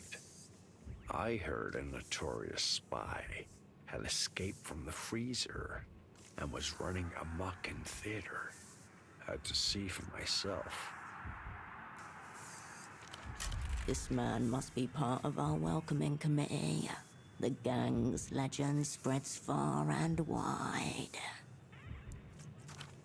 Now here you are, in living color. Cascade, known to some as Herschel Wilk. You might still be able to play this off. Come on up, Rand. Stupid games are beneath us. Let's get real. God damn it, -1 because I played stupid games. Officially, I'm no one. A null entity. A sad old man in an ugly shirt, killing time at a gouty paleta bar. No entity. The Operant Bureau's preferred name for those it would rather forget. But my sordid history's not the subject here. It's you everyone's asking about. Old friends, professional critics, big-time players in the international organ market. They like the distance, really spikes the interest. I can hear them working themselves into a froth, asking, has she figured out her assignment yet? What's going on with her double? Does she still have it? Thrilling questions, all. But mainly, they're concerned about your heart. Straight to it. Fine. Let's be blunt. The Opera have dropped you in a river of shit. Maybe I can help you get yourself out of it. This thing? No. This is just the plastic box that keeps me from shaking the Manus Fati. To shake the hand of fate is to die in this part of the world. Gentle electronic tones rise and recede from it like the tide against a digital beach. Last I heard, the original article was sitting on a desk in a third-level sub-basement somewhere in Nevessa. Story for another time, I'd say. And yet no one's tried. Maybe they've been scared. How about you? Don't know about that. Rather traumatic, medically speaking. Fortunately, I retain a fearless cardiologist. Call it your look of haggard perplexity, assuming that's not just your normal expression. You've been out of the action for 5 years. I've been in this game a long time. Picked up plenty of neat things that could be of interest to you. Take a recent sample. One of your enemies has set up a secret jail somewhere here in Kisak. Strike a chord. The rich one. Enter. My offer is this. I share with you a little from my wall of shadows. You help me with some personal research. Reading material. There's a bookstall just north of here, unmanned. A holdover from more idealistic days. There's a certain magazine in there. I'd like you to bring me a copy. Ultra middlebrow poetry, if I understand correctly. Somehow this city with a literacy rate hovering about 68% manages to keep an arc of high culture afloat. Curious, don't you think? Don't think too long. Never know when the battery on this thing's gonna finally go. This was your old haunt, was it not? See why you're drawn to it. Spacious, decent sightlines. Noisy enough to make bugging impractical. At this hour, the bar is the closest it gets to busy. A half-dozen customers or so chatter, or idly watch a pelota match. The two of you attract no particular attention. Meanwhile, the bartender washes a few glasses in a tiny sink, looking up every now and then towards the television. Yes. This place will do. Our temporary office. Long as we're both in Portaferro, of course. As I said, wanted to witness your return to live action myself. Just because I'm bereft of official existence doesn't mean I can't keep an eye on the younger generation. Maybe pass along a little practical wisdom here and there. Singular motives. Never understood them personally. Your double was similarly suspicious. Barbarous youth storming the gates, hoisting its dirty flag. You got age on your side, but have you got it? Rhetorical question remains to be seen.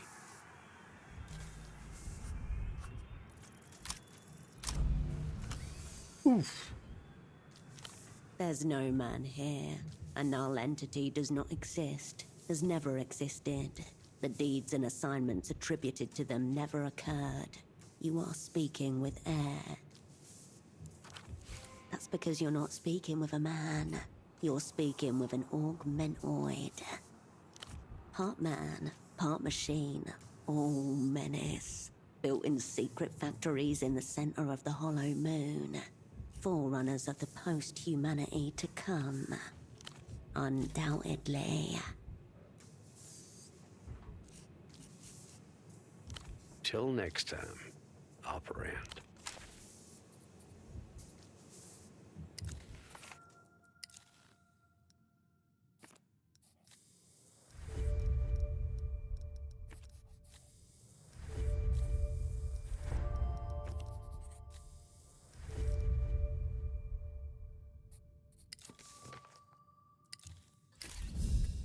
Operand.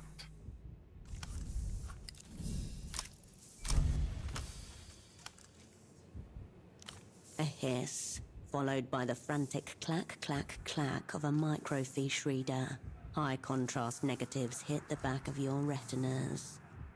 58, collapse of Ile-de-Serres' Grand Bridge. 60, Laplage's royal family liquidated. 63, suppressed uprising in PR Yoffi.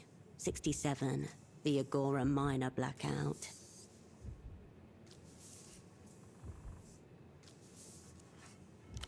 No direct attribution possible. Cross-references simply point to one figure, skipping in the margins of history. Cryptonym redacted. Date of birth redacted. Nation of origin disputed. Joined the opera late 40s. Declared null entity in 69.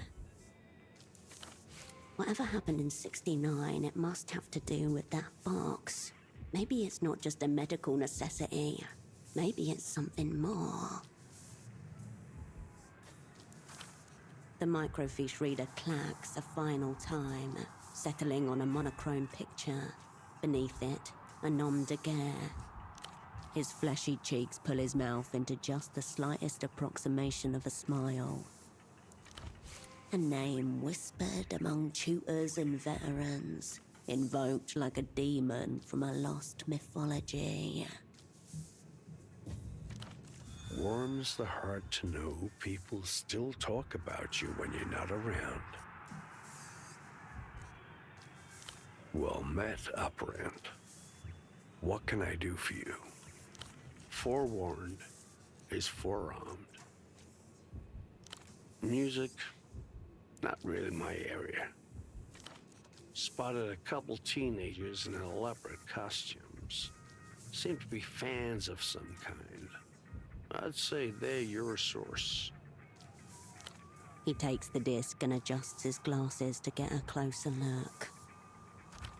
Two things stand out. First, this is an unusual format. Einzelton. Not just standard consumer fare. That right? Solid stagecraft, I'd say. Spoken like an artist admiring a rival's technique. The artist, Ultravioletta, the Lusian electro-pop singer. Gone missing, so they say. Anyone exposed to mass culture in the last few weeks?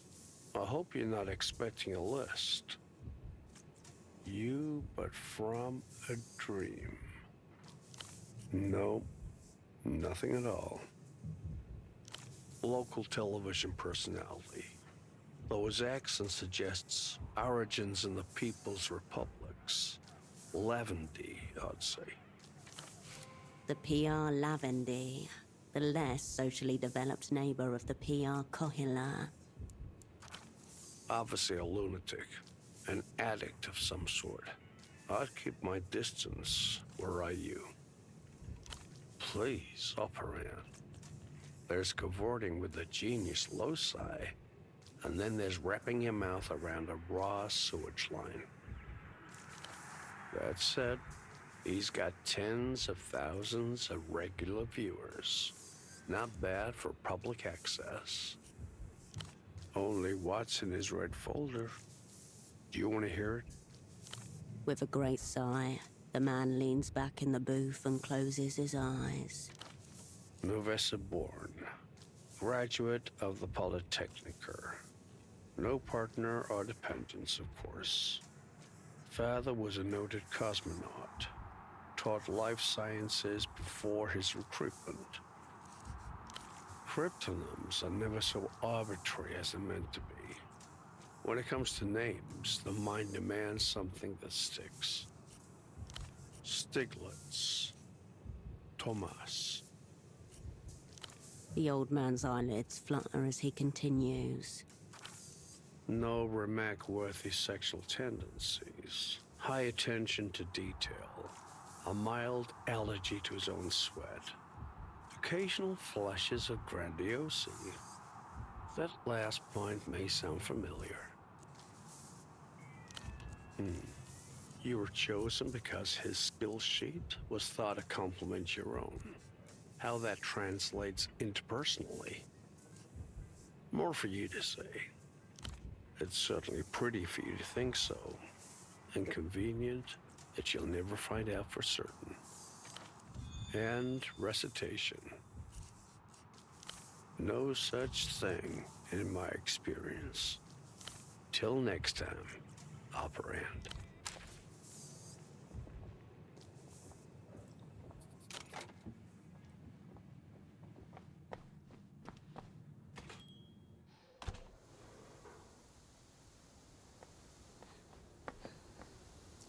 Cobblestones awash in early morning lights. Vespar hovers by the fogged mirror's doors, his cap tilted against the drizzle. Surprise backup. Good. Crime scene's here. Failure to serve before 9. 6 more minutes. Then I say we go in and ask questions. If you insist. But I am here for work. Ugly pelota game last night. Couple stabbings. Work justifies presence. Any liquor is incidental. One of the regulars will talk. Why are you out and about? 6 hours in the back of a tuk-tuk, watching a bordello's comings and goings, cupping smokes to hide the glow. The boy working the door forced smiles through smeared lipstick. 12, you figured? Maybe younger. That seals it. I'm taking you in, for your own good. The doors open. You and Vespar walk in with shared purpose.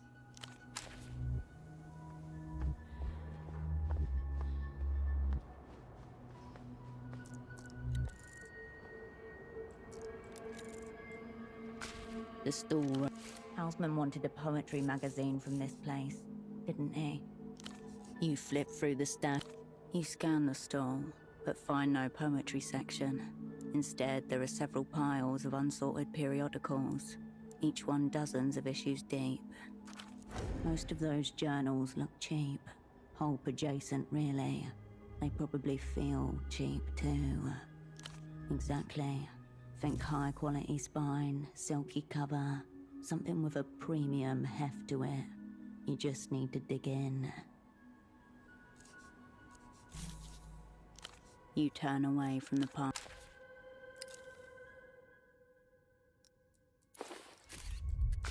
The stall remains as...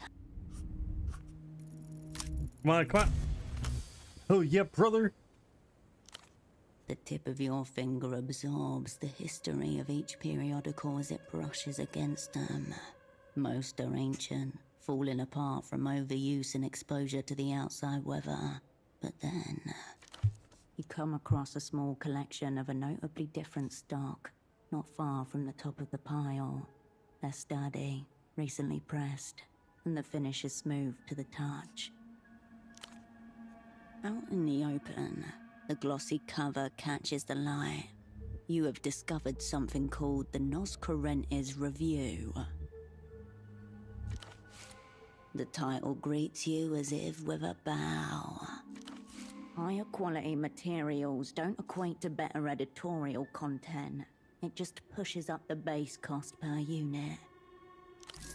You take a copy of the most recent issue off the top.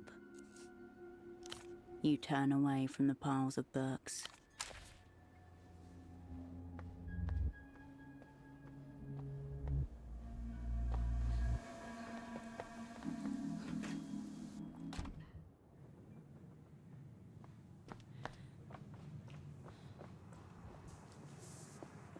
Operant. Brilliant work. It seems your pomegranate folder was true to life. Closer to a dissimulation, but no need to belabor the point. The experience was real. That's what matters. Awful places. A bit like massage parlors or business schools. They dress them up all sorts of ways, but on the inside, they're pretty much all the same. So let's review once more. For the operants in the back. First requirement. A secluded location with easy access. Desolate enough, though somewhat lacking in suitable structures. Look further afield. Second, an inconspicuous facade. Theater's not quite up to spec, but the roundabout's a viable zone. Low traffic, largely disused, easy access by water. Lastly, modern security. Strong instincts, wrong enemy. He slides the copy of the North Correntes Review back across the table and taps the cover with a fat finger. There are some who'd say the developed world is nothing but a great big mask, obscuring a face of horrors. I hear they're accepting submissions, if you got the stomach for such stuff. Call it talent scouting. I may be a non-entity, but I'm not entirely out the game. Wanted to see for myself what it is the opera once saw in you. A fevered mind, desperate to order the world around it. Good luck getting yourself in jail, and better luck getting out. Till next time, operand.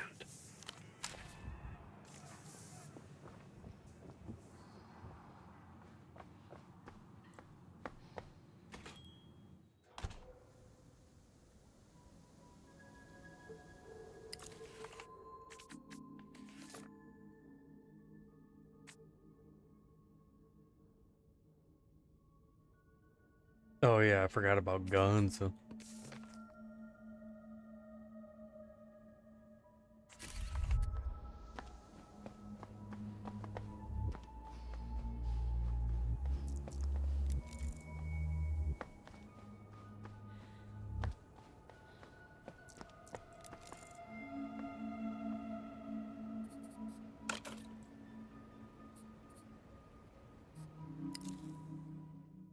I don't have lockpicks yet, do I?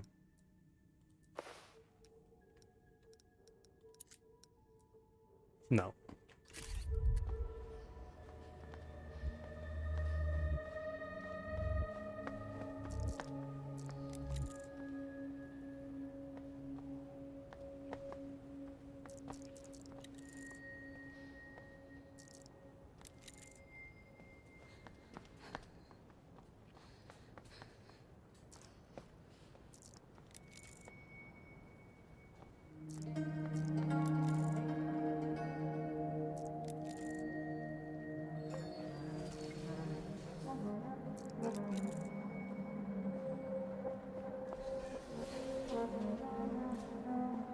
Finally, someone with courtesy. Do you know when the 9 is coming? A handsome man shifts in place, glancing over his shoulder towards the tram lines. Suitcases surround him. Ah, sorry to bother you, madame. I suppose not everyone is stranded here like myself. But how can that be? A gentleman from the Carabineros said it would be in service any day now. A handsome foreigner. The Carabineros were playing a trick on him. You'd think with all the MTER money this place has gotten, they'd have fixed their aerotrams. Ah, I can't believe this. Where I'm from, the gendarmerie are bright and civic-oriented. What am I supposed to do now? I was simply passing through on my way back home to Sundark. I had been working in Copablanco, but the work dried up. That was more than a week ago, and, well, here I am. Despite his predicament, he's kept up with hygiene. His beard is shaved, his nails well manicured. There used to be a more direct route via Havergelie, but the border has been closed since it was re-annexed by La Luz. It's not so easy to get around as it used to be, you know?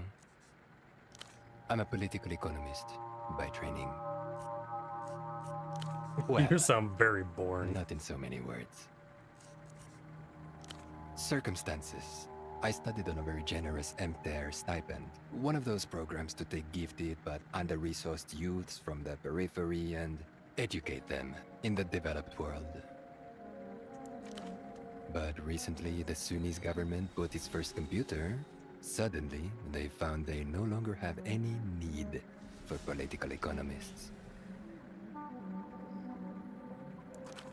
People have opinions and bribable brains and all sorts of fluids. Some even like circuses. Even decade-old silicon is an improvement.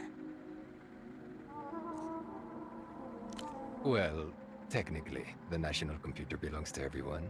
In reality, it answers to no one. One national computer in the right hands could be, as they say, a game changer. Long story short, reality forced me to make alternative arrangements. How to put this? You're surely familiar with the concept. A somewhat rich, older lady wants a nice exotic husband without the lifelong commitment, yes? Meanwhile, a clean, well-behaved man from the periphery wants to see the world but lacks the necessary capital. The woman pays for his relocation and gains a valuable commodity. A high-quality Sunnis husband. Where else can one find men so clean, attentive, strong, and conversant in political economy? He seems slightly offended that you're not already familiar with the reputation of Sunni's men. In other circumstances, I believe it could have worked out brilliantly, but alas, in my case, endogenous factors conspired to thwart my domestic bliss. What can I say? Sunnis are both practical and romantic. Right, of course. A man turns back to his suitcases. You keep walking.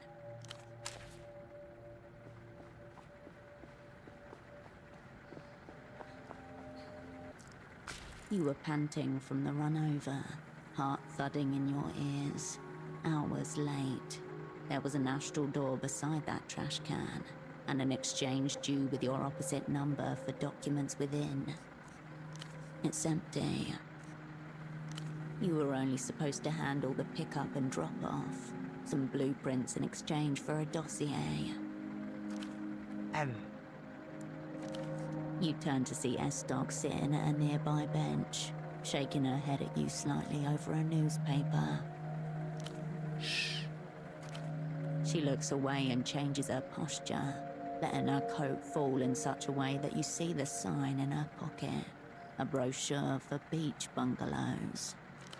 She's made the exchange with your opposite number on your behalf. When you called Melita that night, you gave her the name of the brochure as confirmation of the handoff, and never mentioned a thing about SD.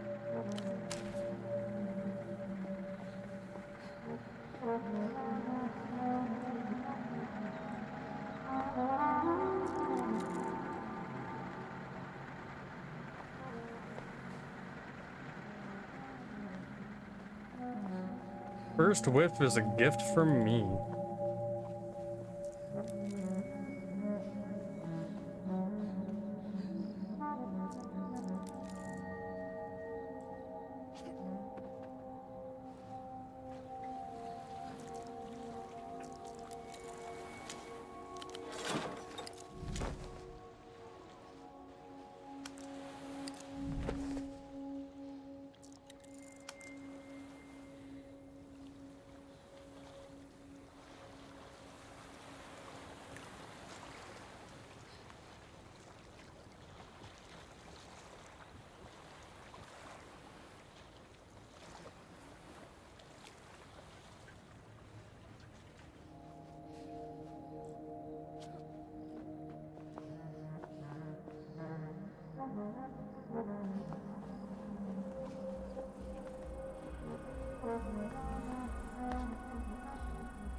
There's a memory that just popped up over my head. But I guess it fucked up. Come Canal can be played in the basement. I'll pass.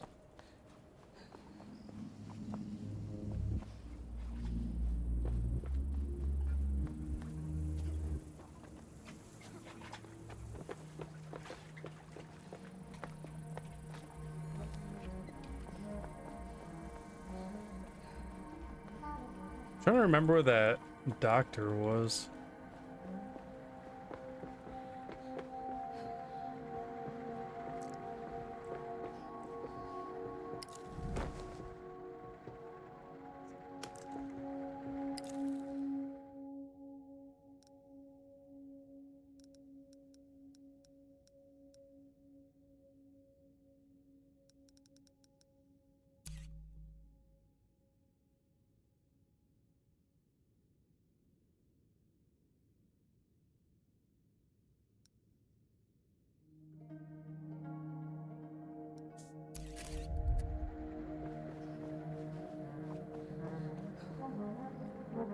Actually, it's been almost 5 hours. I think I'm gonna call it here.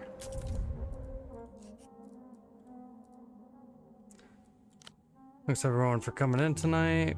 Friday will probably be more of this, if not, I don't know, Sweet Home or some other game that I was considering playing instead, but alright, until then.